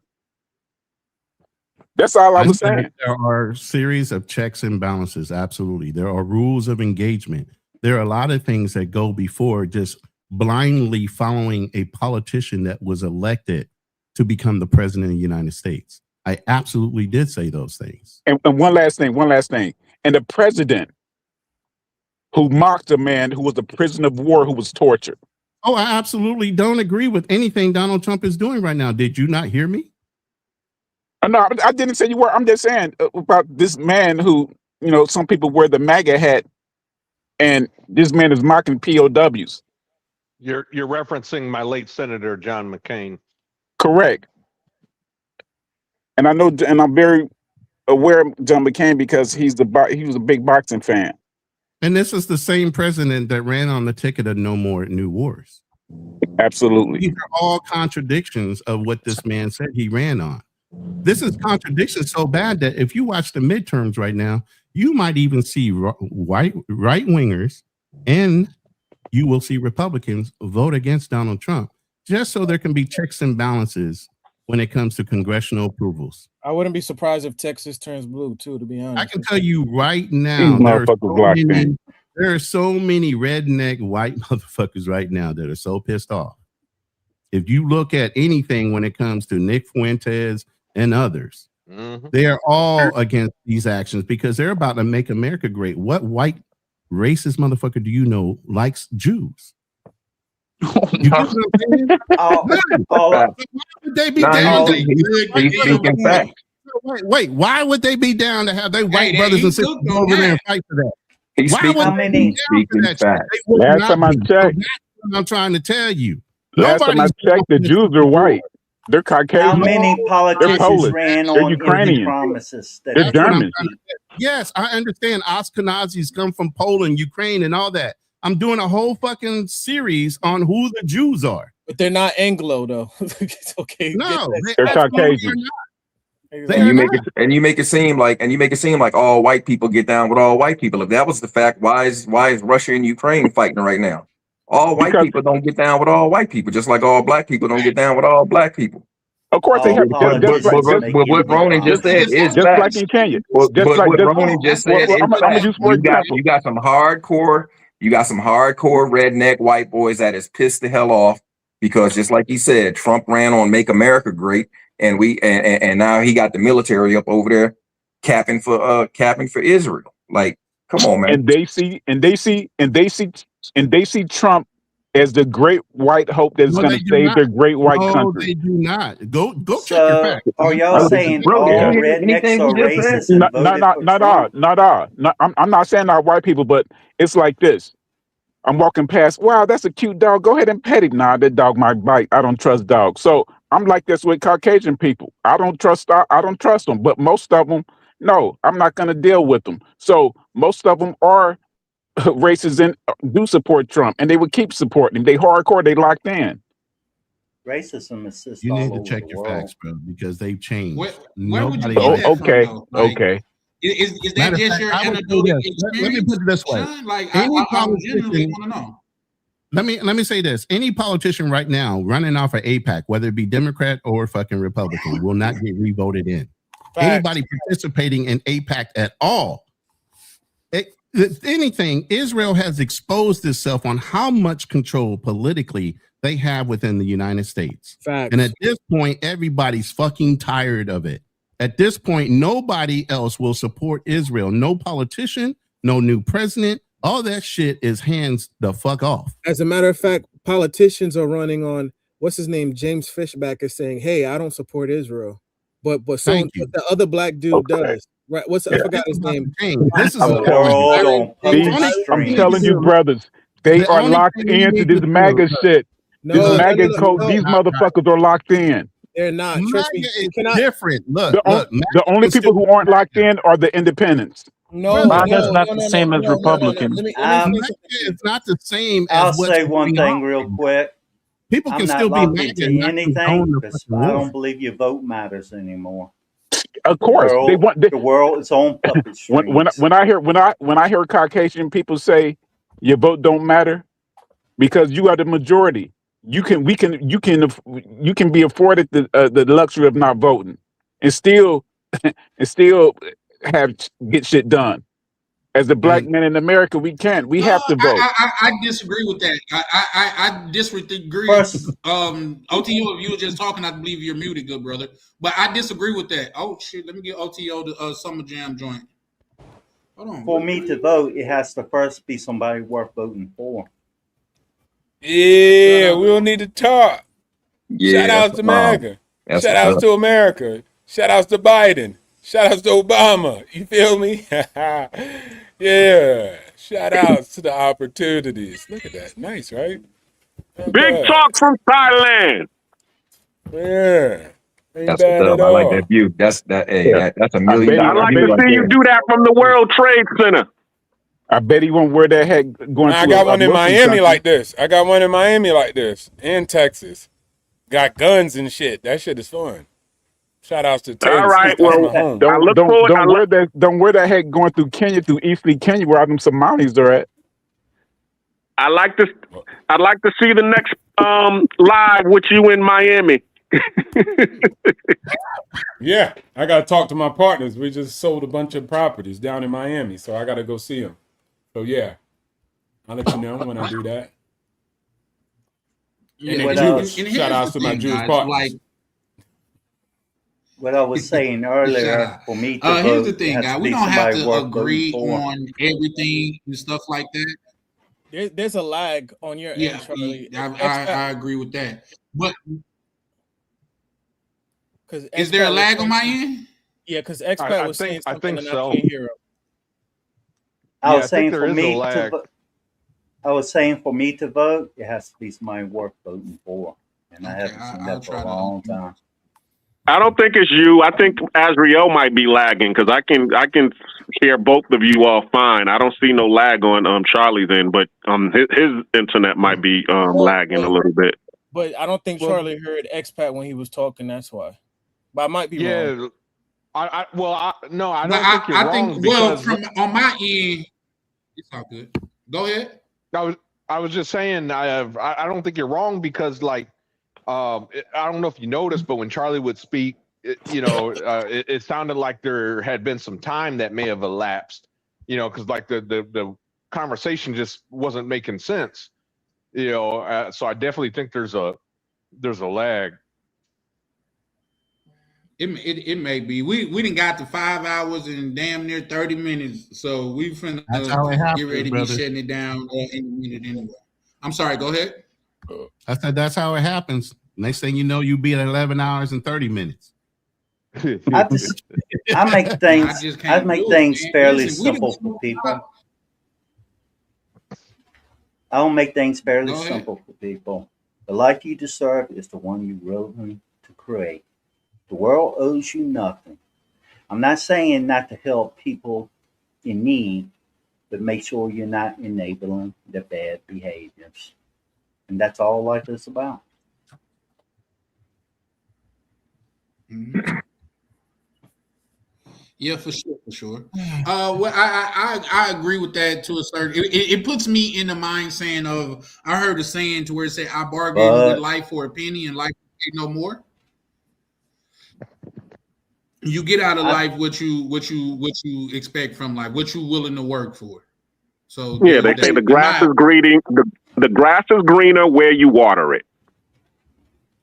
agreed. I believe my view changed in 2001 at the age of 29 when I had my first strokes lined up in the ICU. That really changed my perspective on the world.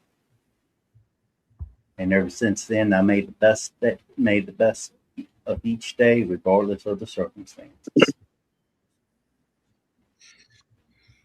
I mean, that's what you got to do. Shout out to Lee Majors, Exactly. still rocking with us, man. Shout out to all you guys. Shout out to every Lee last one of you Lee guys. Majors, the Bionic Man. It got a little heat here and there. What you say? I couldn't hear you. No, I'm just fucking around. I said Lee Majors, the Bionic Man. You know, the Bionic Man back in the 1970s.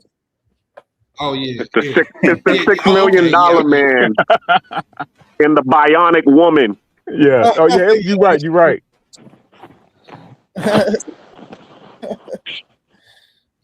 Shout out to Age. But yeah, no, man. Shout out to the panel, man. It got a little heated in moments and things of that nature, but I think that's what makes for a good panel when everybody's speaking from passion and things of that nature. And once again, like I say, over here, man, I don't mind conversations that push the envelope. We just have to be mindful of each other and not like I get it. Like say we get caught up in things of that nature, but not to just dwell on it, to move on and things of that nature, because these conversations are needed to be had. You know what I mean? And I think everybody has a right to their opinion. Everybody shouldn't be a politician, but everybody have a right to their opinion. And as long as you're not disrespecting people, my apologies. Go ahead. Yeah, you're absolutely right. And I'm just saying, don't beat up on the guy who's just saying something about, you know, not respecting certain things. If you say it's unjust, and then if I was to scour the internet, and it won't be any videos of you going hard on the so-called commander-in-chief right now, who was saying he don't respect POWs who were severely tortured by agents. Exactly. So, yeah. Yeah, I get that, but that guy's an idiot, and it doesn't take from the service that your people put in or the other people that have put in after them. We're talking about people that actually not serving right now. They already put in their time. So, in my opinion, it's just my humblest opinion that you just cannot discount them because of what's going on in office right now. Yeah, but I hear you, but my thing is have the same energy, right? Absolutely. For the white boy, for the white so-called suspected pedophile that you have for the brother who did everything right, who didn't get into a lot of trouble. Shango, real quick, we can't use those terms on the internet. Right. Just well, we can't use those terms on YouTube. Oh, that's right. Yeah, PDF. I forgot about that. My point is, you know, and I get it. I like I've said, I've never, if I came across as though I was diminishing what the vets do, I apologize, but that was never my intent, and I never brought that up. I was just being pragmatic and being removing the rose-colored glasses of where America is heading, and I was saying the ironic thing is there are military members that that we see online and they agree with me. I mean, for the mere fact that we see anybody that's a military vet, and I know there's certain people didn't talk on it, but the fact that you saw a Marine get his arm broken just for the fact that he said no one wants to fight for Israel. I mean, that's exercising his First Amendment right to free speech. That's damning, and people were getting on me about oh, you're weak, or this, that, and the third Exactly. for having pushback on. Then that's a multi-million-dollar lawsuit.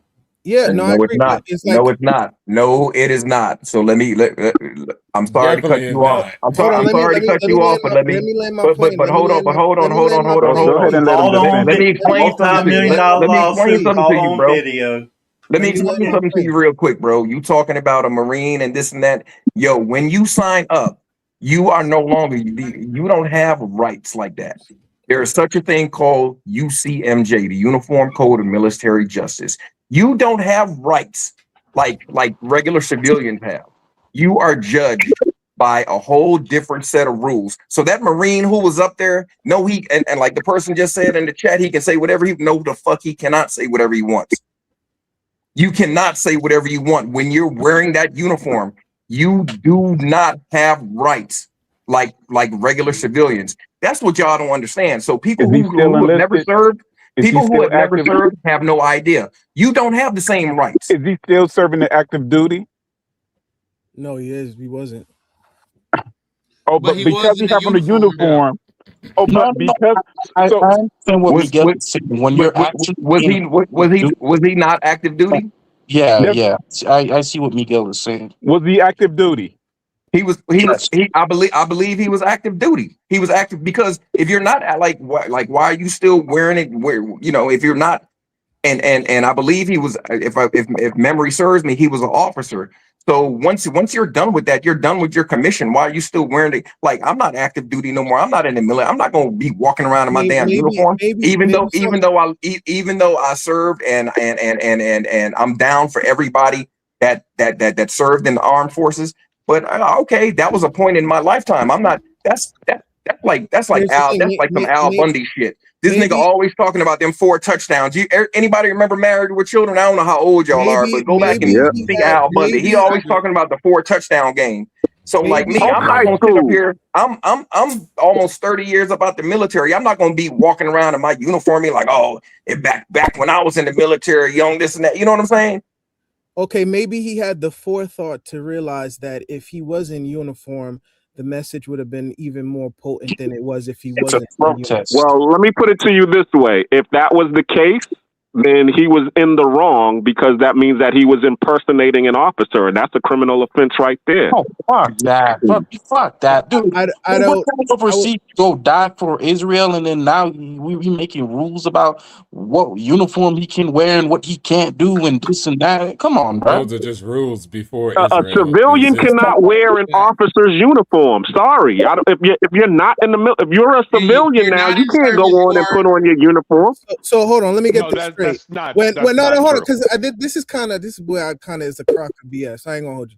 When it's Memorial Day, you telling me when it's Memorial Day, you telling me when you have old dudes wearing their military uniform, what you're saying is they're impersonating a soldier? An officer. Yeah. That's no, that's not true. That's They're bullshit. wearing uniforms they served while they was in the country.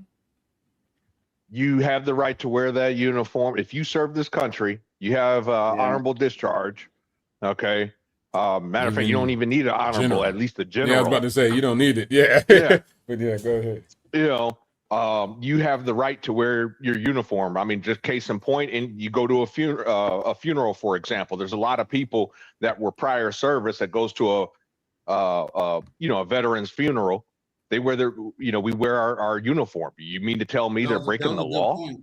Exactly. Okay, now let me ask you this question. You gotta have pushback on these things, because I'm like, bro, that don't even sound... You can't just hold on. and start yelling now. Can I read this to you guys? You're gonna get escorted out. Former Marine Sergeant Brian McGinnis, 46, over the former Marine Sergeant McGinnis. He was former Marine. He wasn't active duty. Okay, go ahead. Yeah, that's what I'm saying. Was he wasn't active duty. What Miguel was saying was that when you're in the military, you might have to be forced to follow certain orders because you have certain rules or obligations placed on you while you're on duty. Afterwards, it becomes something else. But while you're there, you might be forced to do some things that you disagree with morally, philosophically, and personally. Yes, also, we fight. but We also, too, fight let me, to hold on, defend but let me, democracy. We But don't practice it. That's what they tell you in the military when you're in boot camp. We fight to defend democracy. We do not practice it. But you know, the and ironic thing, also, let me tell you something else. So when you're enlisted, right, and when you get out, let's just say today was I was still in the military and I got out today. Guess what? I have up to 10. They got up to 10 years. They have up to 10 years where I can still be affected by UCMJ. Like they can call me back. Like if they found out that I did some like I did some fuck shit and while I was in, they can call me back. That's the 8 fine years. print that a lot of people. So even though this guy was, depending on how long he was out, he may still be affected by UCMJ because of the shit that he did. Now I'm not sure. They're just saying former, so I don't know if he's in the reserves or anything like that. But they have a thing called inactive reserves. Inactive reserves. Yeah. You are in the inactive reserves for 10 years after you're out. Eight years. 8 years. It's not 10. I'm just saying, breaking bones seems like excessive I force. definitely get what you're saying. Just like the guy in the military who was in the Middle East, when there was an injured Middle East soldier, then he stabbed him in his neck. Then Donald Trump made sure that he wasn't convicted. Yeah, I know what you're talking about. But I think he was retired or honorably discharged, and they was gonna try him, but Trump made sure that he wasn't convicted or anything, and like had the charges dropped. I'm sure you guys know what I'm talking about. You guys haven't heard about that? I'm trying to catch up on these what's the names, but real quick, man, shout out to Tam because she just dropped some real dope shit. And I'm sure everybody know this, but I think it just should be said. She said Memorial Day is for the dead, Veterans Day is for the living. Shout out to you for that, Tam. But exactly. And to add one thing to that, Chan, and to add one thing to that, Memorial Day was started. It was black people that started Memorial Day before it became a national holiday. Oh wow, I didn't know that. Yeah, when I was doing landscaping, one of my projects was in Beaufort, Virginia, and that was doing all the landscaping for the D-Day memorial that they had there. And I donated a lot of that work.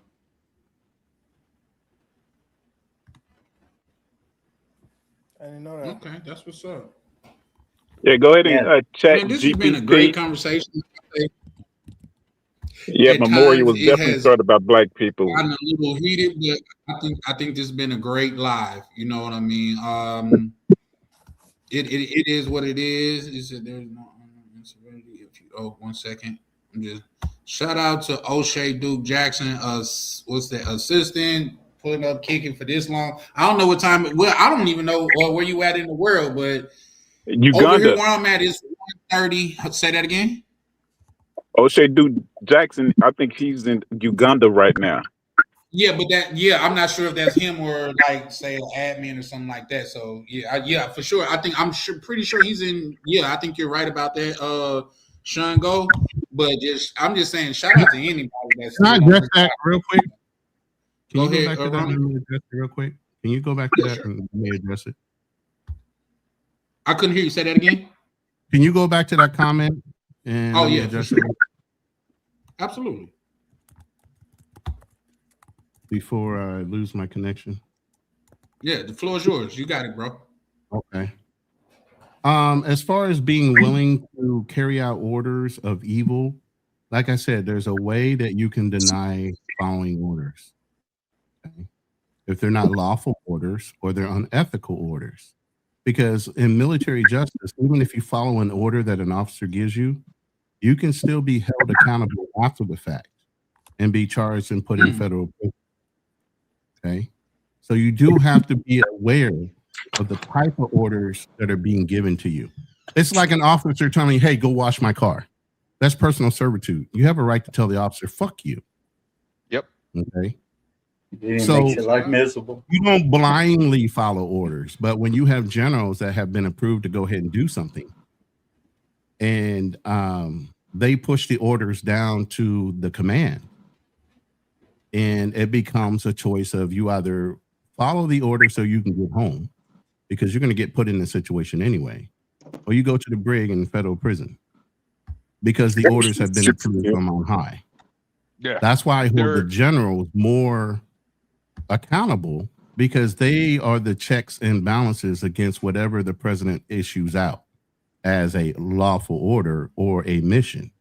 They should be check and balancing whatever gets approved and done as far as mission critical. And if they're letting the shit bypass, then you got one or two choices. You can go to the brig, and mind you, when I was, in the Gulf War and Saddam was volleying fucking Scud missiles over to Israel, and they were trying to get Israel involved to break up the coalition, I was the first one to go to my command and say, hey, if you put us against Israel to try to stop them, you might as well arrest me, because I'm not going to do it. I was that devout as understanding my Christianity.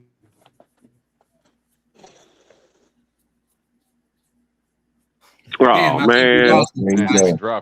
Every time he started to cook. Yeah, and shout out to OTO. I believe he brought up a damn good point, and everybody overlooked it. I think it's conclusive that America got better internet than the Philippines. I just don't think it's a contest there. Hey, but check this out. I just want to say one thing though to Ronan's point when he dropped off. There have been cases that proves Ronan's point, i.e., Abu Ghraib. Abu Ghraib was an incident that happened right before I joined the army, literally about a year or two after before I joined. And Abu Ghraib, the soldiers all said, "Hey, man, we're following orders," and they created this whole cascading effect where those soldiers, they went to jail. They went to Fort Leavenworth, stacking POWs and naked POWs and pyramids and all this other stuff, and sticking German shepherds on them. They know, like Muslim men have a thing with dogs. You remember that? Yep. I know that all too well. Shout out to you for that, because I didn't. Yeah, that's a good point. Yeah, and then you also had the My Lai for Vietnam era vets. You have the My Lai incident, where a captain, I guess, lost his mind for one reason or another. No one really knows, but decided to go shoot up a village. They had bad intel saying, hey, there's Viet Cong in the village. There was no evidence of any Viet Cong. The village really didn't offer any resistance whatsoever. Next thing you know, let me add to that real quick. And the reason why you have to check and balance some people, because sometimes officers themselves are gung-ho. All they want are ribbons and medals for their unit and themselves. And sometimes they'll even volunteer to take certain missions to put you in harm's way so they can achieve something for their own benefit and their own growth in the military. So you really have to verify who the fuck is leading you and to see what the hell's going on. It's a constant fucking game of pressure when in the military, because you signed your life over. This is what you guys don't understand. Not only did you swear, you signed your life over by contract. They can do whatever the fuck they want, short of wanting to kill you. But hell, I've been threatened to be put on the front line because I had a gunny that was fucking pissed off at me. Oh, can he legally do it? Yeah, he absolutely could. But he didn't. But that's the thing I'm trying to tell you. There's a certain thing that you can do, and there's certain things, there's gray areas in the fucking service.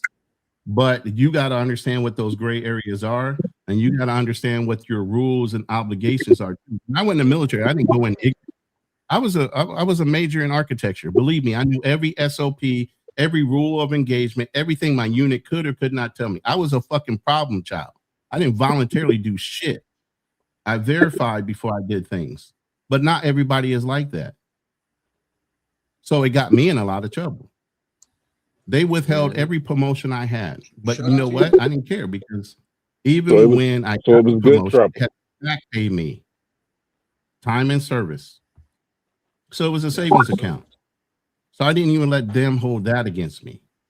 So there's a fucking game that you play even while you're in. That's why I told you, Fango, I don't have any problem with you, because at the end of the day, I told my kids the same thing. And I don't know if I dropped out or not. No, you're still here. You're still here, bro. You're still good. We heard you. if I Yeah, would we have heard you loud and clear. Here, 1 second, Shango. Shout out to my good brother in the chat, Mr. Peppers, man. I don't know if you just shouting out or you about to turn in, but you know, bro, you was appreciated as always, bro. Peppers, I shouldn't have to say it, but I'm gonna say it anyway, man. You know, you are part of this thing of ours, man. So it's always appreciated to see you, good brother. With that, I digress. You could go ahead, Shango. Yeah, I wasn't. Yeah, I wasn't like when the brother went cray cray. I wasn't like disrespecting no one's service. I was just saying like if I'm not gonna respect, no, if you say like someone is giving unjust orders, I'm not gonna respect that. No, I don't care who it is. That's all I was saying. Yeah, no, I mean, I understand where you're coming from. I mean, let's just pretend somebody gave me an order to, you know, unalive a bunch of kids in a school, for example, and I'm stupid enough to follow something like that. No, you shouldn't respect me. I'm a criminal, same as any other criminal. The only difference is I'm wearing a uniform, and it is a disgrace to the uniform and those that served. It is a disgrace, and you shouldn't respect people that. Okay, so I just want to ask you this question. A Few Good Men was based off of, actually, to be honest with you. One question, one serious question. So, so the first war, what was it with the Bush father? What was that? Desert Storm, correct? The Iraq War. Yeah. We all know that was a lie, correct? No. Desert Storm was was Iraq not a, invaded Kuwait. Yeah. So they was Iraq defending invaded Kuwait. Yeah. But when I think it was a Kuwait girl got on national TV, she was saying how these Iraqis was raping, doing this everything, and she was in front of this panel, a congressional panel, talking, testifying. Then they come to find out that she was lying. Do you recall that? I don't recall that particular incident, but yes, you are correct that there was some propaganda in the first Gulf War. There was some propaganda used. Matter of fact, it was both Iraq wars that propaganda was used. That's just bound to happen. Hell, the same thing, Gulf of Tonkin for Vietnam, Gulf of Tonkin, where the Vietnamese allegedly opened up fire on an American ship. That didn't really happen. Yeah, you know, that's all I was saying. I just want to get your perspective on that. You're always going to have propaganda. You know, someone's always going to, you know, distribute some form of propaganda. I mean, hell, we did that in World War I and World War II. What was it? The Mesopotamia? You know what I found out recently? Where all of the officers left the ship and sank it, and then blamed it on the What was that incident? Was that World War I? What was that? For what? You mean the USS Liberty? Was the USS? It was one of the ships where all of them officers, they got off the ship in the middle of the night, and then they blew it up, and then they said that it was Oh, I know what you're talking about. It was. No, it wasn't the Liberty. The Liberty was captured by North Korea. No. I know what you're talking about. They did that during World War II. I forgot what it's called.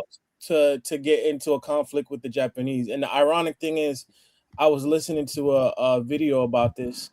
When President Kennedy was in office, they wanted to do the same thing, like create a thing where they blow up a ship and a couple military people die during like there's like pre Bay of Pigs.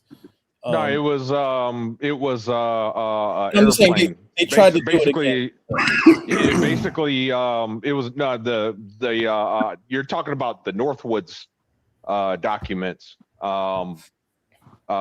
Basically that was an airplane. It wasn't a ship, it was an airplane. It basically think 9/11 but staged. Yeah, I think the one you're talking about starts with an M. I forgot what it's called. I said it, Mesopotamia, right?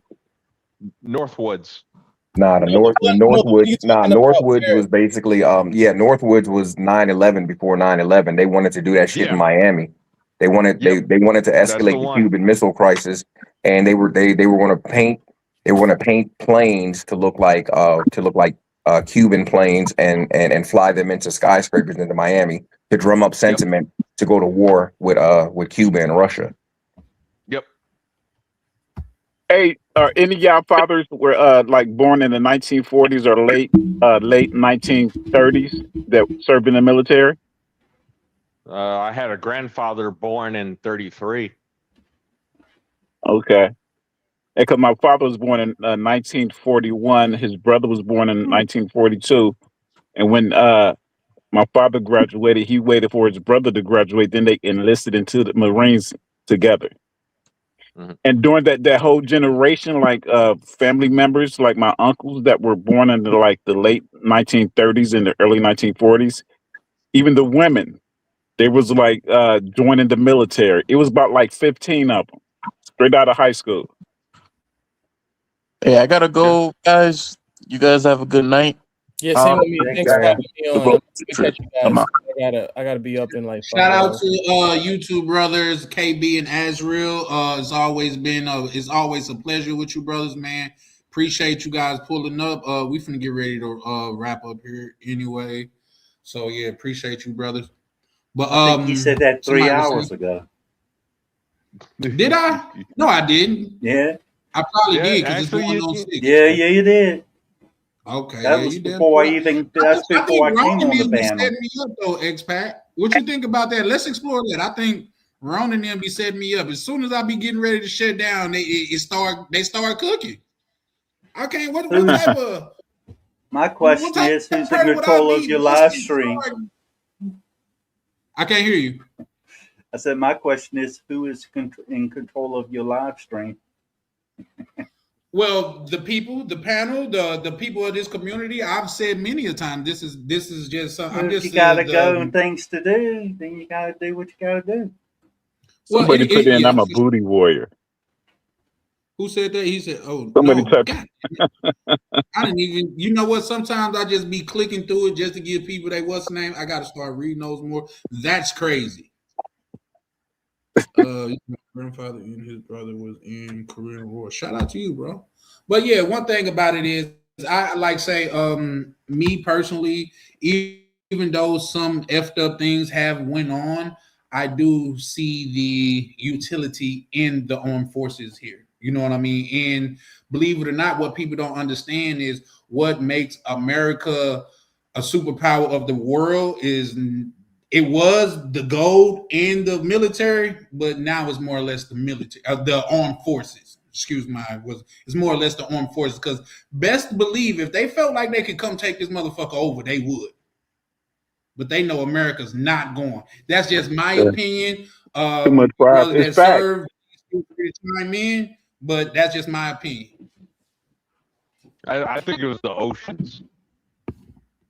Would you elaborate, if you don't mind? Basically, so the Logistics. War for Independence, for example, when we broke away from Great Britain, honestly, if you actually look at the historical documents of the Revolutionary War, Great Britain actually was whooping our ass for the first few years of the war, but they're, back then before the steam engine, it took 6 months to get here, so it's kind of hard to fight a war.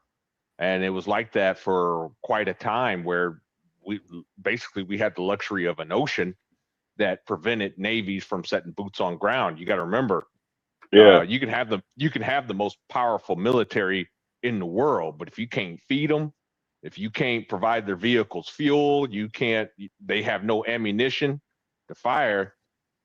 They're not a very effective military anymore. So I agree. I would say, but what's stopping them now, then, Darnell? Nobody else, well, other than right now, China's building it, but nobody else has a navy that can rival our own. We have the most powerful navy in the world. Right now, China looks like they're trying to rival that. They built 4. I think that China's at 3 or 4 aircraft carriers now, compared to our. I believe we have 7 active, and we have like 20 in the mothball fleet that we can call up. But the thing is no one has a navy to really contest us, and without a navy, you can't win. I mean, the Chinese have a much larger. I didn't say more powerful, but they have a larger military. But if they can't provide cover fire, they can't feed their troops. you know, they're not going to last very long over here. Yeah. Resupply is the biggest thing in the Marine Corps. Yep.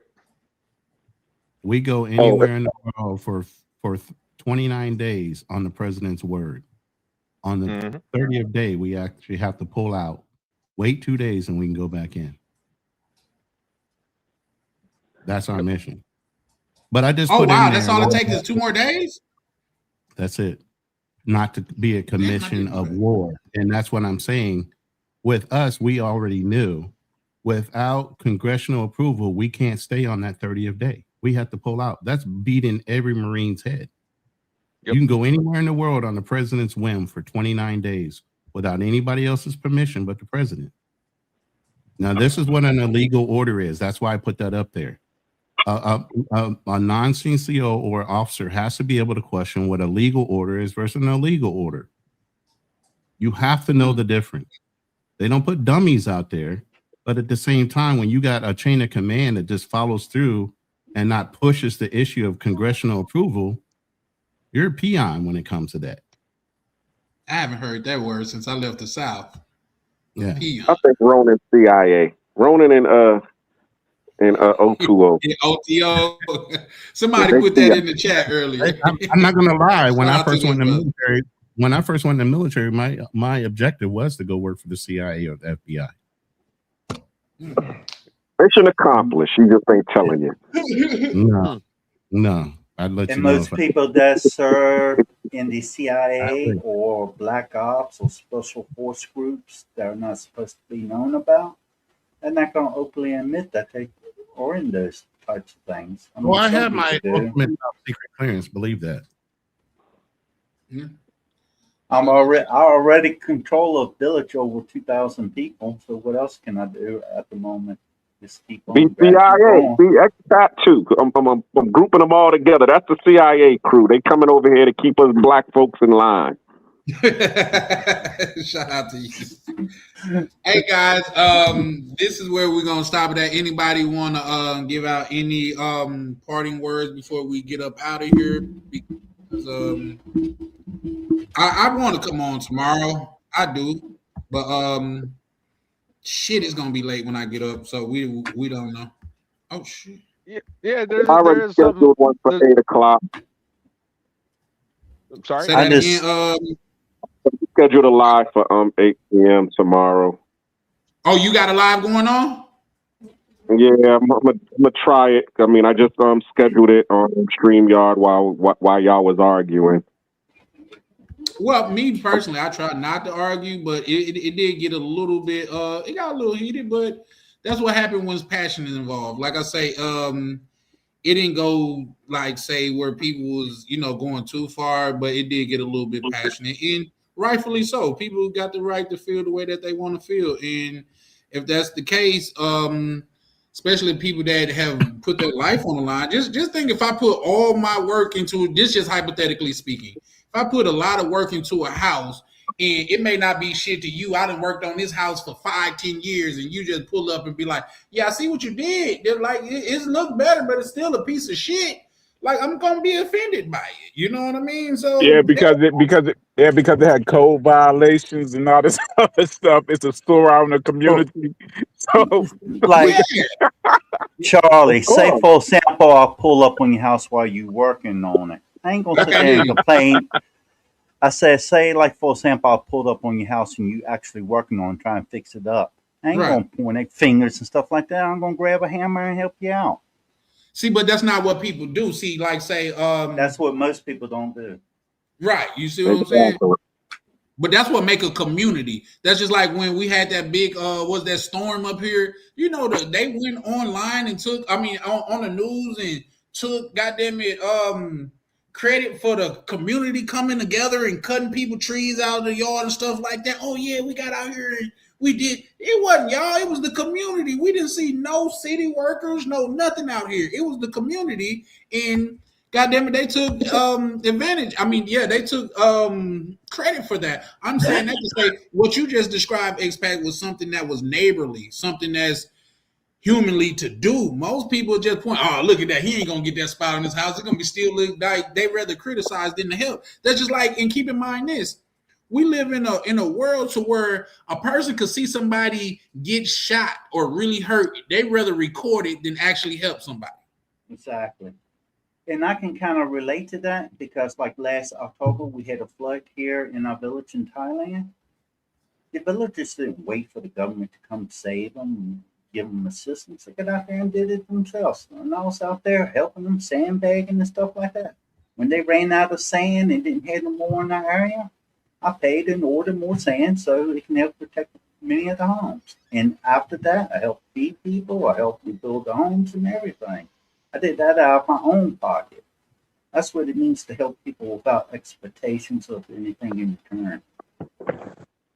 You must be balling over there, X-Fact. Yeah, I agree with Charlie 100%. Community, you gotta have a strong community, and now it's diversity is what is dividing and conquering the nation. People don't come together like they used to in the past, but it's still nice to see it when it does happen.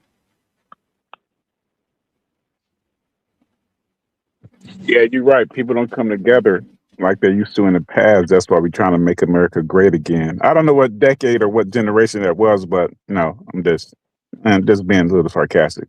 Hey, but brothers, people, good people, peace and blessings. Stay safe. Good conversations. All right, take care. Did Charlie freeze? I think he's frozen. Yeah. Because he's getting ready to say something, then he all of a sudden stopped. Uh-oh. And they talking about American internet. I know, right? I have good internet here. I got it through the True. It's my internet service provider. Yeah, Ronan's internet was like, hold my beer. I'll show you something. I have 1 gigabyte upload and 1 gigabyte download. And I pay $20 a month, and that includes cable and my telephone. Wait, you said how much a month? Like $23. I have to look at I have to see what the USD and Thai baht ratio is. But it fluctuates. Yeah. Oh, okay. Oh, yeah. I was about to say, I'm like, you paying $20 a month for quality internet? Hell no. I'm paying $60. My internet. Well, I mean, this ain't bad, but like. So where are you at? Arizona. Well, you're in Carolina. Oh, you got Xfinity. Okay. And it's warbling now. You over here digitizing like a mug right now. I'm digitizing, or? Yes, you're digitizing. You sound like a Mad Max from not Mad Max. Hey, I could say I got ahead of myself. I was joking about Ronan's internet, knowing that I only had like 3 good shows without my internet messing up, and it just had to remind me, like, you is not in the clear, nigga. Let me cut your shit off. So that's what they did to me, guys. Yeah, well, we were just saying that. Yeah, OTO was mistaken. It's Latin America's internet. Well, here's the thing. I am back on the internet. I just like for some reason, like I say, I think I'm gonna go ahead and take Ronan's advice. I'm gonna start. Well, I'm not gonna be here for too much longer. Well, in this apartment, so I'm not sure if getting fiber here would be worth it. But yeah, I'm definitely going with another internet company. They go Ronan right there. Ronan, can you hear us? Yeah, I can hear you. I said, when you went down, you took me with you, brother. My internet went out too. But they're not supposed to be any brownouts in America. That's the Philippines for you. You take everybody with them. For sure. But yeah, guys, we're gonna go ahead and close out here, man. Anybody got any parting words? No, I mean, do whatever you want. A lot of the guys that are on here that might be expats and ex-servicemen, you know, that's what we fought for you to have a freedom of opinion to do whatever the hell you want with your life. But at the same time, don't discredit somebody for wanting to serve. If there was no people that wanted to serve at all, do I encourage Black people to serve? Not unless you have no other choice. You done went through enough trauma trying to make it to 18 years old, let alone have to go through more. No, I just But say that's the not the way it world. works. I just say the world has enough problems already without people making it worse. Well, people are gonna have difference of opinion, and it's not the difference in opinion that I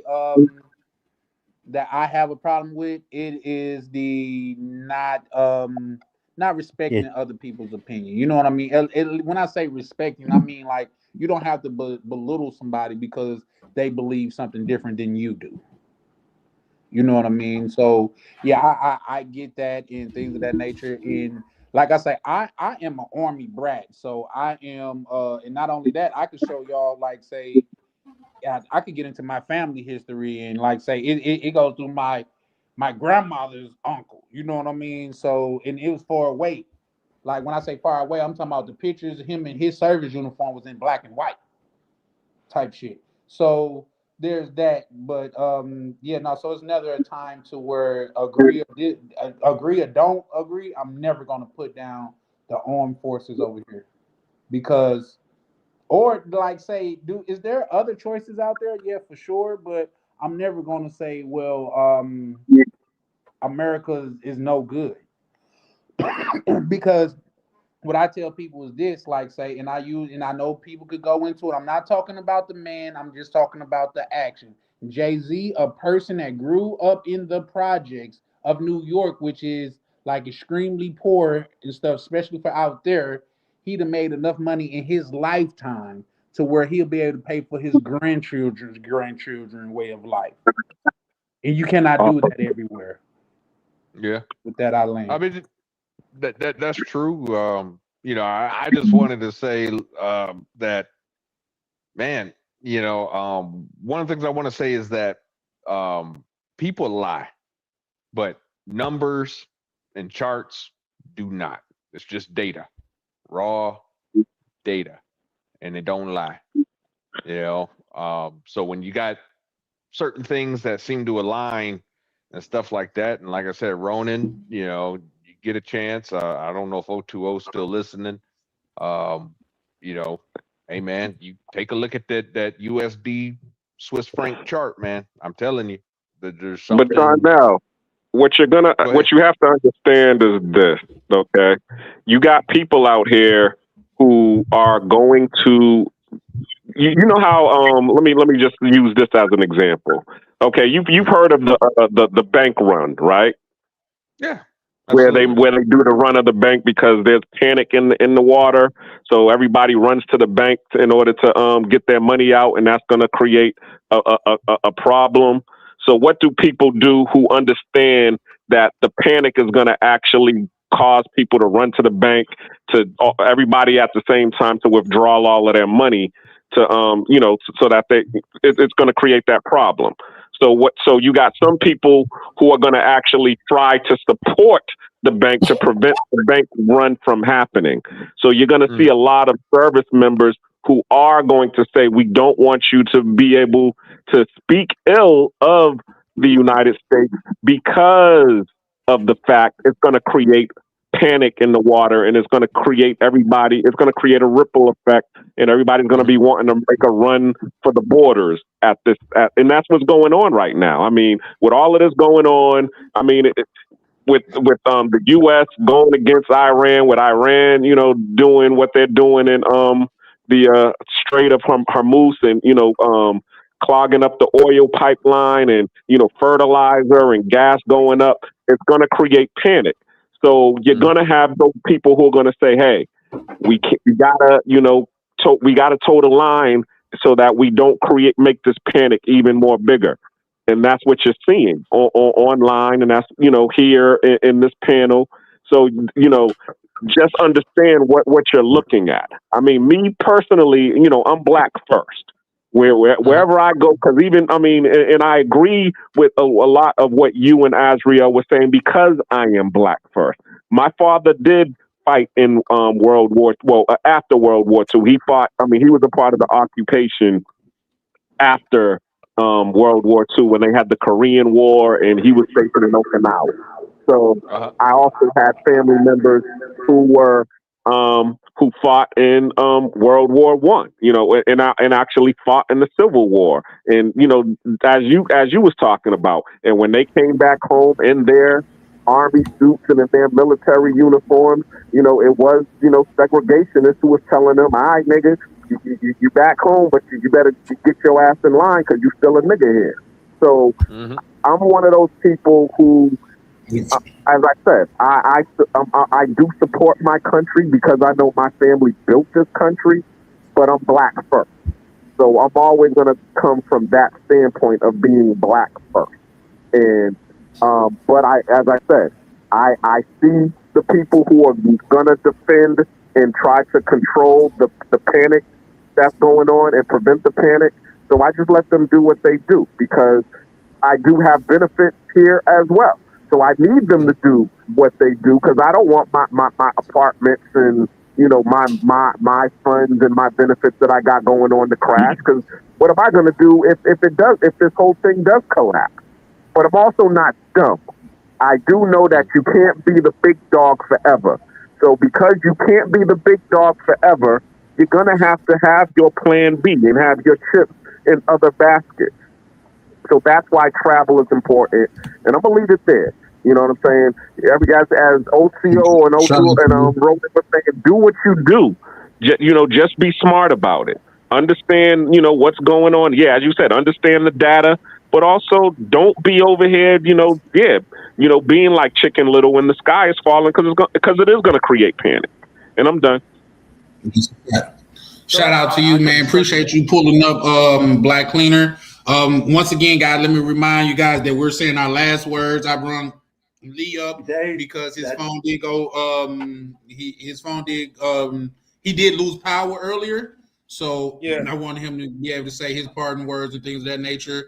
But in fact, Lee, because I'm sure Ronan, he always outside of me, like say he probably one of the ones that want to get one of the that stay on longer. So shout out to Ronan. But Lee, you got anything that you want to lead out with? I brung you up. I know I'm closing out, but I brung you up because I wanted to give you a fair chance to say something because I know you had lost power earlier. The most important thing to remember is not to disrespect the dead. Because one of the hardest things that come out, especially when we talk on these issues, is we remember the sacrifice somebody made for us. The difference is this. I don't disrespect the dead nor the military for the fact I have a mother who served. I also, again, respect the call to duty. But anybody on the Epstein list, well, let's just say I have a whole bunch of words that I'm not allowed to say in both contexts. Okay. That's what creates the big difference. Remember, there are people who died for our rights to be here and us to even be alive now. They wish they could be living like us, but they're not here, so we have to honor them. But any Hollywood sexual, well, no. If anything was going to be done about this, I agree with that. Already been done. Oh no, it's a God. Agreed. Just remember. But just remember, even though we may not see justice in this lifetime, it's all in God's hands. They ain't escaping God's wrath. Simple as that. Agreed. You're a faith-based man. You got to believe that. So shout out to you. Appreciate you pulling up, Lee, man. Really appreciate your perspective, man. And not only are you good at verbalizing your thoughts, you also come off as a very respectful gentleman. So I definitely appreciate that as well. It's just because I believe in y'all's freedom. There's something now. I believe in all of y'all's freedom. My brother's right to choose to live, to be free, to act who they are under the eyes of the Most High King. I'm against everybody who's fighting against y'all's freedoms. All right? There are people right now who don't want any of us talking, who don't want any of us going anywhere. They rather just us be kept on a leash. And all I got to say is no. We are children of the Most High King, and we have a right to create the life that is meant for us under his watchful eye. Agreed. Shout out to you for that, bro. But yeah, we're gonna go ahead and get ready to shut it down and things of that nature. I think Expat was trying to say something. We'll go to Darnell and then like Miguel and Ronan. We'll let them close us out. Real quick. Shout out to you, Lee. If I don't, well, I'll probably go live Friday because Black Cleaner's going live tomorrow, and I'll be sure to pull up and support my brothers and stuff. So shout out to you, Lee. Man, appreciate you pulling up, and you have a great night, good brother.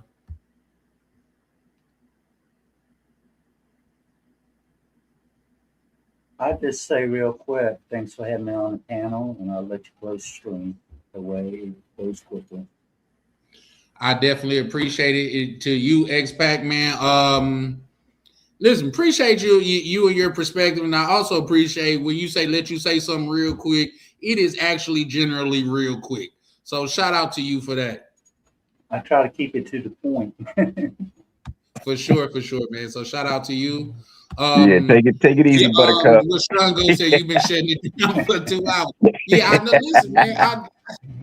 My Buttercup is swinging between my legs. I can't hear you. What'd you say? He said, okay, Buttercup. And I said, my Buttercup is swinging between my legs. Then I laughed. Shout out to you too, man. Real quick, Sean, go. Yeah, I know I've been shutting it down, but man, like if I could make the money that I need to make to sustain to do this, bro, I would never get off here, man, because this is like more or less right now a labor of love for me, because I don't really get paid to do this. You know what I mean? But so just real quick on that, you should break these down into clips and smaller videos and post them on not just YouTube, but like Kick, Restream, and other sources. That way it gets you out there, get you noticed, and help you move quicker. You create a library of knowledge. Create a library of knowledge, because most people say that they became famous on YouTube not by the newest video, but a video that's sit there for like 2 to 5 years or more, and just all of a sudden it just went viral, and that's how they got started. Yeah, in fact, they say the most popular streamer right now, I forgot who was talking about. They said he broadcasts every day to like 2 people for like 4 years. No, he broadcasts to 4 people every day for 2 hours, 2 to 4 hours a day for 2 years, and now he's one of the most popular. So yeah, there's definitely validity in what you're saying, and I got to get my reps in, but I'm already on that too. I'm not sure who you're talking about, but take like Mr. Beast for example. He wasn't doing real well at first on YouTube. Now he's sitting at like almost 48 million subscribers. Yeah, shout out to Mr. Beast. Yeah, for sure. I got to read that book. But no, I'm definitely working on that. So definitely appreciate it. But if I may try to go on like an hour or so before Black Cleaner, just because, like I say, I do love this so much. But if not, I'll definitely be coming up Friday, man. So shout out to y'all. Shout out to you. X-Pac, is that it? Yeah, I'm gonna let you go. I appreciate it, X-Pac. You have a great night, man. Always appreciate you coming up on the panel, good brother. Same. I think what's name dropped down like just because he was having internet problems. But Darnell, would you like to say anything before you get up out of here? And in fact, I generally like to go out in the order from like newest to oldest. I didn't really, because I would have asked you before I asked X-Pac, because he's been around so long. But X-Pac, he don't take anything to heart or nothing like that. I just try to pay homage to the people that have been around, like seniority. But Darnell, the floor is yours. If you want to add in, if you have any closing words, feel free to share them now. Yes, sir. Thank you for having me. It's my first time on the show. Really enjoyed it. A lot of good stuff today. We disagree on a lot of some of the people on the panel, we disagreed here and there on things, but for the most part, I got to say, I think everybody here really brought some very good, thought-provoking arguments. And, it's one of those things, yes, the older you get, the more you know and things of that nature. But when I listened to some of the things I heard today, it's like I learned you're never too old to learn something new. I was able to listen to somebody on this panel, when they made a very good point, very good example that changed my level of thinking. I mean, I've been saying the same thing for years, and he got me thinking something different today. So, shout out to him. Shout out to everybody that came up. Shout out to you, sir.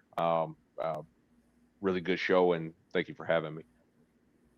Not a problem at all, man. You are definitely welcome over here at Charlie Chan TV.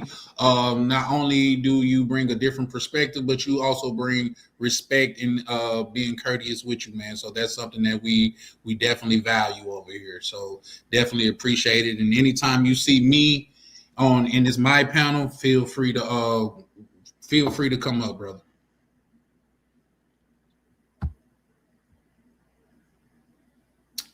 Bless Darnell. Let me see. Okay. Miguel, what do you do, broski?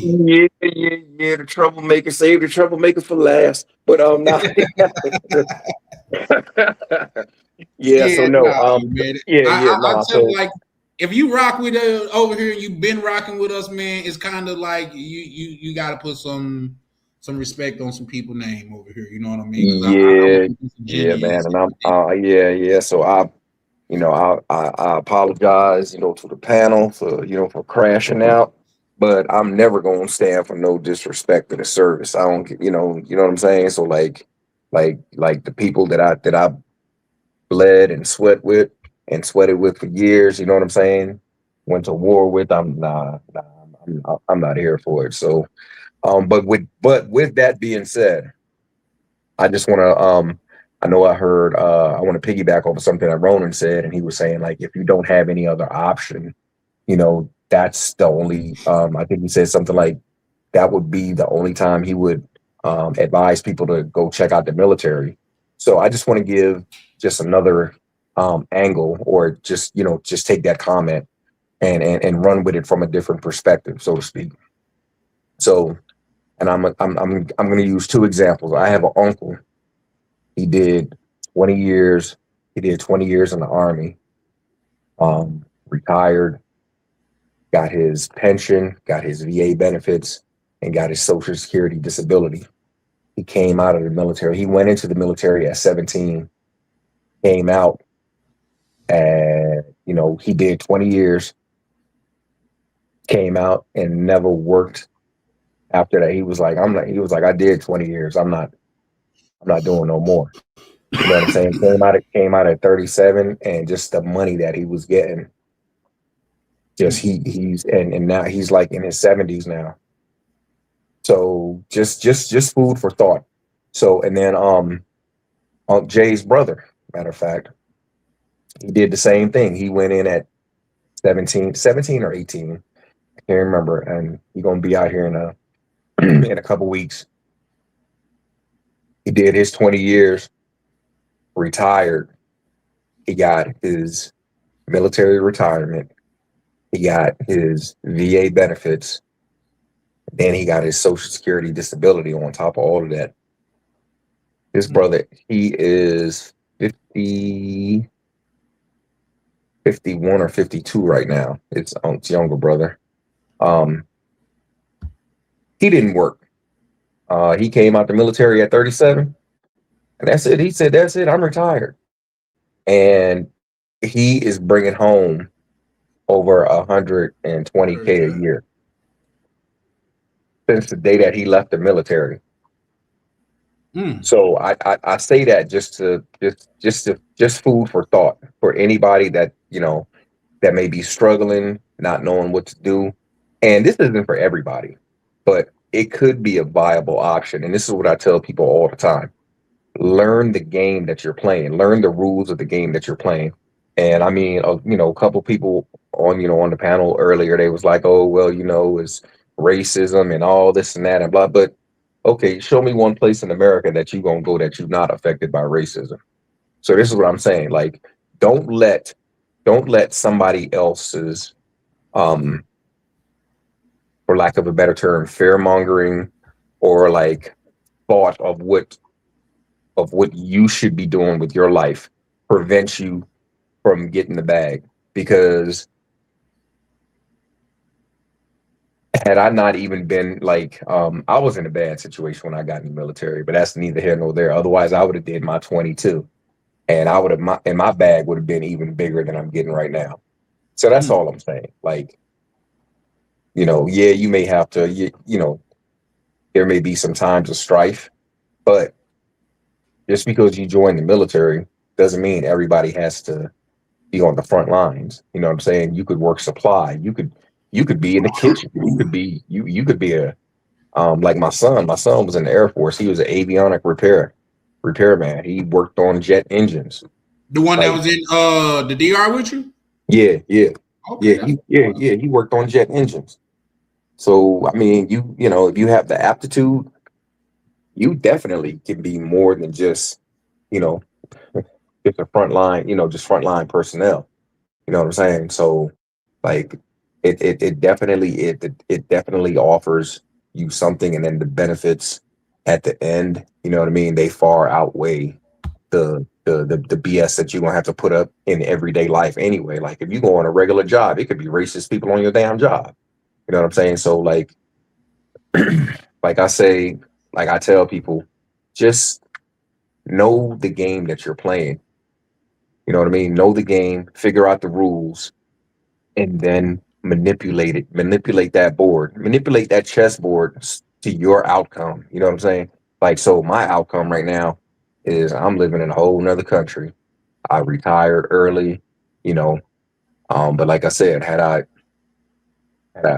stuck it out, and you know, I did 20 plus years working for the government after the military, but just think, I could have spent that 20 in the military and been like, that's it. And I could have been out about the country at 37, 37, 38.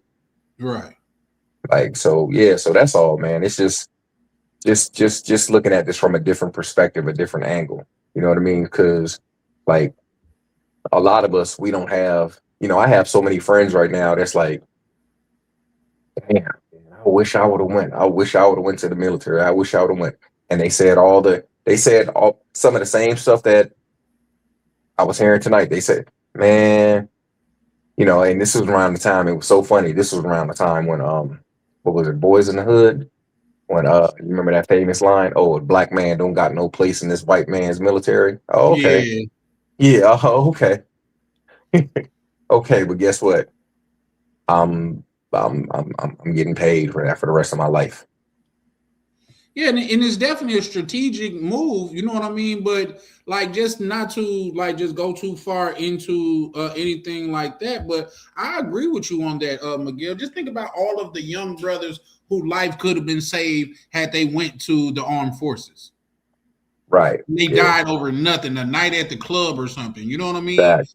And like say, even if that's the case, and like say if it's your time, it's your time. If they died while they was in service, their children would be taken care of. You know what I mean? So, like, exactly.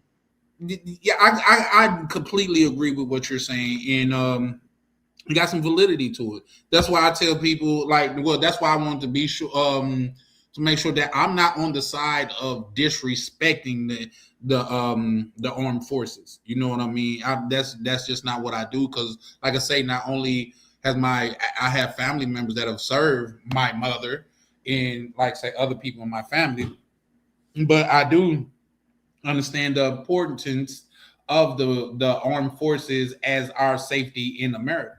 You know what I mean? For sure. It's a big deal. It's a big deal. And yeah, we get it. We got some clowns in the Senate and shit like that, but those people they're not risking their lives. And the fact of the matter is, they're not. Facts, bro. They're not. They're not risking their lives or their children's lives. You know, they're not going to put that on the line. And unfortunately, I hate to say it, but I'm gonna put it to you like this. So, like, you look at our vice president right now. He came out of the slums. He came out of the trailer park. He used the military. You know what I'm saying? He is a great example of something that you know what I mean? Like he scratched and clawed. Now, whether you like him, whether you dislike him, you got to give him his credit. This man lived in a trailer park. He came up out of trailer park. I didn't know that. Yeah, he straight out the trailer park. Used his military benefits. Went to an Ivy League school. Became a lawyer.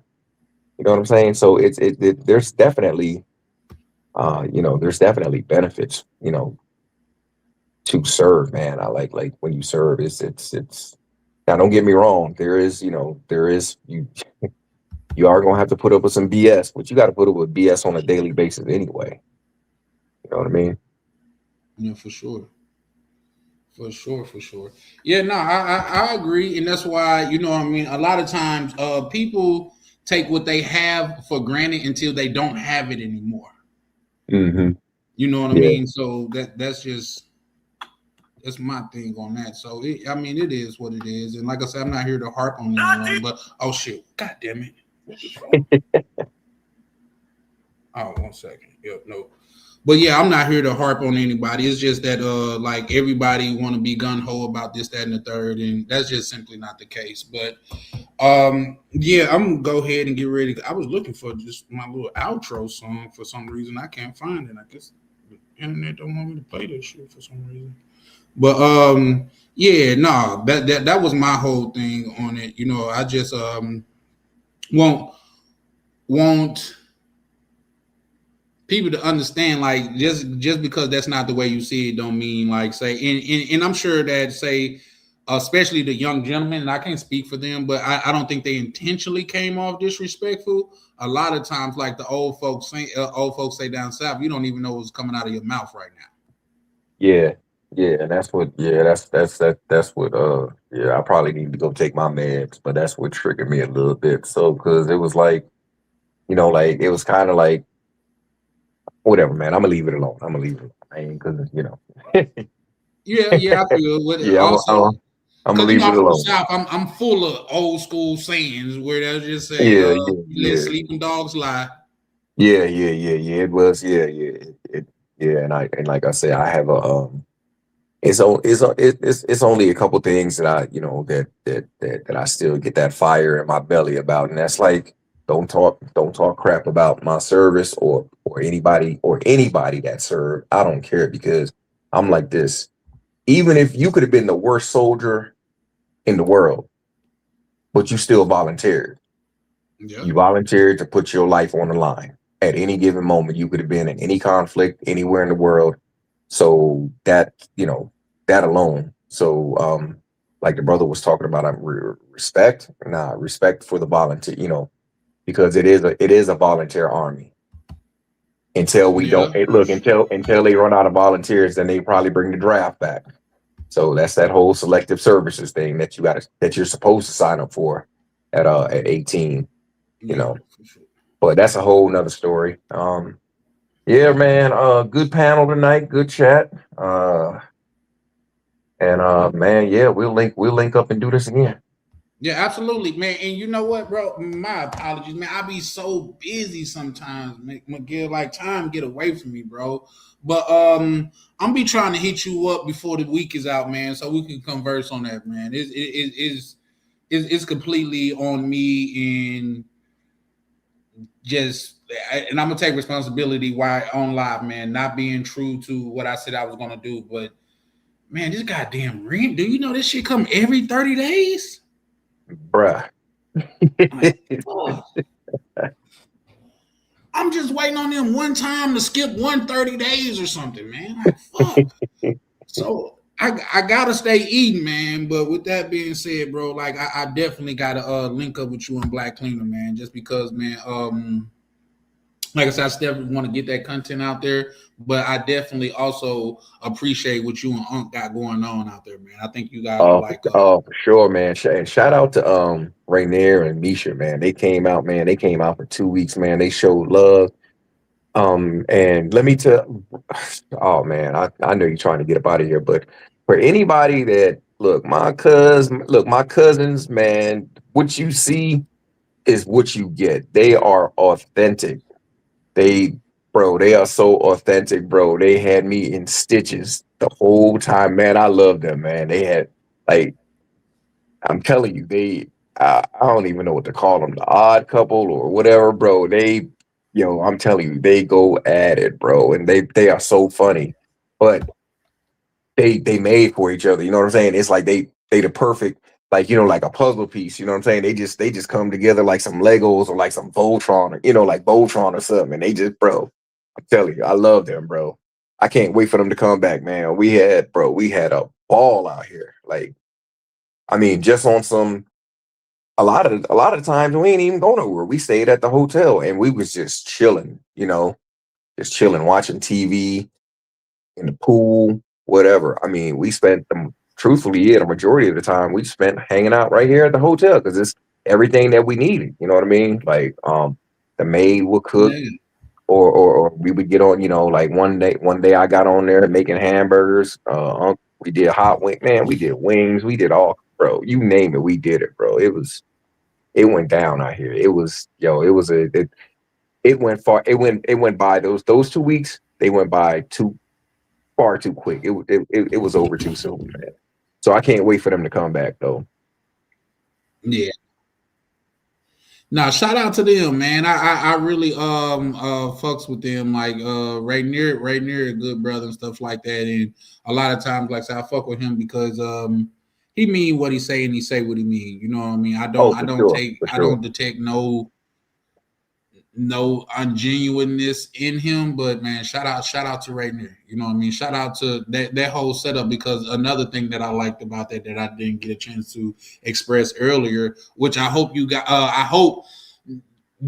nobody gloss over, that they even brung their baby, and that's how safe and family ready that you guys are spotting to where they brung their child. And I think that was a beautiful thing. Yeah, Amore. Yeah. She was, man. She was out here chilling in the pool.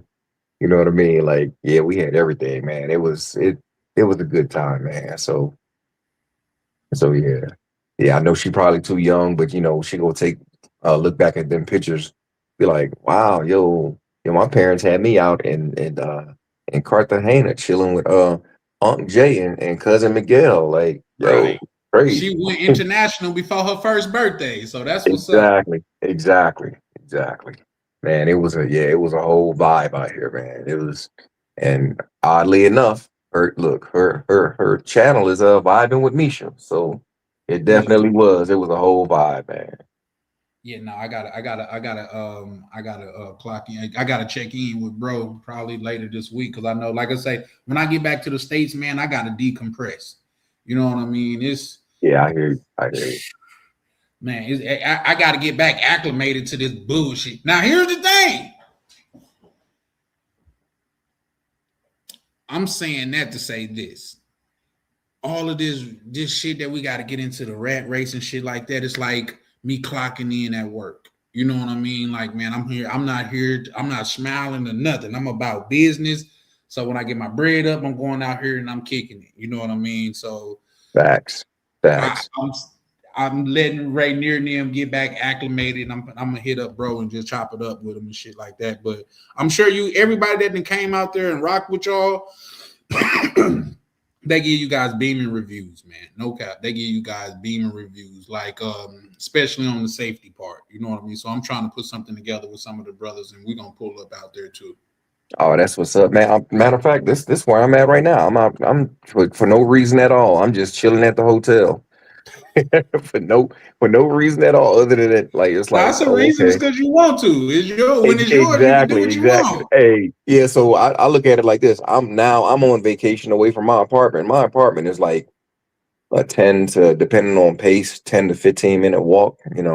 But Okay. Yeah, I'm on vacation. I'm on No, that's vacation what's from my apartment. You know what I mean? So yeah, it's like now I spend, sometimes I spend like 3 or 4 days a week over here. Then I'll go back to my spot, spend a couple days over there. That's just how I move, and then come back here and and just live it up. It's, nah, that's what's up. I mean, it's just yeah, it's just beautiful. It's just beautiful, man. We gotta like. I'm gonna go ahead and Pat, give us our accolades right now, man. And shout out to Unc, man. He bro, like he designed the stuff that we got coming, the stuff that like the stuff that he thinking about. Like he thought up some stuff, man, and he was like, man, Miguel, I couldn't even sleep. Because as anybody ex-military, you have those nights, man, where it's just you just can't shut it down. So, we all go through that from time to time, but it's where you put that energy and what you do with it. But bro, the stuff that he came up with, and he was like, what do you think? What do you think? So and it's so funny, like we are so in tune. He gave me 4 options, right? And I was like, yo, you should do this, but mix in like picture number 2. I'm gonna show it to you when we talk. I'm gonna send you. I'm gonna show you the vision what we got going on next here at the hotel. You're gonna be like, Oh, oh word? hell no. Yeah, bro. It's about to go down big. It's gonna be crazy.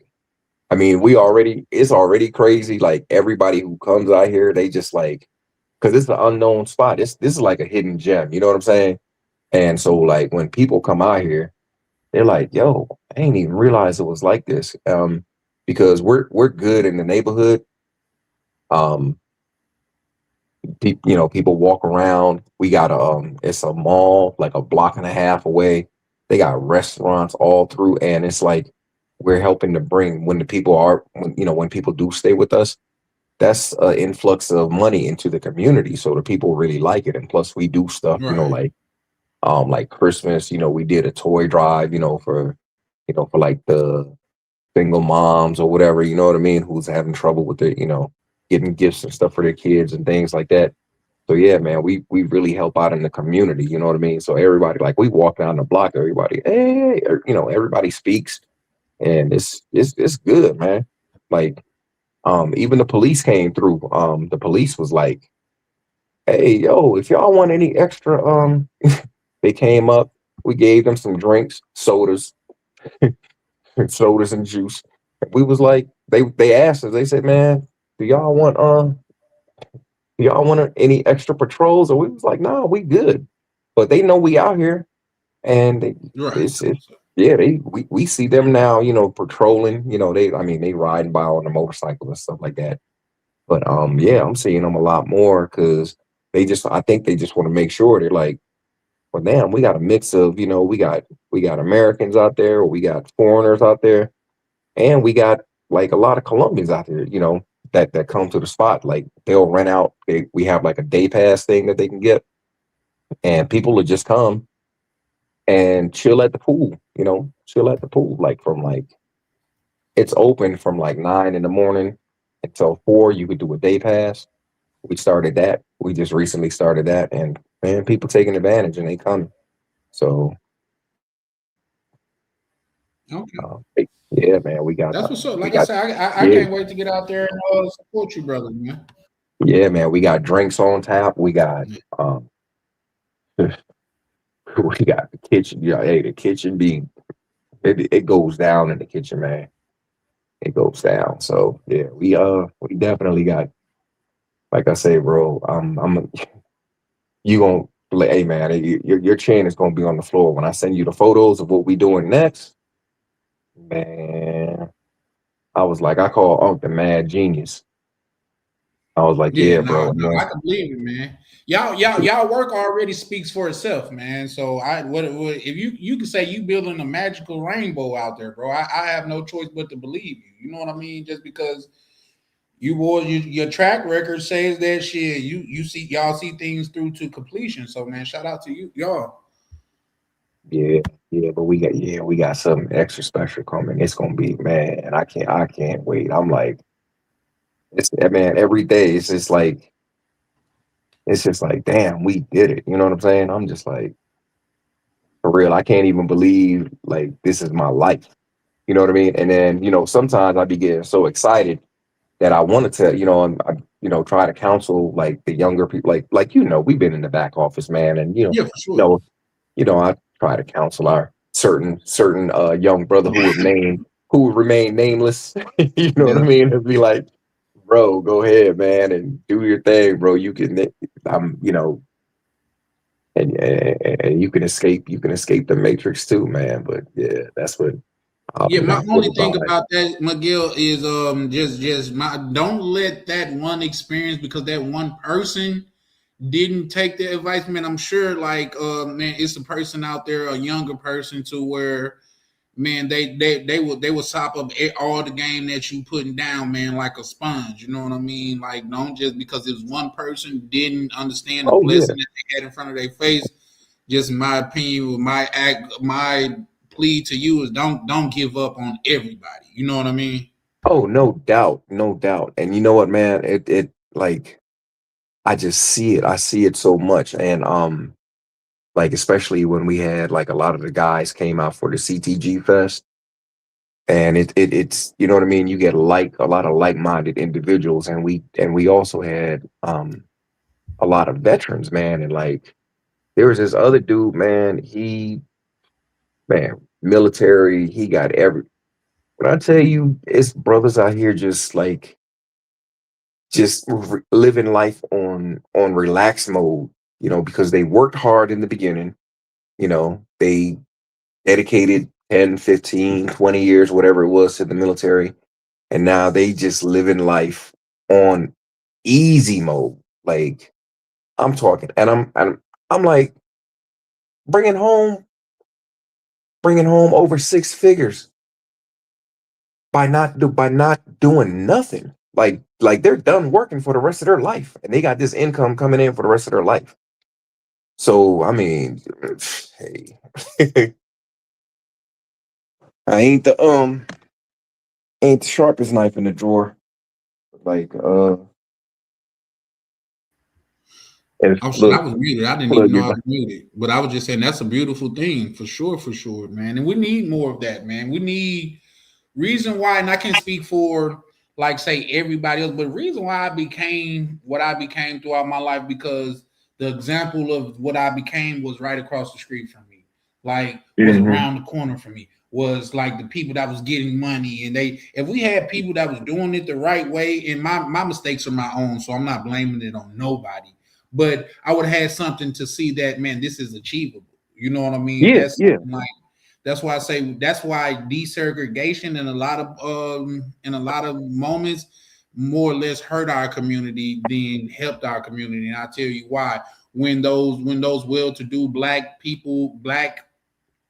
individuals moved out of the neighborhood, when the neighbors move out of the neighborhood, guess what we left with? The hood. You know what I mean? So exactly. there's that. So, but yeah. But yeah, no, I'm gonna read these little what's the name, and I'm get up out of here, because like I said, I gotta get up. But man, it's always a pleasure, man, chopping it up with y'all, man, especially you, Miguel. Like I say, you bring a unique perspective about it. That's why I really wasn't. I was trying to get them to see your side. Like, man, you got these gentlemen on here to where they have risked their life and limb for this country, and for you to shit on it. And like I say, I don't think they was trying to be disrespectful or anything, but that's the way it came off. So that's why I really appreciate As Real for apologizing. That's not the way I meant it and things of that nature. But yeah. So no, that's what's up, man. It's always a pleasure, chopping it up with you, Miguel. Yeah. All right, man. And thanks to everybody who was on the panel. Oh, shout out to Financial Frontier USA. Oh, thanks, bro. You know who that is, right? Hold on, I'm looking at that's OTO. That's OTO. Yo, OTO. All right, yeah. No, I had to look at I'm like, that look like OTO. Yeah. Yeah, that's what's up, bro. Yeah. Buying a metal fabricator business. Yeah, he said, much respect, Miguel. I had to leave. He said I had to leave buying a metal manufacturing business in Texas Made in America, U.S., making jobs and opportunities versus complaining about happiness. Shout And out that, to you. yeah, facts, bro. And that was my thing. It's just like, see, I don't even want to. But like when I hear dudes talk, man, I'm not happy. I'm not happy. Like this is my happiness. My bro, work on it, man. Like try something new then. Okay, get out. Like you just gonna give up? Like, nah, keep it pushing. And that's why I said, the comment that hard times, you know what I'm saying? Make tough men. Tough men make easy times. Easy time make soft men. And soft men make problems. Now we No, got, that's a fact. we got a bunch of participation trophy babies whining about So they yeah, feelings no, and stuff like that. They don't nobody like for real, like all this stuff that we talking about, black people, white people versus this and that, and how we want to do this and we want to do. Well, guess what, black man? Don't nobody care about your struggle. Don't nobody care about. I mean, and that is, we want to talk facts. Don't nobody care about our struggle, because if they did, we would have been still complaining about reparations. And another news fact. This is fact. That shit ain't never gonna happen. That is never gonna happen. You know where I reckon? I think that's a conversation for another day. But That's a I whole do nother. think they're having what's the name in that. But my thing is this: if that's what you basing your life on, you're gonna be miserable. You know what I mean? So like, get out there and make it happen.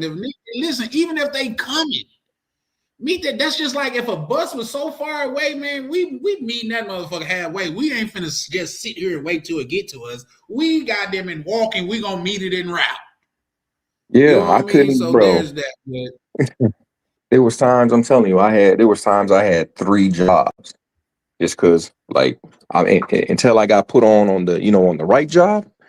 But I couldn't be like, I had kids to feed. I couldn't, you know what I'm saying? My kids looking up at me and they ain't asked to be here. So guess what? I'm working 3 jobs. I'm working 2 grocery stores, and I went and got a fast food, you know what I'm saying? Until I got on. And this was after the military. So I couldn't be like, oh, well, I got too much pride to go, to go work at the grocery store and, go stock shelves and do stuff. Man, come on, man. I got kids I gotta feed, bro. I got kids that need insurance, you know what I'm saying? So I did what I did, and I did what I had to do, man. I'm not gonna complain about it. I'm not, it ain't no boogeyman. Nah, you gotta look at the man in the mirror. So that's a take fact. the responsibility. Yeah. So, oh shit, what happened to my what's name? Oh, yep. So, Miguel, man, I'm gonna go ahead and close out right now, man. Like I say, it's been a pleasure. Lee, I see you in the back, but bro, I gotta go ahead and give me some sleep, my G, because I gotta get up early. Man, appreciate you pulling up, Lee. But I gotta go ahead and get up out of here. Miguel, I'm gonna go in with my little outro song. But man, listen, it's always a pleasure to chop it up with you. And like I say, I plan to be hitting you up throughout before the close of the week, so we could chop it up on that little idea. No doubt, bro. All right, man.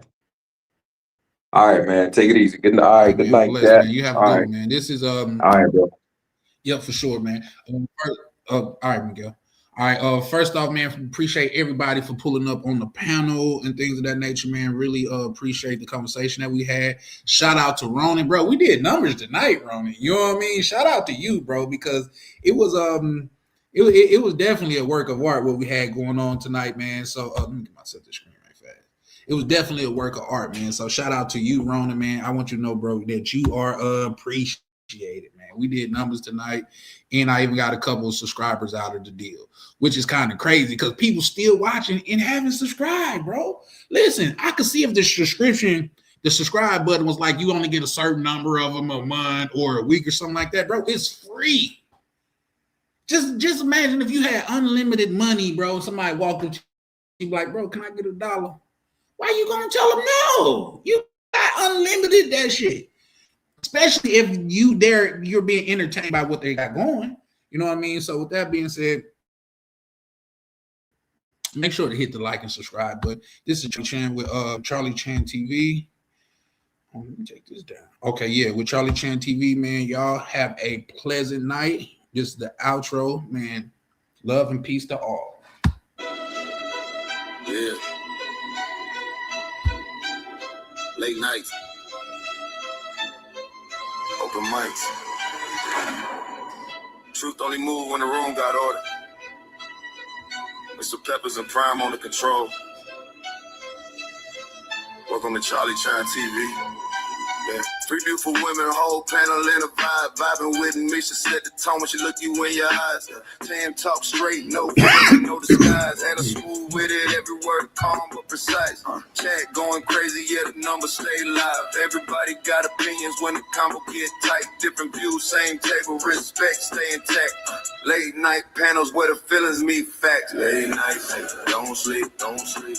True talk, true, no retreat, no retreat. Panels lit, crowd loud, Charlie Chan, TV, TV, Charlie Chan, TV, Charlie Chan, TV, Charlie Chan, TV. Once again, man, Charlie Chan out here, man. Some of the most beautiful women, bitch friendly. Yeah, sick of the lies. Same topics rotate every time they go live. Black man in Germany, Berlin, state of mind. Different culture, different lens. Still speaking this side. Black cleaner, keep it solid. Street calm, no flex. Miguel, keep it gangster. Let the truth handle the rest. Ain't nobody running when the questions get steep. Nothing moves unless Peppers nod. Prime say speak. Two moderators. One room, one mic at a time. Now let it cook. Charlie Chan TV lose, you know, where it starts. Southern roots, but the vision way bigger than charts. Panel, hotel reviews by day. From lobby to rooftop, we telling no fake. Grinding every wildin' in the comments tonight. Typing fast, cracking jokes, adding fuel to the light. When events, the morning's top supporter in the chat. But he said, cam up, Charlie, yeah, pressure like that. Hey, the travel POV, nodded off mid-live. Guess these late nights build different, everybody cancel. Hey, late nights, hey, don't sleep, don't sleep. Real talk, real. Raw speech, Peppers burn, crowd loud, TDV, Charlie Chan, TDV. Shout out to Live Chat.